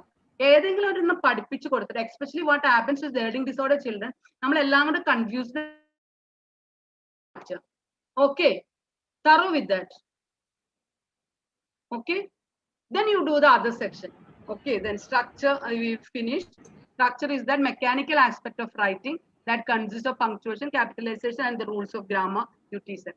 നമുക്ക് പിന്നെ ഇവിടെ നമ്മൾക്ക് എങ്ങനെയാണ് ഡിഫറെന്റ് വേസ് ഓഫ് റൈറ്റിംഗ് ഉണ്ട്. നമുക്കിപ്പോ ഒരു കുട്ടീനെ നമ്മൾ ഇത്രയൊക്കെ ഹെൽപ്പ് ചെയ്തു, നമ്മൾ ഫ്ലുവൻസി ഹെൽപ്പ് ചെയ്തു, സ്ട്രക്ചർ ഹെൽപ്പ് ചെയ്തു, എന്താ പറയാ, അങ്ങനെ എല്ലാം ഹെൽപ്പ് ചെയ്തു. Can you hear me? Yes, ma'am. നമ്മൾ അങ്ങനെയൊക്കെ ചെയ്ത് കഴിഞ്ഞിട്ട് നമുക്ക് ആക്ടിവിറ്റീസ് കൊടുക്കാം. ഇനി അതിനെ ഇംപ്രൂവ് ചെയ്യാനുള്ള അതിലുള്ളതാണ് സ്പോണ്ടേനിയസ് റൈറ്റിംഗ്. നമുക്ക് ഇങ്ങനെ കുറെ വേർഡ്സ് ഒക്കെ പഠിപ്പിച്ചു കഴിഞ്ഞിട്ട്, ഇപ്പൊ കാറ്റ്, ബാറ്റ്, മാറ്റ് ഒക്കെ പഠിപ്പിച്ചു കഴിഞ്ഞിട്ട് നമുക്ക് വേണമെങ്കിൽ ഒരു സെന്റൻസ് ചെയ്താൽ പറയാം. I have a cat. The cat is on the mat. The cat is after the rat. Understood? നമുക്കൊരു സ്പോണ്ടേനിയസ് റൈറ്റിംഗ് കുറെ വേർഡ്സ് പഠിപ്പിച്ച ശേഷം അങ്ങോട്ട് ചെയ്യാം. ഓക്കെ, സ്പെല്ലിംഗ് മിസ്റ്റേക്ക് നമുക്കുണ്ടെങ്കിൽ അവിടെ കറക്ഷൻസ് ചെയ്യാം. സ്പെല്ലിംഗ് മിസ്റ്റേക്ക് കുറച്ചത് നോക്കിയിട്ട് ആദ്യം ചെയ്യാം. ആ സ്പെല്ലിംഗ് മിസ്റ്റേക്സ് കുറയുന്നതെന്ന് വെച്ചാൽ റീഡിംഗ് നമ്മൾ പഠിപ്പിച്ചില്ല ഒരു 7 steps. അതിൽ നമ്മൾ കുറെ ഫോമാറ്റ്സ് ഉണ്ട്, സ്പെല്ലിംഗ് മിസ്റ്റേക്സ് ഇല്ലാതെ അവർക്ക് റീഡ് ചെയ്യാനും എഴുതാനും പറ്റുന്നത്. ഞാൻ സമയം ഉണ്ടെങ്കിൽ I go through that. Functional writing ആണ് ഒരെണ്ണം. കൺവേ അവിടെ ഫങ്ഷണൽ റൈറ്റിംഗ് എന്ന് പറഞ്ഞാൽ ഇത്രയും കാര്യങ്ങളാണുള്ളത്. ഇത് ബിഗ് ചിൽഡ്രനിലോട്ട് പോകാനായിട്ട് ചെറുതിലെ തന്നെ നമ്മൾ പയ്യെ ഇത് ഫങ്ഷണൽ റൈറ്റിംഗ് തുറന്നു. Conveying information in structured form, business letters, invitations, reports, minutes of meeting, ഇതൊക്കെ അതിന്റെ ഏജ് അനുസരിച്ചാണ് നമ്മൾ കൊടുക്കണേ. ഇതാണ് നമ്മൾ functional, we call functional writing. അത് നമ്മൾ കുഞ്ഞിലേ തുടങ്ങും. Okay, then when next go to the creative writing. Creative writing, അതാണ് നമ്മൾ personal expressions of thoughts and expression, personal thoughts and expression, poetry, story telling, unfinished stories. ഇതൊക്കെ നമ്മൾക്ക് ഇങ്ങനെ stories ഒക്കെ ഇടയ്ക്ക് സ്പേസ് ഒക്കെ വിട്ടിട്ട് അവിടെ പിക്ചറൊക്കെ വെച്ച് കൊടുക്കുക. ആ പിക്ചറിനെ അവര് അവിടെ എഴുതും, അല്ലെങ്കിൽ ആ പിക്ചർ നോക്കിയിട്ട് അവരവിടെ നമ്മളോട് പറയുന്നത് അവർ എഴുതും. അങ്ങനെയൊക്കെയുള്ള കാര്യങ്ങൾ. വേർഡ്ലെസ് പിക്ചർ ബുക്സ്, അതായത് വേർഡ് ഇല്ലാതെ പിക്ചർ കൊടുത്തിട്ട് നമ്മൾ അവരെ കൊണ്ട് വേർഡ് പറയിപ്പിക്കും, വേർഡ് എഴുതിപ്പിക്കും, അങ്ങനെയൊക്കെ ചെയ്യുന്നതാണ് creative writing. Fluency and syntax എങ്ങനെ ഇംപ്രൂവ് ചെയ്യാം? From jumbled up words from A sentence.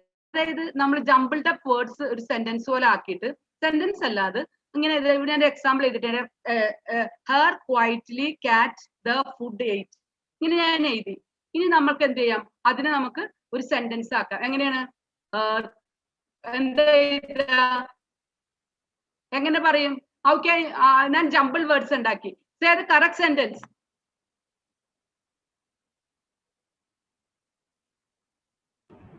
Mute unmute ചെയ്തിട്ടാണ് പറയാൻ.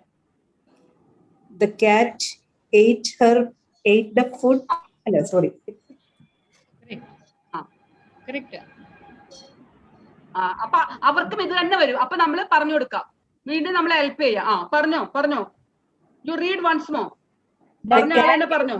Ate her food quietly. Very good. അങ്ങനെ നമ്മൾ കുഞ്ഞു സെന്റൻസ് കൊടുക്കുക.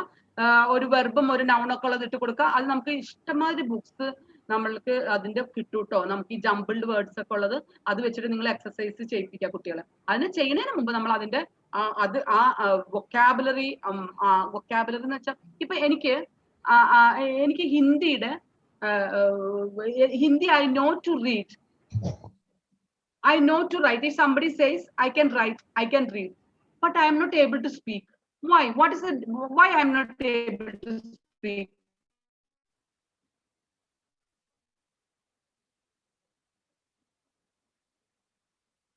എനിക്ക് ആ വേർഡിന്റെ മീനിങ് അറിയില്ല, വൊക്കാബുലറി ഇല്ല. വേർഡ് മീനിങ് ആയിട്ട് നമ്മുടെ ബ്രെയിനിൽ ഹിന്ദി ഉള്ളത് ഇല്ല. അതുകൊണ്ട് I am not able to speak. മനസ്സിലായില്ലേ? ഇപ്പൊ ചക്ക, നമുക്ക് മലയാളം, എനിക്ക് ചക്ക വേണം, എനിക്ക് ഹിന്ദി പറയാൻ അറിയില്ല. പക്ഷെ ചക്കയുടെ ഹിന്ദി ആരെങ്കിലും പറഞ്ഞു തന്നാൽ അത് എഴുതാനും അറിയാം, വായിക്കാനും അറിയാം.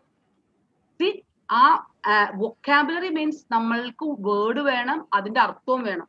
അതല്ലാതെ കുട്ടിക്ക് ഒരിക്കലും റിട്ടേൺ പ്രൊഡക്ഷൻ ഉണ്ടാവില്ല കേട്ടോ. It's 100% sure. നിങ്ങൾ അങ്ങനെ നമുക്ക് ഒരിക്കലും കുട്ടീനെ ഡെവലപ്പ് ചെയ്യാൻ പറ്റില്ല. സോ ഫ്രോം ദ ബിഗിനിങ് നമുക്ക് LKG കുട്ടി കിട്ടണതാണ് ഏറ്റവും നല്ലത്. മാം അന്ന് ജയന്തി മാം പറഞ്ഞായിരുന്നു, നമുക്ക് 8 വയസ്സിലാണ് നമ്മൾ അസസ് ചെയ്യുക, ലേബൽ ചെയ്യുക. പക്ഷെ 8 വയസ്സിന് മുമ്പ് തന്നെ, LKGക്ക് മുമ്പ് തന്നെ ഇപ്പൊ ഈ പ്രീ സ്കൂളിലൊക്കെ പോകണ കാരണം പാരന്റ്സ് എന്താ പറയാ, ഡിഫിക്കൽട്ടി അറിയണവരെ അപ്പൊ തന്നെ കൊണ്ടുവരാണ് ഏറ്റവും നമുക്ക് സുഖം. ആബാക്കട ഇല്ലാത്ത കുട്ടീനെ LKG കൊണ്ടുവരാണ് എന്താ പറയാ റെമഡിയിൽ കൊടുക്കാൻ ഏറ്റവും സുഖം. And the return also come fast with them. Okay, we will go to the next. നമ്മൾ ഇനി കംപ്ലീറ്റ് സെന്റൻസ് ഇങ്ങനെ കൊടുക്കാം. ആദ്യം ഒരെണ്ണം എന്താണ്? Yesterday morning the dog bark that. എന്താണ്? നമുക്ക് അവിടെ അവിടെ ഒരെണ്ണം ഒരു വേർഡ് മാത്രം. പിന്നെ നമുക്ക് എന്ത് ചെയ്യാം? യെസ്റ്റർഡേ മോർണിംഗ് ദ ഡോഗ് എന്ത് ചെയ്തു? അതെല്ലാം വേണമെങ്കിൽ നമുക്ക് എഴുതിപ്പിക്കാം. യെസ്റ്റർഡേ മോർണിംഗ് വരെ ഉള്ളൂ. പിന്നെ ബാക്കി നമുക്ക് അവരെ കൊണ്ട് ഫില്ലപ്പ് ചെയ്യാം. അപ്പൊ എപ്പോഴും ആദ്യം ഇത് കഴിഞ്ഞ് ഇതിന്റെ ഒരു അർത്ഥം മനസ്സിലാക്കി ഇങ്ങനത്തെ കുറെ കഴിഞ്ഞിട്ടാണ് സെക്കൻഡ് സ്റ്റെപ്പ് കൊടുക്കാൻ. പിന്നെ വേണം third step you have to give. എന്താണ് ഇനി അടുത്തത്?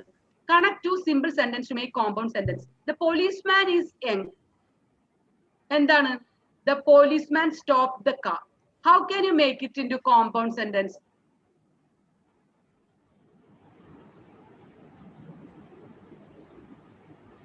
അത് കോപ്പി ചെയ്തിട്ട് എനിക്ക് ആൻസർ അയച്ചു തന്നാൽ മതി. Highlight noun verb adjective in a sentence. നമ്മളൊരു സെന്റൻസ് കൊടുത്തിട്ട് നൗൺ വെർബും അഡ്ജക്റ്റീവും നമുക്ക് പഠിപ്പിച്ച ശേഷം നമുക്ക് ഹൈലൈറ്റ് ചെയ്യിപ്പിക്കാം. ആദ്യം നൗൺ പഠിപ്പിക്കുക. അപ്പൊ നൗൺ കുറെ കൊടുക്കുക, വെർബൊക്കെ ഇട്ട് കൊടുക്കുക അതിന്റെ ഇടയിൽ. അപ്പൊ അവർക്ക് മനസ്സിലാവും നമ്മൾ കൊടുത്തേക്കുന്ന ഇപ്പൊ അഡ്ജക്റ്റീവും വെർബും ഉണ്ടല്ലേ, ആഡ്വർബ് ഒക്കെ ഉണ്ട്, അതിന്റെ കൂടെ നൗൺ നമ്മൾ സർക്കിൾ ചെയ്യാൻ പറയുന്നുള്ളൂ. അപ്പൊ മറ്റേ വേർഡ്സ് എന്തോ ആണെന്ന് അവരുടെ ബ്രെയിനിൽ അപ്പൊ തുടങ്ങി കിട്ടും. ക്ലിയർ ആയോ? എവിടെ വൊക്കാബുലറി ഡെവലപ്മെന്റ് ചെയ്യണത് എങ്ങനെയാ നോക്കാം. റീഡിങ് ബുക്സ് വായിക്കാം. അവർക്ക് വായിക്കാൻ പറ്റുന്നില്ലെങ്കിൽ നമുക്ക് കൊച്ചു പ്രിന്റ് ഉള്ള ബുക്സ് വാങ്ങിക്കാം. അപ്പൊ ആ ഒരു ബുക്ക് നമ്മൾ വായിച്ചു കൊടുക്കുക, അതിനകത്തുള്ള വേർഡ്സിന്റെ അർത്ഥം പറഞ്ഞു കൊടുക്കുക. ആ വേർഡ്സിന് ഏത് നമ്മൾ അതിനെ പറയണെന്ന് വെച്ചാൽ, നമ്മളിപ്പോ ഈ പണ്ടൊക്കെ ഞങ്ങൾ പഠിക്കുന്ന സമയത്ത്, ഇപ്പോഴും അങ്ങനെയൊക്കെ തന്നെ ഉണ്ട്, ഇറ്റാലിക്സിലും ഇങ്ങനെ ബോൾഡ് ആയിട്ടൊക്കെ ചില ബുക്സിൽ വേർഡ്സ് ഉണ്ടോ, കണ്ടിട്ടുണ്ടോ? ആ അപ്പൊ അങ്ങനെ നമ്മൾക്ക് വേണമെങ്കിൽ എഴുതി കൊടുക്കാം, അങ്ങനെ കടുപ്പിച്ചും എന്താ ലൈനൊക്കെ ഇട്ട് കൊടുക്കാം. അപ്പൊ അതൊരു ഇമ്പോർട്ടന്റ് ആണെന്ന് അവർക്ക് മനസ്സിലാവും. അതായത് ഒരു മീനിങ് ഉണ്ട്, അതിന് എന്തൊക്കെയോ ഒരു പ്രത്യേകത ഉണ്ടെന്ന് അവർക്ക് മനസ്സിലാവും. അണ്ടർസ്റ്റുഡ്? അപ്പൊ അതുപോലെ തന്നെ ന്യൂസ് പേപ്പർ ഒക്കെ വായിക്കാൻ പറഞ്ഞുകൊണ്ട് നമ്മൾ എല്ലാ ന്യൂസ് പേപ്പറും കൂടെ വാങ്ങിച്ചിട്ടൊന്നും വീട്ടിൽ വെച്ചിട്ട് കാര്യമില്ല കേട്ടോ. ഒരു ന്യൂസ് പേപ്പറിന്റെ തന്നെ കുറച്ച് പോലും ഈ ഡിഫിക്കൽറ്റി ഉള്ളവർക്ക് വായിക്കാൻ പറ്റില്ല.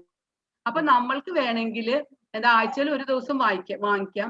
പിന്നെ ചില പാരന്റ്സ് പറയാറുണ്ട്, ഇവൻ പത്രം കൊണ്ടുവന്നാൽ അവന് സ്പോർട്സ് മാത്രം മതി. സ്പോർട്സ് എങ്കിൽ സ്പോർട്സ് വായിക്കട്ടെ, അല്ലെ അവന് സിനിമാ പടം പത്രത്തിന്റെ അവിടത്തെ മാത്രം വായിക്കട്ടെ, അർത്ഥം കേറില്ലേ? നമ്മൾ അങ്ങനെ ഒരു പർട്ടിക്കുലർ സാധനത്തിലോട്ട് സ്റ്റിക്ക് ഓൺ ചെയ്ത റീഡിങ് ഇംപ്രൂവ് ചെയ്യില്ല. Okay, then word file, discussion, brainstorming exercise. What is brainstorming? നമുക്ക് വെറുതെ ഒരു കുട്ടി കിട്ടും. നമുക്ക് വേണമെങ്കിൽ ഇന്ന് എന്താ പറയാ, ഞാൻ പറയുന്നു, എന്റെ വീട്ടിലൊരു പൂച്ചയുണ്ട്. അപ്പൊ ആ കുട്ടി ഇങ്ങനെ ശ്രദ്ധിക്കും. അപ്പൊ നമ്മൾ ഇംഗ്ലീഷിലാണെങ്കിൽ ഇംഗ്ലീഷിൽ, മലയാളത്തിൽ ഇപ്പൊ വേണമെങ്കിൽ ഇംഗ്ലീഷ് ഡിഫിക്കൽട്ട് ആയിട്ട് നമുക്ക് ഡിസ്കഷനിൽ കൊണ്ടുതന്നെ പൂച്ചേനെ ഒന്ന് ഇംഗ്ലീഷിൽ പറയാം, അല്ലെങ്കിൽ മലയാളത്തിൽ പറഞ്ഞു കൊടുക്കാം. ആദ്യം എന്റെ വീട്ടിലൊരു പൂച്ച വന്നു. അപ്പോഴത്തേക്കും പറയാം. അപ്പൊ കുട്ടി ചോദിക്കും, എന്ത് കളറായിരുന്നു? അപ്പൊ പൂച്ചയ്ക്ക് കളർ ഉണ്ട് അല്ലേ? ക്ലിയർ ആയോ? കളർ, നമുക്ക് കളർ എന്ന് പറഞ്ഞ അവിടെ എഴുതാം. ഓക്കെ, അപ്പൊ ഞാൻ പറഞ്ഞൊരു തട്ടിയ അത്ര വലുതായിരുന്നു. മിസ് ബിഗ്, സ്മോൾ, അതിന്റെ സൈസ് കണ്ട, സൈസ് എഴുതാ. ഓക്കെ, ക്ലിയർ ആവുന്നുണ്ടോ? അപ്പൊ ഞാൻ പറയണു, എന്റെ ദൈവമേ, അതൊരു കറമ്പൻ പൂച്ചയായിരുന്നു, എനിക്ക് പേടിയായിപ്പോയി. അപ്പൊ കളർ അല്ലെ, ബ്ലാക്ക്. അങ്ങനെ കളേഴ്സ് നമുക്ക് അവിടെ ഇൻപുട്ട് ചെയ്യാം, സൈസ് ഇൻപുട്ട് ചെയ്യാം, പിന്നെ എന്താ പറയണേ, അവരുടെ ഫുഡ് പാറ്റേൺ ഇൻപുട്ട് ചെയ്യാം. അങ്ങനെ ഡിസ്കഷനിൽ, അല്ലെങ്കിൽ ഡിസ്കഷൻ എന്ന് പറഞ്ഞാൽ ബ്രെയിൻ സ്റ്റോമിങ് എക്സസൈസ് എന്ന് നിങ്ങൾ കേട്ടിട്ടുണ്ടോ എന്ന് എനിക്കറിയില്ല.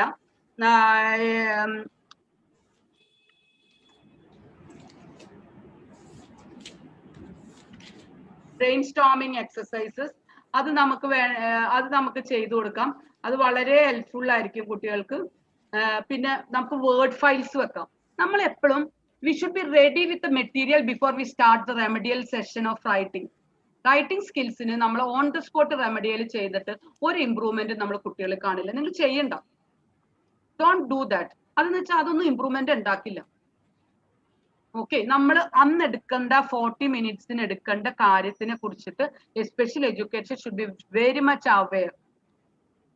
അത് വേണം നമ്മൾ ഇൻപുട്ട് ചെയ്യാൻ. അല്ലാതെ ഞാൻ ഇന്ന് പൂച്ചേനെ പറ്റിയാണ് ഡിസ്കസ്. അപ്പൊ എന്തൊക്കെ പൂച്ച കിടന്ന് ഉറങ്ങണേ, പൂച്ചയ്ക്ക് എന്താണ് കഴിക്കുന്നത്, എന്താണ് പൂച്ച എന്താണ് പെറ്റ് ആനിമൽ ആണ്, അങ്ങനെ നിങ്ങൾ തന്നെ ആ ഒരു ഡിസ്കഷന് വേണ്ടിയിട്ടുള്ളത് നിങ്ങൾ റെഡി ആയിരിക്കണം. വേർഡ് ഫയൽ, അങ്ങനെ പൂച്ചന്റെ വേർഡ് ഫയൽ ഉണ്ടാക്കുക, പടങ്ങളൊക്കെ വെച്ചിട്ട് വേർഡ്സ് ഒക്കെ ഒരു file with word and meaning. എന്നിട്ട് നമുക്ക് അതല്ല, ഇപ്പൊ ബോൾ ആണെങ്കിൽ നമുക്ക് ചെയ്യാം. ബോൾ എന്ത് ചെയ്യാം, ബോൾ റൗണ്ട് ഷേപ്പ് ആണ്, ബോളിന് ബാറ്റ് വേണം, എന്താ പറയാ, ബോൾ ക്യാച്ച് ചെയ്യാം. അങ്ങനെ നമുക്ക് ഇഷ്ടംമാതിരി ഒരു കുഞ്ഞു വേർഡിൽ പോലും ഇറ്റ് കണ്ടെയ്ൻസ് എന്താ പറയാ ലോട്ട് ഓഫ് വൊക്കാബുലറി. അണ്ടർസ്റ്റുഡ്? അത് നമ്മൾ ചെയ്തേ പറ്റുള്ളൂ എന്ന് നിങ്ങൾ നോക്കിക്കോ. ഭയങ്കര ഇംപ്രൂവ്മെന്റ് ആയിരിക്കും റിട്ടേൺ എക്സ്പ്രഷനിൽ. ഓക്കെ, ഇനി writing pass substitute words substitute ചെയ്യാം, ഇതിനകത്ത് ഫ്രേസസ് എല്ലാം സബ്സ്റ്റിറ്റ്യൂട്ട് ചെയ്യാം, ദെൻ ക്രോസ് അതെല്ലാം ചെയ്യാം. Okay, next one structure development. ഈ സ്ട്രക്ചർ ഡെവലപ്മെന്റ് എന്ന് പറഞ്ഞാൽ നമ്മൾ നേരത്തെ കണ്ടല്ലോ, സ്ട്രക്ചർ, ഗ്രാമർ. അപ്പൊ ടീച്ച് ദ ചൈൽഡ് ഗ്രാമർ. അതാണ് സ്ട്രക്ചർ ഡെവലപ്മെന്റ് നമ്മൾ ചെയ്യുന്നത്. പാർട്സ് ഓഫ് സ്പീച്ച് ആയി 8 പാർട്സ് ഓഫ് സ്പീച്ച് പഠിപ്പിക്കുക. Noun, pronoun, adjective, verb, adverb, preposition, conjunction and interjection. ഇത് പഠിപ്പിക്കുക. എന്താണ് ഗ്രാമർ? അത് അവരെ പഠിപ്പിച്ചിരുന്നത്. അതിന്റെ ഒരു ഡെഫിനിഷൻ നമ്മൾക്ക് എനിക്ക് മനസ്സിലായതും എനിക്ക് ഇഷ്ടപ്പെട്ട ഒരു സെന്റൻസ് ആണ് ഇതിൽ. Art of putting the correct word in the correct place in a sentence. അതൊരു കഴിവാണ്, ഒരു ആർട്ടാണ്. ഒരു നമ്മൾ അത് എന്താ പറയാ, ഞാൻ I am very much poor in maths. ഞാൻ SLCക്ക് മാത്രം ജയിച്ചിട്ടുള്ളൂ. SLCക്ക് ജയിച്ചതോടുകൂടി എന്റെ അപ്പന് ഭയങ്കര അപ്പന് മാത്രമേ. അപ്പം വിചാരിച്ച് അന്ന് പണ്ട് 80ലാണ് 1980. അപ്പം വിചാരിച്ച് മോൾ ഒന്നും കൂടെ കുത്തി എഴുതിയൊക്കെ വേണം ജയിക്കാൻ. പക്ഷെ മാത്സിന് ജയിച്ചതോടുകൂടി ഭയങ്കര സംഭവമായി പോയി. അപ്പൊ അത് ജയിച്ചത് എങ്ങനെയാന്ന് വെച്ചാൽ by hearted. I use to by heart all the maths. എന്ന് വെച്ചാൽ അമ്മയ്ക്ക് എന്റെ തന്നെ വയസ്സും കാര്യമൊക്കെ കൂട്ടി വരുമ്പോൾ എനിക്ക് ബുദ്ധിമുട്ടാണ്. പിന്നെയാണ് ഇനി അവിടെ കിടക്കണ എക്സും വൈയും എല്ലാം കൂട്ടി വരുമ്പോഴത്തേക്ക് I feel so much tired. Okay, understood. അതുപോലെ തന്നെ പിന്നെ ഒരു ഷിപ്പ് ഇങ്ങനെ പോകുമ്പോഴത്തേക്ക് ഇൻക്ലൈൻ ഷേപ്പിൽ അങ്ങനെ ഇങ്ങനെ ഇതെല്ലാം കൂടെ കാണുമ്പോൾ I feel so much tired for my brain. അപ്പൊ അതുകൊണ്ട് ഞാൻ ഐ ബൈ ഹാർട്ടഡ്. അങ്ങനെ എനിക്ക് 21, 22 മാർക്ക് 50 കിട്ടി, അങ്ങനെയൊക്കെ ജയിച്ചു പോയി. ഓക്കെ, സോ അതുകൊണ്ട് തന്നെയാണ് നമ്മളെല്ലാവരും മിക്കവാറും എല്ലാവരും തന്നെ സ്പെഷ്യൽ എഡ്യൂക്കേറ്റേഴ്സ് ആയിട്ട് ഇരിക്കണേന്ന് എനിക്ക് തോന്നാറുണ്ട്. If you are good in maths നമ്മൾ മാറിപ്പോയനെ അല്ലേ? ഓക്കെ. ആൻഡ് ഇവിടെ നമ്മൾ ഇങ്ങനെ കുറച്ച് സിമ്പിൾ ആക്ടിവിറ്റീസ് അവർക്ക് കൊടുക്കും. ഒരു എക്സാമ്പിൾ ഞാൻ കാണിച്ചത് കൺജക്ഷന് വേണ്ടിയിട്ടുള്ള ഒരു എക്സാമ്പിൾ. സി, കൺജക്ഷന് വേണ്ടിയിട്ട് ഫാൻ ബോയ്സ് എന്ന് പറഞ്ഞിട്ട് ഞാൻ ഫസ്റ്റ് സ്റ്റാൻഡേർഡിൽ പഠിപ്പിച്ചു. എന്താണ് fan boys? F stands for for, A stands for and, N stands for nor, B stands for but, O stands for or, Y stands for yet, S stands for so. ഇതെല്ലാം കൺജക്ഷൻസ് ആണ്. എന്നിട്ട് നമ്മൾ എടുക്കും but എപ്പോഴാണ് ഉപയോഗിക്കണേ, ബിയുടെ but എപ്പോഴും ഉപയോഗിക്കണേ. അത് നമ്മൾ അത് എക്സ്പ്ലെയിൻ ചെയ്ത് കൊടുക്കും 2 സെന്റൻസ്. ബട്ട് എന്ന് പറയുന്നത് use to join together sentences that's a opposite things. Opposite thing പറയുമ്പോൾ മാത്രമേ നമ്മൾ കൺജങ്ഷൻ ആയിട്ട് ബട്ട് പറയുള്ളൂ. ക്ലിയർ ആയോ? ഇതെല്ലാം നമ്മൾ ഹെൽപ്പ് ചെയ്യണവരാ. ഇതെല്ലാം പഠിപ്പിക്കണം അവിടെ ഇരുത്തി. അപ്പോൾ മാത്രമാണ് വിത്ത് എക്സാമ്പിൾ കൊടുക്കുമ്പോൾ. അപ്പൊ ഓർ എവിടെ ഉപയോഗിക്കും? Or is use to join sentences that give different choices. Or എന്ന് പറയുന്ന ഡിഫറെന്റ് ചോയ്സസ് വരുന്ന ഒരു സെന്റൻസിലാണ് കൺജങ്ഷൻ ആയിട്ട് ഓർ ഉപയോഗിക്കുന്നത്. ആൻഡ് എപ്പോഴാണ് ഉപയോഗിക്കുന്നത്? And is use when 2 sentences are related to each other. 2 സെന്റൻസിനും തമ്മിൽ ഒരു ബന്ധം വരുമ്പോഴാണ് നമ്മൾ ആൻഡ് ഉപയോഗിക്കുന്നത്. ഇങ്ങനെ നമ്മൾ എല്ലാ രീതിയിലും നമ്മൾ അവരെ പറ്റുന്ന രീതിയിൽ നമ്മൾ ഹെൽപ്പ് ചെയ്ത് കൊടുക്കും.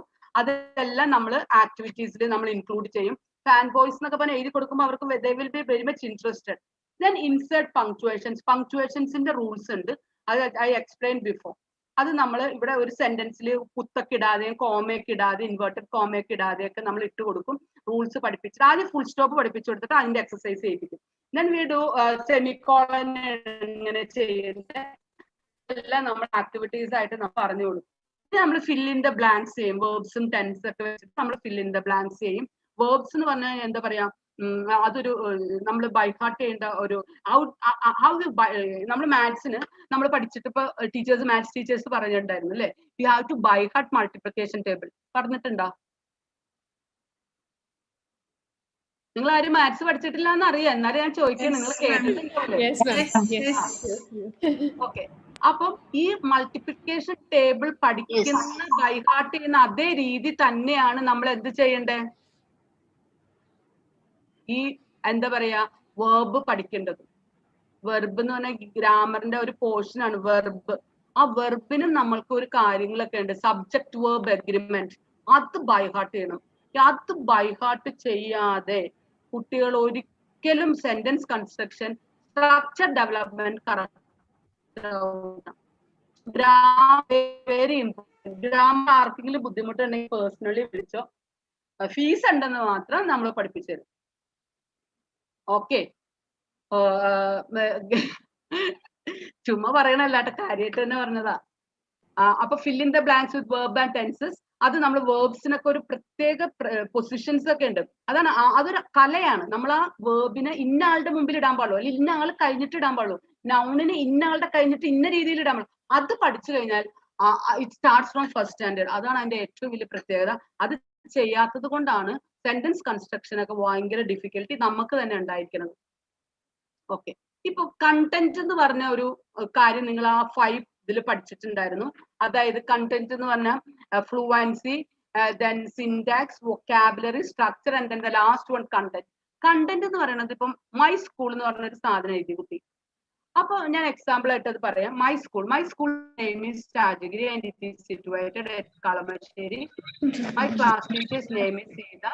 In my class there are 24 students. Out of them there are tall boys and tall girls. In my class there is a aquarium. Small aquarium is inside my class. ഇങ്ങനെ പറഞ്ഞു കഴിഞ്ഞാൽ എന്ത് നിങ്ങൾക്ക് മനസ്സിലായി? ശ്രദ്ധിച്ചിട്ട് വേണ്ടല്ലേ? അതായത് മൈ സ്കൂളല്ലേ നമുക്ക് കോമ്പസിഷൻ. ഞാൻ ആദ്യത്തെ സെന്റൻസ് കഴിഞ്ഞിട്ട് ക്ലാസ്സിലോട്ട് പോയി അല്ലേ? കണ്ടന്റ് ഡീവിയേറ്റ് ചെയ്ത് പോയി അല്ലേ? അപ്പൊ അവിടെ മാർക്ക് കിട്ടില്ല. So content is very important. Question എന്താണ് അത് മാത്രം ഉത്തരം ചെയ്താൽ നമുക്ക് അർത്ഥതയുള്ളൂ. അത് നമ്മൾ കുട്ടികളെ പഠിപ്പിക്കണം. എന്താണ്, അതായത് ഇപ്പൊ ഒരു കുട്ടി പണ്ട് തമാശ പറയുന്നതാണ്, കുട്ടി 3 കോമ്പസിഷൻ സ്കൂളിൽ നിന്ന് എഴുതി കൊടുത്ത്. തെങ്ങ്, പശു, പേരെന്താ ഓണം, ഇതിനെ 3നെ കുറിച്ച് എഴുതി. അപ്പൊ കുട്ടി എന്താ പറഞ്ഞേ? പശുവിനെ പറ്റി മാത്രമേ പഠിച്ചുള്ളൂ. പക്ഷെ വന്നത് തെങ്ങായിരുന്നു. കുട്ടി എന്ത് ചെയ്ത്? എന്റെ വീട്ടിലൊരു വലിയ തെങ്ങുണ്ട്, പശുവിനെ രാവിലെ കൊണ്ട് അതുമ്മ കെട്ടും, പശു പാല് തരും, പശു ചാണാനിടും, എന്താ പറയാ, പശുവിനെ ഈ റോട്ട് എന്താണ് തെങ്ങിന്റെ ഒരു സെന്റൻസ് കഴിഞ്ഞ് ബാക്കി മുഴുവൻ ഈ റോട്ട്. അണ്ടർസ്റ്റുഡ്? അപ്പൊ കണ്ടന്റ് നമ്മൾ ഡീവിയേറ്റ്.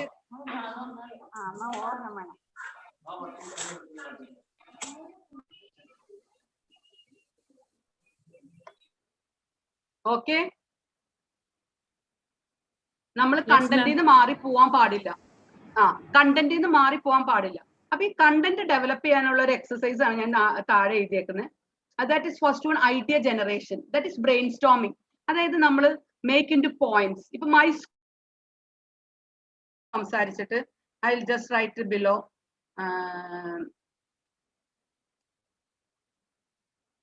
ഇപ്പൊ ആ കുട്ടി പറയാണ് എന്റെ സ്കൂളിന്റെ പേര് എന്താ പറയാ, രാജഗിരി. അപ്പൊ ഞാൻ പോയിന്റ് ആയിട്ട് എഴുതി നെയിം. ഓക്കെ. പിന്നെ എന്റെ സ്കൂള് ക്യാൻറ്റീൻ ഉണ്ട്. ഓക്കെ, കുട്ടി പറഞ്ഞാട്ടെ ഞാൻ എഴുതണേ ക്യാൻറ്റീൻ. ഓക്കെ, പിന്നെന്താ ഉള്ളേ? പിന്നെ പറ മോന്റെ സ്കൂളിൽ ക്യാൻറ്റീൻ ഉള്ളൂ, സ്കൂളിന്റെ പേരും പറഞ്ഞു. ഇനി എന്താ? ബിഗ് ഗ്രൗണ്ട് ഉണ്ട്. Big ground.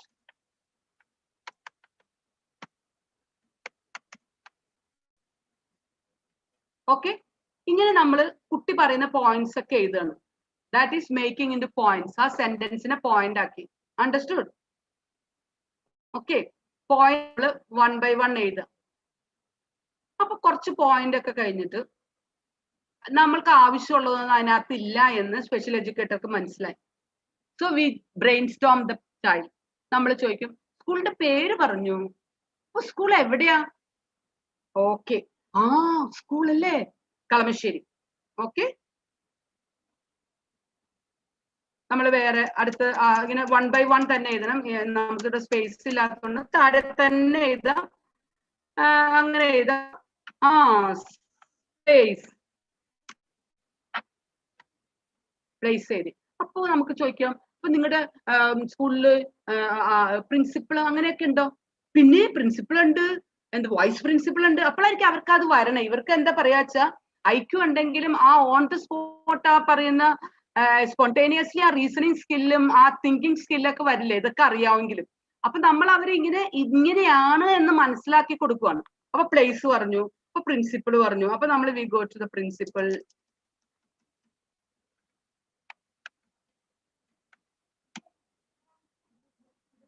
പ്രിൻസിപ്പൾ. അപ്പൊ ഇനി എന്താ? പ്രിൻസിപ്പൾ പറഞ്ഞു, അത് അടിയിൽ എഴുതാ.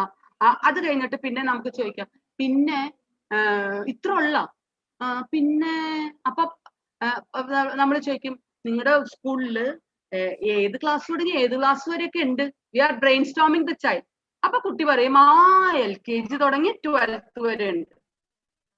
നമുക്ക് അത് പറയാം. ഇങ്ങനെ ഞാൻ ഒരുപാട് കാണിക്കുന്നില്ല, ഇനി താഴോട്ട് പോകാനുള്ളത് കൊണ്ട് I am just running classes എഴുതി. ഇതാണ് നമ്മൾ മേക്കിംഗ് ഇൻറ്റു പോയിന്റ്സ് എന്ന് പറഞ്ഞത്. ഇവിടെ നമ്മൾ മുഴുവൻ ഇങ്ങനെ പോയിന്റ്സ് എഴുതിപ്പിക്കാം. ഇനി മേക്കിംഗ് ഇൻറ്റു ഓർഡർ എന്ന് പറഞ്ഞാൽ ഇത് സ്റ്റെപ്പ് 1, 2, 3 പോലെ പോകണം. ഇപ്പൊ ഇവിടെ നമ്മൾ നെയിം എഴുതി, നെയിമിന്റെ അടുത്ത് ഇതാണ് first one. Okay, that's fine. നമ്മൾ പറഞ്ഞു ഇതാണ് ശരി, കറക്റ്റ്. അവിടെ നമ്മൾ 1 എഴുതി. Ordering, we are going to order, organise, order. Canteen പറ്റുമോ? ക്യാൻറ്റീൻ അല്ല. രണ്ടാമത്തെ എന്താണ്? സ്കൂൾ എവിടെയാണെന്ന് പേര് പറഞ്ഞു കഴിഞ്ഞാൽ അത് എവിടെയാന്ന് എഴുതണം. അപ്പൊ നമ്മൾ second one we just write place. Okay, അപ്പൊ പറയണ അപ്പൊ ക്യാൻറ്റീൻ എപ്പോഴും എഴുതാ പ്രധാനപ്പെട്ടതിനകത്ത്. അപ്പൊ നമ്മൾ പറയാം പ്രിൻസിപ്പൽ അല്ലേ നമ്മുടെ സ്കൂളിൽ പ്രധാനപ്പെട്ട. Okay, then we go to third, principal. Okay, ഇങ്ങനെ നമ്മൾ ആ ഇമ്പോർട്ടൻസ് അനുസരിച്ച് വി ഹാവ് ടു ഓർഡർ. നമ്മൾ എന്തോരം ബ്രെയിൻ സ്റ്റോം ചെയ്ത് ഓർഡർ. ചിലപ്പോൾ 10 പോയിന്റ്സ് ഉണ്ടാവും, ചിലപ്പോൾ 12 പോയിന്റ്സ് ഉണ്ടാവും. ഓക്കെ, ആ സെക്ഷൻ കഴിഞ്ഞിട്ട് ആഫ്റ്റർ ദാറ്റ് നമ്മൾ അടുത്തത് ചെയ്യാൻ പോണു. We are going to elaborate that idea. നമ്മൾ അതിനെ വികസിപ്പിക്കാൻ നമ്മൾ പറയാ ഈ ഒരു കാര്യത്തിന് 3 അവസ്ഥയുണ്ട്. അതായത് ഇൻട്രൊഡക്ഷൻ, ബോഡി, കൺക്ലൂഷൻ. നമ്മളൊരു കോമ്പസിഷൻ എഴുതുമ്പോൾ ഈ 3 തലങ്ങളാണ് അതിനുള്ളത്. ആദ്യം നമ്മൾ ഇൻട്രൊഡക്ഷൻ എഴുതും, പിന്നെ അതിനൊരു ബോഡി പാർട്ട് ഉണ്ട്, അത് കഴിഞ്ഞിട്ട് നമ്മൾ ഒരു കൺക്ലൂഷൻ എഴുതും. നമ്മൾ ആദ്യം കാണിച്ചു കൊടുക്കുക, നമ്മൾ എക്സ്പ്ലെയിൻ ചെയ്യുന്നതോടൊപ്പം തന്നെ ഇത് എഴുതി നമ്മൾ കാണിച്ചു കൊടുക്കുക. Because they doesn't know and they are the difficult explain, we have to show them, we have to give them many materials.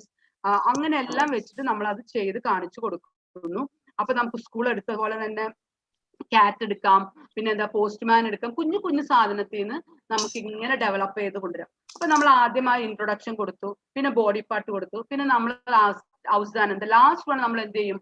നമ്മൾ എന്ത് ചെയ്യണം? നമ്മൾ അതിന്റെ കൺക്ലൂഷൻ ഒരിക്കലും we have to write only the merit or demerit of what is asked as a question. അതിപ്പോ school ആണെങ്കിൽ I love my school very much.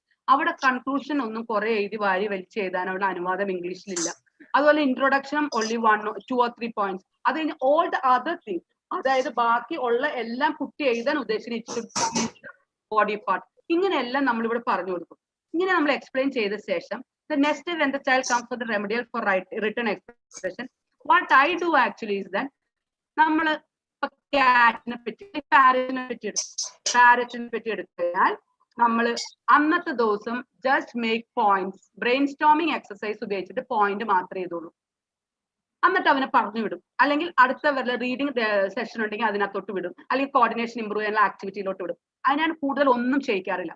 ആ ഒരു പാരറ്റിന്റെ പോയിന്റ്സ് മാത്രം ഡിസ്കഷനിൽ ബ്രെയിൻ സ്റ്റോമിങ് എക്സസൈസ് ചെയ്ത് നമ്മൾ അവിടെ ഡെവലപ്പ് ചെയ്യും. അത് കഴിഞ്ഞ് പിറ്റേ ദിവസം അവൻ വീണ്ടും വരുമ്പോൾ again with another topic, it can be school, it can be cow or anything, അതിന് വെച്ചിട്ട് നമ്മൾ അതുപോലെ തന്നെ ബ്രെയിൻ സ്റ്റോമിങ് എക്സസൈസ് ചെയ്ത് അതിന്റെ പോയിന്റ്സ് മാത്രം എടുക്കും. അണ്ടർസ്റ്റുഡ്? അങ്ങനെ നമ്മളൊരു 15 എണ്ണം അങ്ങനെ ചെയ്യും. After that 15 sections of different topics we go to the എന്താണ് ഫസ്റ്റ് വൺ. എന്താ നമ്മൾ പാരറ്റ് എല്ലാം ആദ്യം ചെയ്തേ 16th day to make them into order, organize ചെയ്യും. ഓക്കെ, പാരറ്റ് പേജ് എടുത്തിട്ട് നമ്മൾ ഓർഗനൈസ് ചെയ്യും. 17th കൗ ചെയ്യും, ഓർഗനൈസേഷൻ. അണ്ടർസ്റ്റുഡ്? മനസ്സിലായി? ഇപ്പൊ തന്നെ ചോദിച്ച സമയം ഉണ്ടാവില്ല ചിലപ്പോ. ആർക്കെങ്കിലും മനസ്സിലാവാതെ? Yes, ma'am. We are listening. You are listening. Are you following me? Yes, ma'am. Yes. മനസ്സിലാവണേ പറയണോട്ട്. ഇത്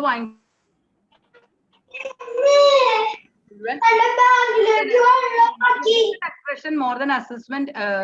Remedial is very important. Assessment എല്ലാവർക്കും പെട്ടെന്ന് പറ്റും. മാർക്ക് കിട്ടുന്നില്ല, അല്ലെങ്കിൽ റിട്ടേണിന്റെ എന്ത് വന്നാലും സ്പെല്ലിംഗ് മിസ്റ്റേക്കിന്റെ റൂൾസ് വരുന്നുണ്ട്. അയ്യോ, I don't know I will be able to finish it. Okay, പറയണം Mini, you have to inform me the time. Okay Ma'am, 3 is our time, after which 10 minutes we need for the wind up and all that. But you can take 5 minutes more. 3, 5 we'll wind up then. Okay, ma'am? Yeah. Okay. അപ്പൊ നമ്മൾ മനസ്സിലായല്ലോ. അങ്ങനെ 15 ദിവസം ആ ചെയ്ത എല്ലാത്തിന്റെയും order ചെയ്യും. Okay, we order and the next 15 days എന്ത് ചെയ്യും? We make it to elaborate. ആ ചെയ്തത് അത് തന്നെ ആയിരിക്കും എലാബറേറ്റ് ചെയ്യണേ. ആദ്യം പാരറ്റിന് നമ്മൾ പോയിന്റ് ചെയ്തു. പോയിന്റ് ചെയ്ത് ആ 16ാമത്തെ ദിവസം പാരറ്റിനെ എടുത്ത് നമ്മൾ ഓർഡർ ചെയ്തു. പിന്നെ 31ാമത്തെ ദിവസം പാരറ്റിന്റെ അടുത്ത് എലാബറേറ്റ് ചെയ്തു. എന്തിനാ നമ്മൾ ഒരു കാര്യം 15 ദിവസം ചെയ്യണമെന്ന് വെച്ചാൽ എന്താണ് ബ്രെയിൻ സ്റ്റോമിങ് എന്നുള്ളത് അവർക്ക് മനസ്സിലാവാനാ, എന്താണ് ഓർഡർ ചെയ്യാന്നുള്ളത് മനസ്സിലാവാനാ. അണ്ടർസ്റ്റുഡ്? ആ 45 ഡേയ്സ് കഴിയുമ്പോഴത്തേക്കും നമ്മൾ ചിന്തിക്കുന്നതല്ല, ഒരു LD കുട്ടി, അതായത് ആവറേജ് ആൻഡ് അബവ് ഇന്റലിജൻസ് ഉള്ള ഒരു കുട്ടി ഡെഫിനറ്റ്ലി ഭയങ്കരമായിട്ട് ഒരു നമ്മൾക്ക് എന്താ പറയാ ഒരു ഭയങ്കര ഇമ്പ്രൂവ്മെന്റ് കാണിക്കുന്നത് നിങ്ങൾക്ക് കാണാൻ പറ്റും. ഓക്കെ,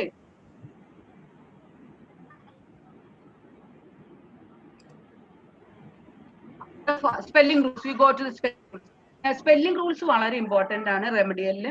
അപ്പൊ ഞാൻ കുറച്ച് കാര്യങ്ങൾ വേഗം പറഞ്ഞുതരാം. നമുക്ക് ഒരെണ്ണം ഞാൻ മിസ് പറഞ്ഞു, Q is always followed by QU. Qന്റെ കൂടെ എപ്പോഴും U ഉണ്ടാവും. ഇംഗ്ലീഷിൽ അതില്ലാത്ത ഒരു എവിടെ നിങ്ങൾ നോക്കിയാലും Q will be followed with U. Okay okay Okay, ma'am. ഞാൻ ഇനി ഓക്കേക്ക് മറുപടി പ്രതീക്ഷിക്കുന്നില്ല, ഞാൻ വേഗം തീർക്കാം. No English word ends in wheel, ഒരു വേർഡും എൻഡ് ചെയ്യുന്നില്ല. Okay, no word will end in v, only zip. ആ വി കഴിഞ്ഞിട്ട് പക്ഷെ ഇ ആയിരിക്കും എപ്പോഴും. വേർഡ് വിൽ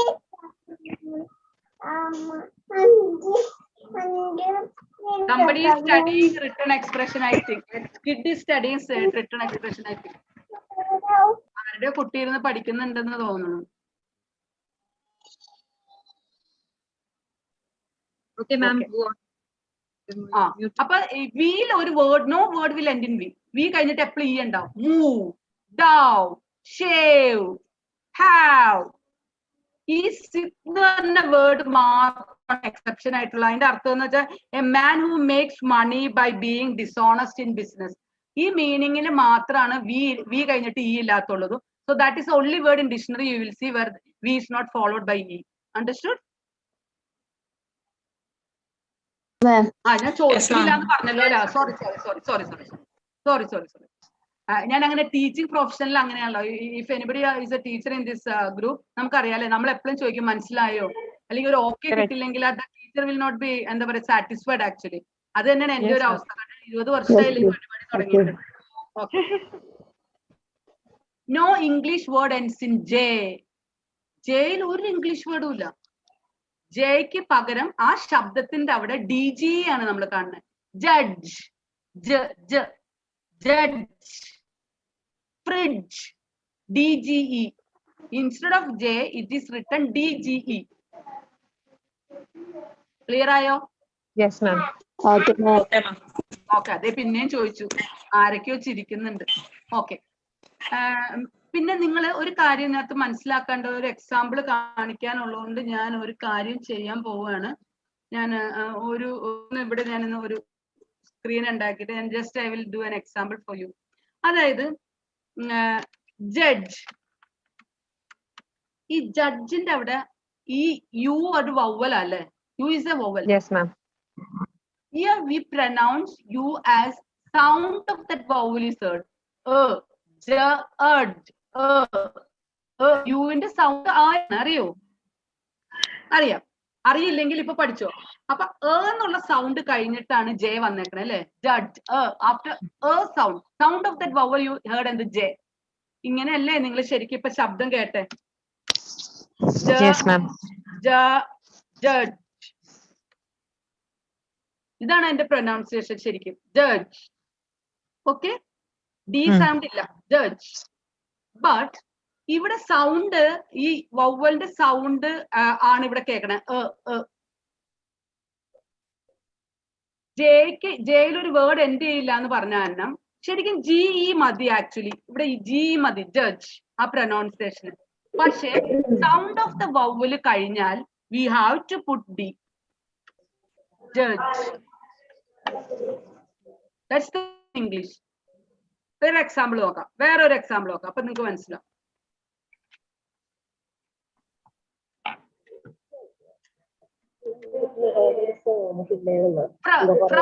കൺസണന്റ് ബ്ലെൻഡ്, രണ്ടെണ്ണം ക്ലബ് ചെയ്തിട്ടുള്ള ഒരു സൗണ്ട് ആണ് ഫ്ര. ഫ്ര കഴിഞ്ഞിട്ട് എന്താണ്? വവ്വലിന്റെ സൗണ്ട് ആണ്, നെയിം ആണോ?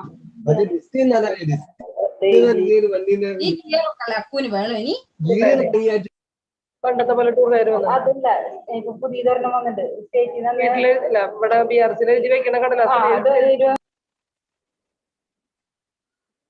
മാം ഗോ ഓൺ മാം.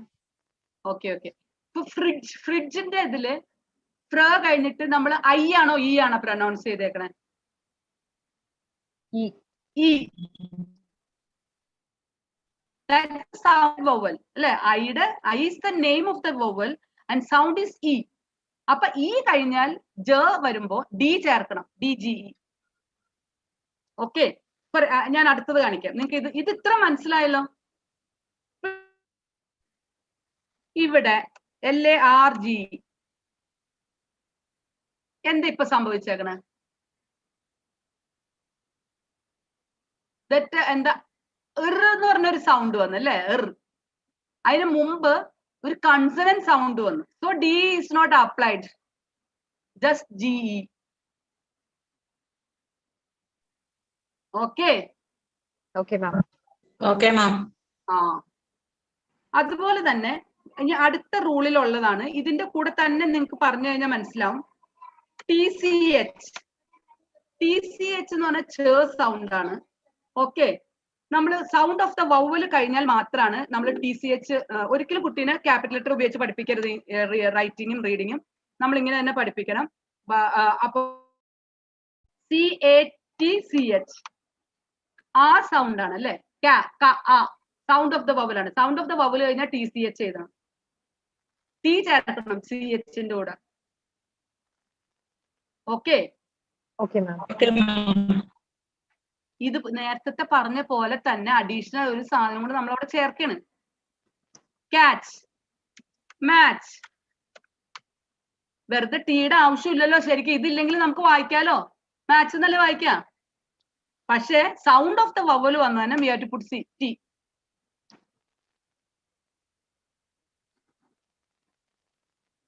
അതിനകത്ത് കുറച്ച് ഈ CHൽ കുറച്ച് എക്സംഷൻസ്. ഇംഗ്ലീഷുകാരുടെ ഏറ്റവും വലിയ പ്രശ്നം എന്താന്ന് വെച്ചാൽ എല്ലാത്തിനും എക്സംഷണൽ വേർഡ്സ് ഉണ്ട്. ഇവർ ഓരോ റൂൾ ഉണ്ടാക്കും, കുറെ വേർഡ് അതിനകത്ത് ഫിറ്റ് ചെയ്യും.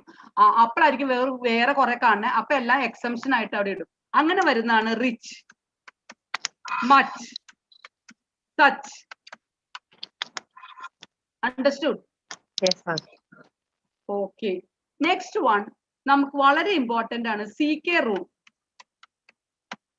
What is meant by CK rule? CK എന്നുള്ളത് ക സൗണ്ട് തന്നെയാണ് അല്ലേ? CK നമ്മൾ കക്ക എന്ന് പറയണ്ടോ? നമ്മള് അതെ അതെ കക്ക എന്ന് പറയണ്ടോ? ഇല്ല ഇല്ല, നമ്മൾ ക എന്ന് മാത്രം അതിനെ പ്രൊനൗൺസ് ചെയ്യണേ. ഇതൊരു കൺസണന്റ് ഡയഗ്രാഫ് ആണ്. രണ്ടെണ്ണം ഉണ്ടെങ്കിലും എന്താണ് ശരിക്കും ഒരു സൗണ്ടേ കേൾക്കുന്നുള്ളൂ. എവിടെ അടിച്ചു കൂട്ടിയെന്ന് എനിക്കൊരു ഐഡിയ ഇല്ല കേട്ടോ. ഞാൻ I am not good in computer, പഠിച്ചു വരുന്നുള്ളൂ. ഇനി എന്നാണെന്ന് എനിക്കറിയില്ല.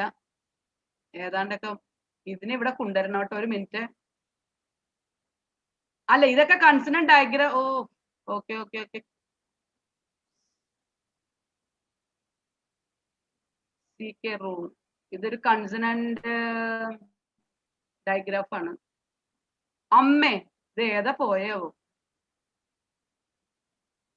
സോറി. No problem ma'am. പറഞ്ഞാൽ മതി. അങ്ങനെ തന്നെ ഇരുന്നോട്ടെ. പറഞ്ഞാൽ മതി. കൺസണന്റ് ഡയഗ്രാഫ് ആണ്. കൺസണന്റ് ഡയഗ്രാഫ് ആണ് ഈ CK എന്ന് പറയുന്നത്. അപ്പൊ CK റൂളിന്റെ പ്രത്യേകത എന്താന്ന് വെച്ചാൽ CKയും ഇതുപോലെ തന്നെയാണ്. ഇപ്പൊ നമ്മൾ ഡക്ക്, സൗണ്ട് ഓഫ് ദ വവല് കഴിഞ്ഞിട്ട് ക സൗണ്ട് കേട്ടാൽ CK ചേർക്കാം. നെക്ക്, സൗണ്ട് ഓഫ് ദ വവല് കഴിഞ്ഞിട്ട് ക സൗണ്ട് കേട്ടാൽ CK ചേർക്കാം. ബാക്ക്, ലാക്ക്, ലിക്ക്. കണ്ട? മനസ്സിലായോ? പക്ഷെ നോക്കോ, ഇപ്പൊ നമ്മള് വേറെ ഒരു വേർഡ് ഞാൻ കാണിച്ചു തരാം. ഇതെന്താ? Anybody pronounce this? അൺമ്യൂട്ട് ചെയ്തിട്ട്. Very good. കേക്ക്. ഇവിടെ നമ്മുടെ ഈ കൺസണന്റ് ഈ വവലിന്റെ സൗണ്ട് എന്താ? ഈ കേക്ക് മുമ്പ് കിടക്കണ നെയിം ആണല്ലേ? എ ആണ്, ആയല്ല. എ അല്ലേ? അതെ. അതുകൊണ്ട് നമ്മൾ സി ചേർക്കില്ല അവിടെ, വെറുതെ കെ ചെയ്യുള്ളൂ.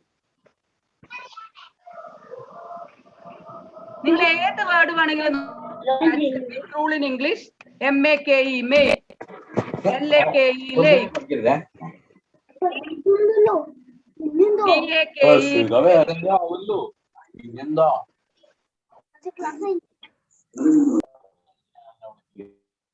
understood? Yes, ma'am.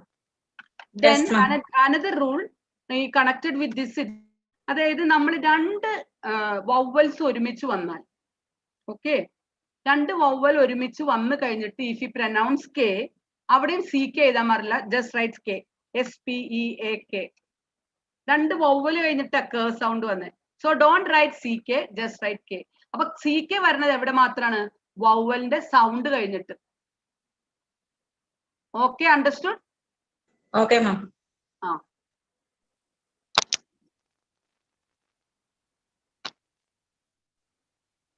അതാണ് അവർ പറയുന്നത്. CK DCH അതിന്റെ എല്ലാം ആഫ്റ്റർ എ ഷോർട്ട് വവൽ എന്ന് പറയുന്നതിന്റെ അതനുസരിച്ചാണ്.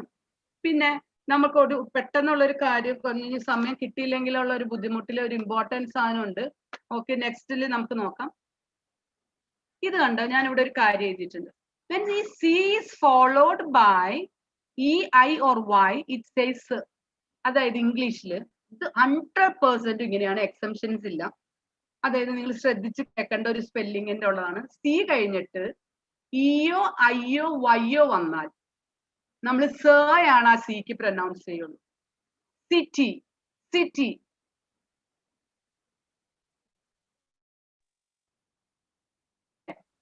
സി കഴിഞ്ഞിട്ട് ഏതാ ഉള്ളേ?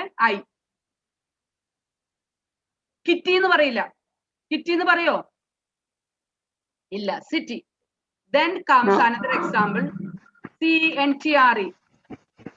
ഇക്ക് മുമ്പും സി വരെയാണെങ്കിൽ we pronounce centre. Then next word, cycle. ഇവിടെ ഒന്നും നമ്മൾ ഇയും വൈയും ഐയും വന്നെടുത്ത് അതിന് മുമ്പിൽ സി ആണെങ്കിൽ എന്ത് ചെയ്യും? നമ്മൾ ഒരിക്കലും കെ പ്രൊനൗൺസ് ചെയ്യില്ല. വി പ്രൊനൗൺസ് ഇറ്റ് ആസ് സ. നമ്മുടെ സ്നേഹിക്കിന്റെ സ. Okay, understood?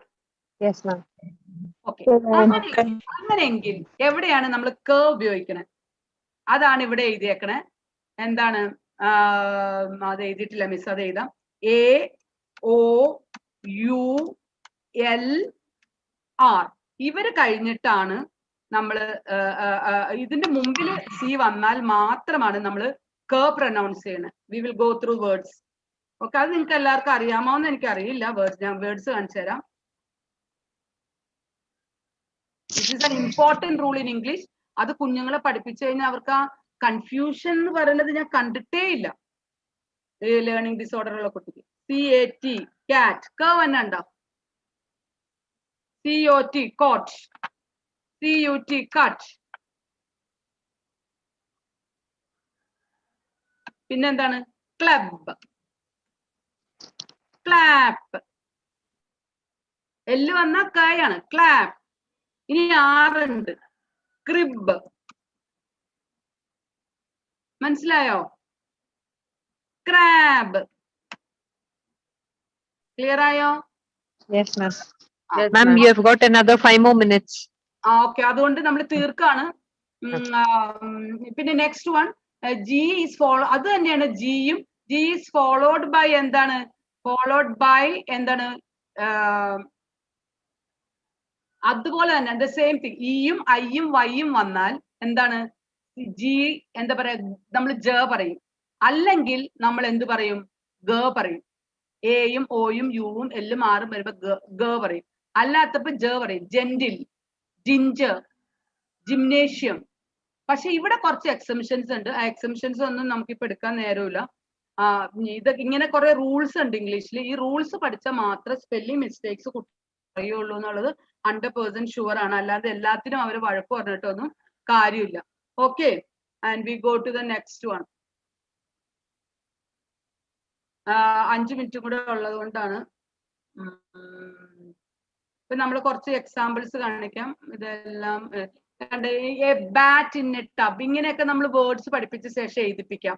2 letter combination 3 letter combination words ആണ്. അതൊക്കെ നമുക്ക് ഇങ്ങനെ പഠിപ്പിച്ച ശേഷം ഇന്നെന്ന് പറയുന്ന CBC വേർഡ് ആണ്. ഇപ്പൊ നമ്മള് ഒരു ലെറ്റർ വെറുതെ കിടന്നാൽ ഇപ്പൊ എന്താ പറയാ, ഇപ്പൊ ഇവിടെ A bat in A tub, ഇവിടെ എ എന്നുള്ളത് വെറുതെ കിടക്കുന്ന ഒരു ലെറ്റർ ആണ്. അങ്ങനെ വെറുതെ ഒരു ലെറ്റർ ഒരു സെന്റൻസിൽ കിടന്നാൽ അതിന്റെ സൗണ്ട് അല്ല നമ്മൾ പ്രൊനൗൺസ് ചെയ്യേണ്ടത്. We have to sound the name of that letter. അതുകൊണ്ടാണ് ഇവിടെ നമ്മൾ പറയണേ, എ ആണ് പറയണത്. നമ്മൾ ആ അല്ല, ആ ബാറ്റിനെ ആ ടബ് എന്നല്ല. വെറുതെ കിടക്കുമ്പോൾ ഇംഗ്ലീഷിലെ എല്ലാ ലെറ്റേഴ്സും ഒറ്റയ്ക്ക് കിടക്കുമ്പോൾ അതിന് നമ്മൾ അതിന്റെ നെയിം ആണ് പറയണത്. അതുകൊണ്ട് തന്നെയാണ് ഐ ഹാവ് എന്ന് പറയണത്. ഐ നമ്മൾ ഒരിക്കലും ഈ എന്ന് പറയുന്നില്ല, ഐ എന്നല്ലേ പറയണേ. ഐ ഹാവ് എ ഡോൾ എന്ന് പറയുമ്പോ ഐ എന്നല്ലേ പറയാ. അപ്പൊ ഇതെല്ലാം നിങ്ങൾ പയ്യെ പയ്യെ പറഞ്ഞു കൊടുത്താൽ അവർക്ക് വളരെ എളുപ്പം. അതിന്റെ കൂട്ടി വരെയാണ് വേർഡ്സ്. കുഞ്ഞു കുഞ്ഞു വേർഡ്സ് ഉപയോഗിച്ച് കൂട്ടി സെന്റൻസസ് വന്നു, അത് എഴുതിപ്പിക്കുന്നു, അവർ എഴുതുന്നു, എല്ലാം ചെയ്യുന്നു. Another example. ഇതൊക്കെയാണ് നമ്മൾ അവിടെ ഉപയോഗിക്കുന്ന test materials. Then next one. Thank U. ഇതിനിടയ്ക്ക് ഇനിയിപ്പോ സമയമില്ല, അതുകൊണ്ട് നമ്മൾ ഇത്തരത്തിൽ നമ്മൾക്ക് ക്ലാസ് റിട്ടേൺ എക്സ്പ്രഷൻ കഴിഞ്ഞ് ഇതൊരു വാസ്റ്റ് ഏരിയയാണ്. നമുക്ക് സ്പെല്ലിംഗ് റൂൾസ് ഒക്കെ ഒന്നും അങ്ങനെ കംപ്ലീറ്റ് ചെയ്യാൻ പറ്റിയിട്ടില്ല. ഓക്കെ, അപ്പൊ താങ്ക് യു ഫോർ ലിസണിങ്. എല്ലാവരും നല്ല കുട്ടികളായിരുന്നു. പിന്നെ ക്വസ്റ്റ്യൻ ചോദിച്ചപ്പോ എന്റെ നെറ്റ് കണക്ഷൻ പോയതിൽ വളരെ sorry. Anybody has got any questions for Lindsay ma'am?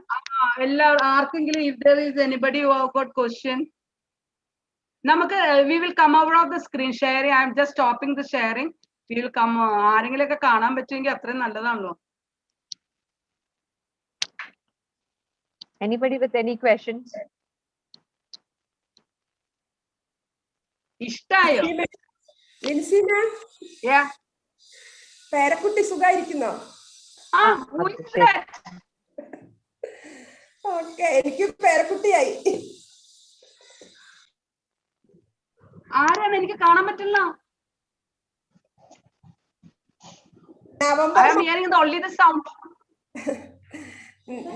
November മാസത്തിന് മാം അന്ന് പറഞ്ഞിരുന്നു ലോക്ക്ഡൌൺ സമയത്ത് മരുമകളും പേരക്കുട്ടിയും എല്ലാം വീട്ടിലുണ്ടെന്ന്. Okay, we are on a national webinar, so we cannot talk personal things here. I'm sorry, Lindsay ma'am. Yeah, no problem. I think anybody has got questions? എന്തെങ്കിലും question ഉണ്ടെങ്കിൽ I have got 5 minutes to share. Yeah. Otherwise I have to leave because another section is going to be. Lindsay ma'am, let me go along with my gratitude. So I would call our Lindsay ma'am as one-stop mall for children with special needs. Like we go to Lulu Mall to get everything.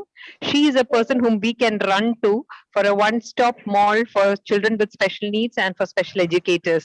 A brilliant session, ma'am. You are a cornucopia of skills for supporting children with special needs. Thank you so much. In fact, I feel jealous of your commitment and the way you. I have to say thanks to Sister Jisa, my Bobby ma'am, and to Sneha Sadan. എല്ലാവർക്കും അവരാണ് എനിക്കൊരു opportunity I got, and I think that I have taken the class. Sister Jisa, thank you very much for giving an opportunity for taking a class in this national webinar. Bobby ma'am, thanks. Ma'am, don't run away because we need another picture for the session. Okay, so everybody please turn on your camera and be ready. I will tell you when to say cheese. Just hold on your smiles for a while.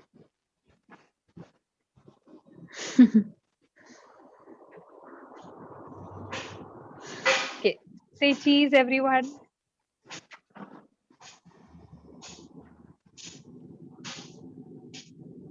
Okay, done. Thank you so much, everyone. And Lindsay, ma'am, thank you once again from, I can't say from the bottom of our heart, from all inclusive, all prevailing hearts of all of us. Thank you so much. It was a wonderful session, ma'am. Brilliant.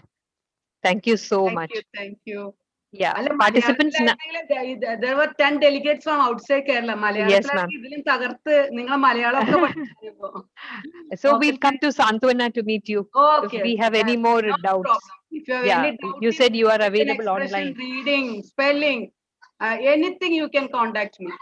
Okay, Yes, ma'am. Thank you so much. You have a wonderful evening. So you can And yeah, grammar. we wish. I will make you rich with grammar. Okay, Yes, ma'am. Thank you. Thank you so much, ma'am. And we wish you all the best for your 4:30 session. Okay. Okay, ma'am. Yeah. Thank you. Yeah. Thank you. Yeah. Thank you, ma'am. And participants, please stay back for the evaluation. So the evaluation, Irene, are you there? Irene Andrews? Yes, I'm here. Yeah. Yeah. Okay. Let me just introduce you. Participants, so we have on board Irene Andrews. She's the CEO of Mibo Health and Happiness Care Edipalli, which is a hospital for mental health disorders. Irene is a special educator and a psychologist. So we will listen to Irene, and we will listen to her feedback and evaluate our program for the last 3 days. The stage is yours, Irene. Good evening to all. അറിവിന്റെ നിറകുടമായി ഈ ത്രിദിന ദേശീയ ശില്പശാല ഇന്നിവിടെ വിജയകരമായി പര്യവസാനിക്കുകയാണ്. ഇതിന്റെ ഔദ്യോഗിക ഉദ്ഘാടനം നിർവഹിച്ച Angamaly basilica director reverend father Jimmy പൂച്ചക്കാട്ടിനും അദ്ദേഹത്തിന്റെ പ്രതിനിധിക്കും ഒത്തിരി നന്ദി. MG യൂണിവേഴ്സിറ്റി സിൻഡിക്കേറ്റ് അംഗവും സ്നേഹസദൻ കോളേജിന്റെ നെടുംതൂണുമായ ഞങ്ങളുടെ പ്രിയപ്പെട്ട ഡോക്ടർ സുകുമാരൻ സാറിനും നന്ദിയുടെ പൂച്ചെണ്ടുകൾ. ഈ 3 ദിവസങ്ങളിലെയും ക്ലാസുകൾ നയിച്ച doctor Jayanthi Narayanan, Mrs Lincy Joseph, Mrs Suni Jolly, Mr Siraj V Hussain, Mrs Geetha Gopi, നിങ്ങളുടെ അറിവിന്റെ ശേഖരത്തിൽ നിന്നും അമൂല്യമായതെല്ലാം ഞങ്ങൾക്ക് ലഭിച്ചു. ഇതിലൊത്തിരി ചാരിതാർത്ഥ്യവും സന്തോഷവുമുണ്ട്. ഓവർവ്യൂ ഓൺ SLD എന്ന വിഷയത്തെക്കുറിച്ച് വളരെ ആധികാരികമായും അതിൻ്റെ അന്തസത്ത എന്താണെന്നും എപ്രകാരം നാം കുട്ടികളിലേക്ക് ഫലപ്രദമായി എത്തിച്ചേരണമെന്നും ഉദ്ബോധിപ്പിച്ച ഡോക്ടർ ജയന്തി മാമിന് വളരെ സ്നേഹത്തോടെ നന്ദി പറയുന്നു. മിസസ് ലിൻസി ജോസഫ് ഈ 2 ദിവസങ്ങളിലും നമ്മോടൊപ്പം ഉണ്ടായിരുന്നു. ബ്രെയിന്റെ എത്തിയോളജിയെ കുറിച്ചും അത് എപ്രകാരം LDയുമായി ബന്ധപ്പെട്ടിരിക്കുന്നുവെന്നും നാം മനസ്സിലാക്കി. അതുപോലെ തന്നെ ഇന്ന് റൈറ്റിംഗ് സ്കിൽസ് എങ്ങനെ അസസ് ചെയ്യാമെന്നും സ്പെഷ്യൽ എഡ്യൂക്കേറ്റേഴ്സായ നാം ഇന്റർവെൻഷൻ എപ്രകാരം ഫലപ്രദമാക്കണമെന്നും വളരെ ലളിതമായ രീതിയിൽ വിവരിച്ചു തന്നു. വളരെ ഉപകാരപ്രദവും ഇൻഫോർമേറ്റീവുമായിരുന്നു ഇന്നത്തെ സെഷൻ. മാമിന് വളരെ നന്ദി. ഇന്നലത്തെ ക്ലാസ്സായ assessment of reading skills and intervention വളരെ ഇൻഫോർമേറ്റീവ് ആയിരുന്നു. ഓരോ പ്രായത്തിലുമുള്ള കുട്ടികളെ എങ്ങനെ അസസ് ചെയ്യാമെന്നും അതിന്റെ റെമഡീസ് എന്തെന്നും വളരെ നന്നായി തന്നെ വിവരിച്ചു തന്ന സുനി ജോളി മാമിന് ഹൃദയത്തിന്റെ ഭാഷയിൽ നന്ദി. Assessment and intervention in the area of mathematical skill എന്ന വിഷയത്തെക്കുറിച്ച് വളരെ മനോഹരമായും സിമ്പിളായും അവതരിപ്പിച്ച സിറാജ് ബി ഹുസൈൻ സാറിന് ഒത്തിരി നന്ദി. തന്റെ ആരോഗ്യ പ്രശ്നങ്ങൾ അവഗണിച്ചും ഹോസ്പിറ്റലിൽ നിന്ന് ക്ലാസ് എടുത്ത് തന്റെ കമ്മിറ്റ്മെന്റ് കാണിച്ച സാറിനോട് ഞങ്ങൾക്ക് സ്നേഹവും ബഹുമാനവും ഉണ്ട്. എത്രയും വേഗം സുഖം പ്രാപിച്ച് കർമ്മനിരതനാകാൻ സാധിക്കട്ടെ എന്ന് പ്രാർത്ഥിക്കുന്നു. Use of assistive technology in inclusion എന്നത് ഒഴിച്ചുകൂടാനാവാത്ത ഒന്നാണ് നമ്മുടെ കുട്ടികൾക്ക്. അത് എപ്രകാരം അപ്ലൈ ചെയ്യാമെന്നും അതിന്റെ ടെക്നോളജി എന്തൊക്കെയാണെന്നും ഈ സെഷനിലൂടെ നല്ല രീതിയിൽ മനസ്സിലാക്കുകയുണ്ടായി. ഗീത ഗോപി മാമിന് ഒത്തിരി നന്ദി. RCAയുമായി സഹകരിപ്പിച്ച് ഈ ത്രിദിന ദേശീയ ശില്പശാല നമുക്കായി ഒരുക്കിയ സ്നേഹസദൻ കോളേജ് ഓഫ് സ്പെഷ്യൽ എഡ്യൂക്കേഷനിൽ ഇതുമായി പ്രവർത്തിച്ച എല്ലാ അംഗങ്ങൾക്കും ഒത്തിരി നന്ദി. വളരെ പ്രത്യേകിച്ച് principal sister Jeesa Grace, coordinator sister Jofi Maria, convener sister Christy Jacob, HOD Mrs Bobby Francis, മറ്റ് ടീച്ചേഴ്സ്, വേദ മാം, എല്ലാവർക്കും പാർട്ടിസിപ്പൻസ് ആയ ഞങ്ങളുടെ എല്ലാവരുടെയും പേരിൽ ഒരിക്കൽ കൂടി സ്നേഹത്തിന്റെ ഭാഷയിൽ നന്ദി അർപ്പിച്ചുകൊണ്ട് നിർത്തുന്നു. Thank you all. Take care. Stay safe. Thank you, Irene Andrews. That was wonderful. Nalloru roundup ആയിരുന്നു. Now, shall we all stand up for our national anthem?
Thank you, everyone.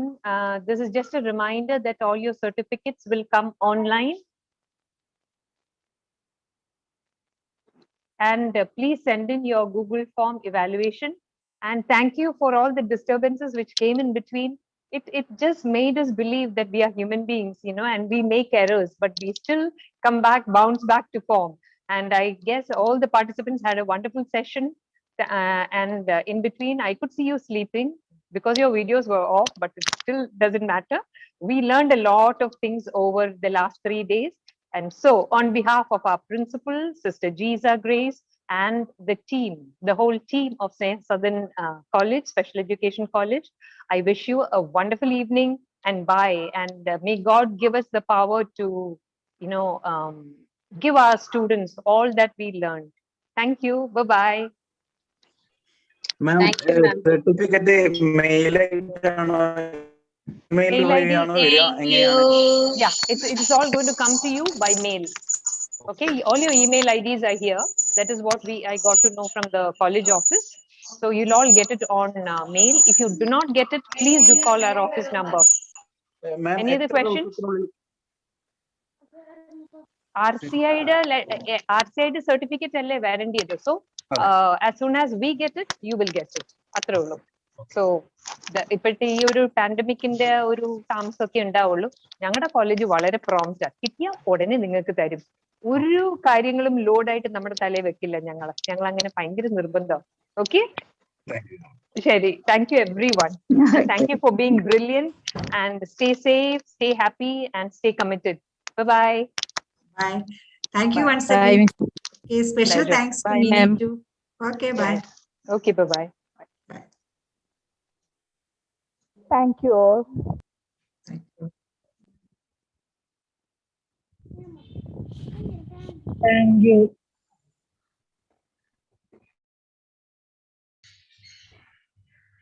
Thank you, ma'am.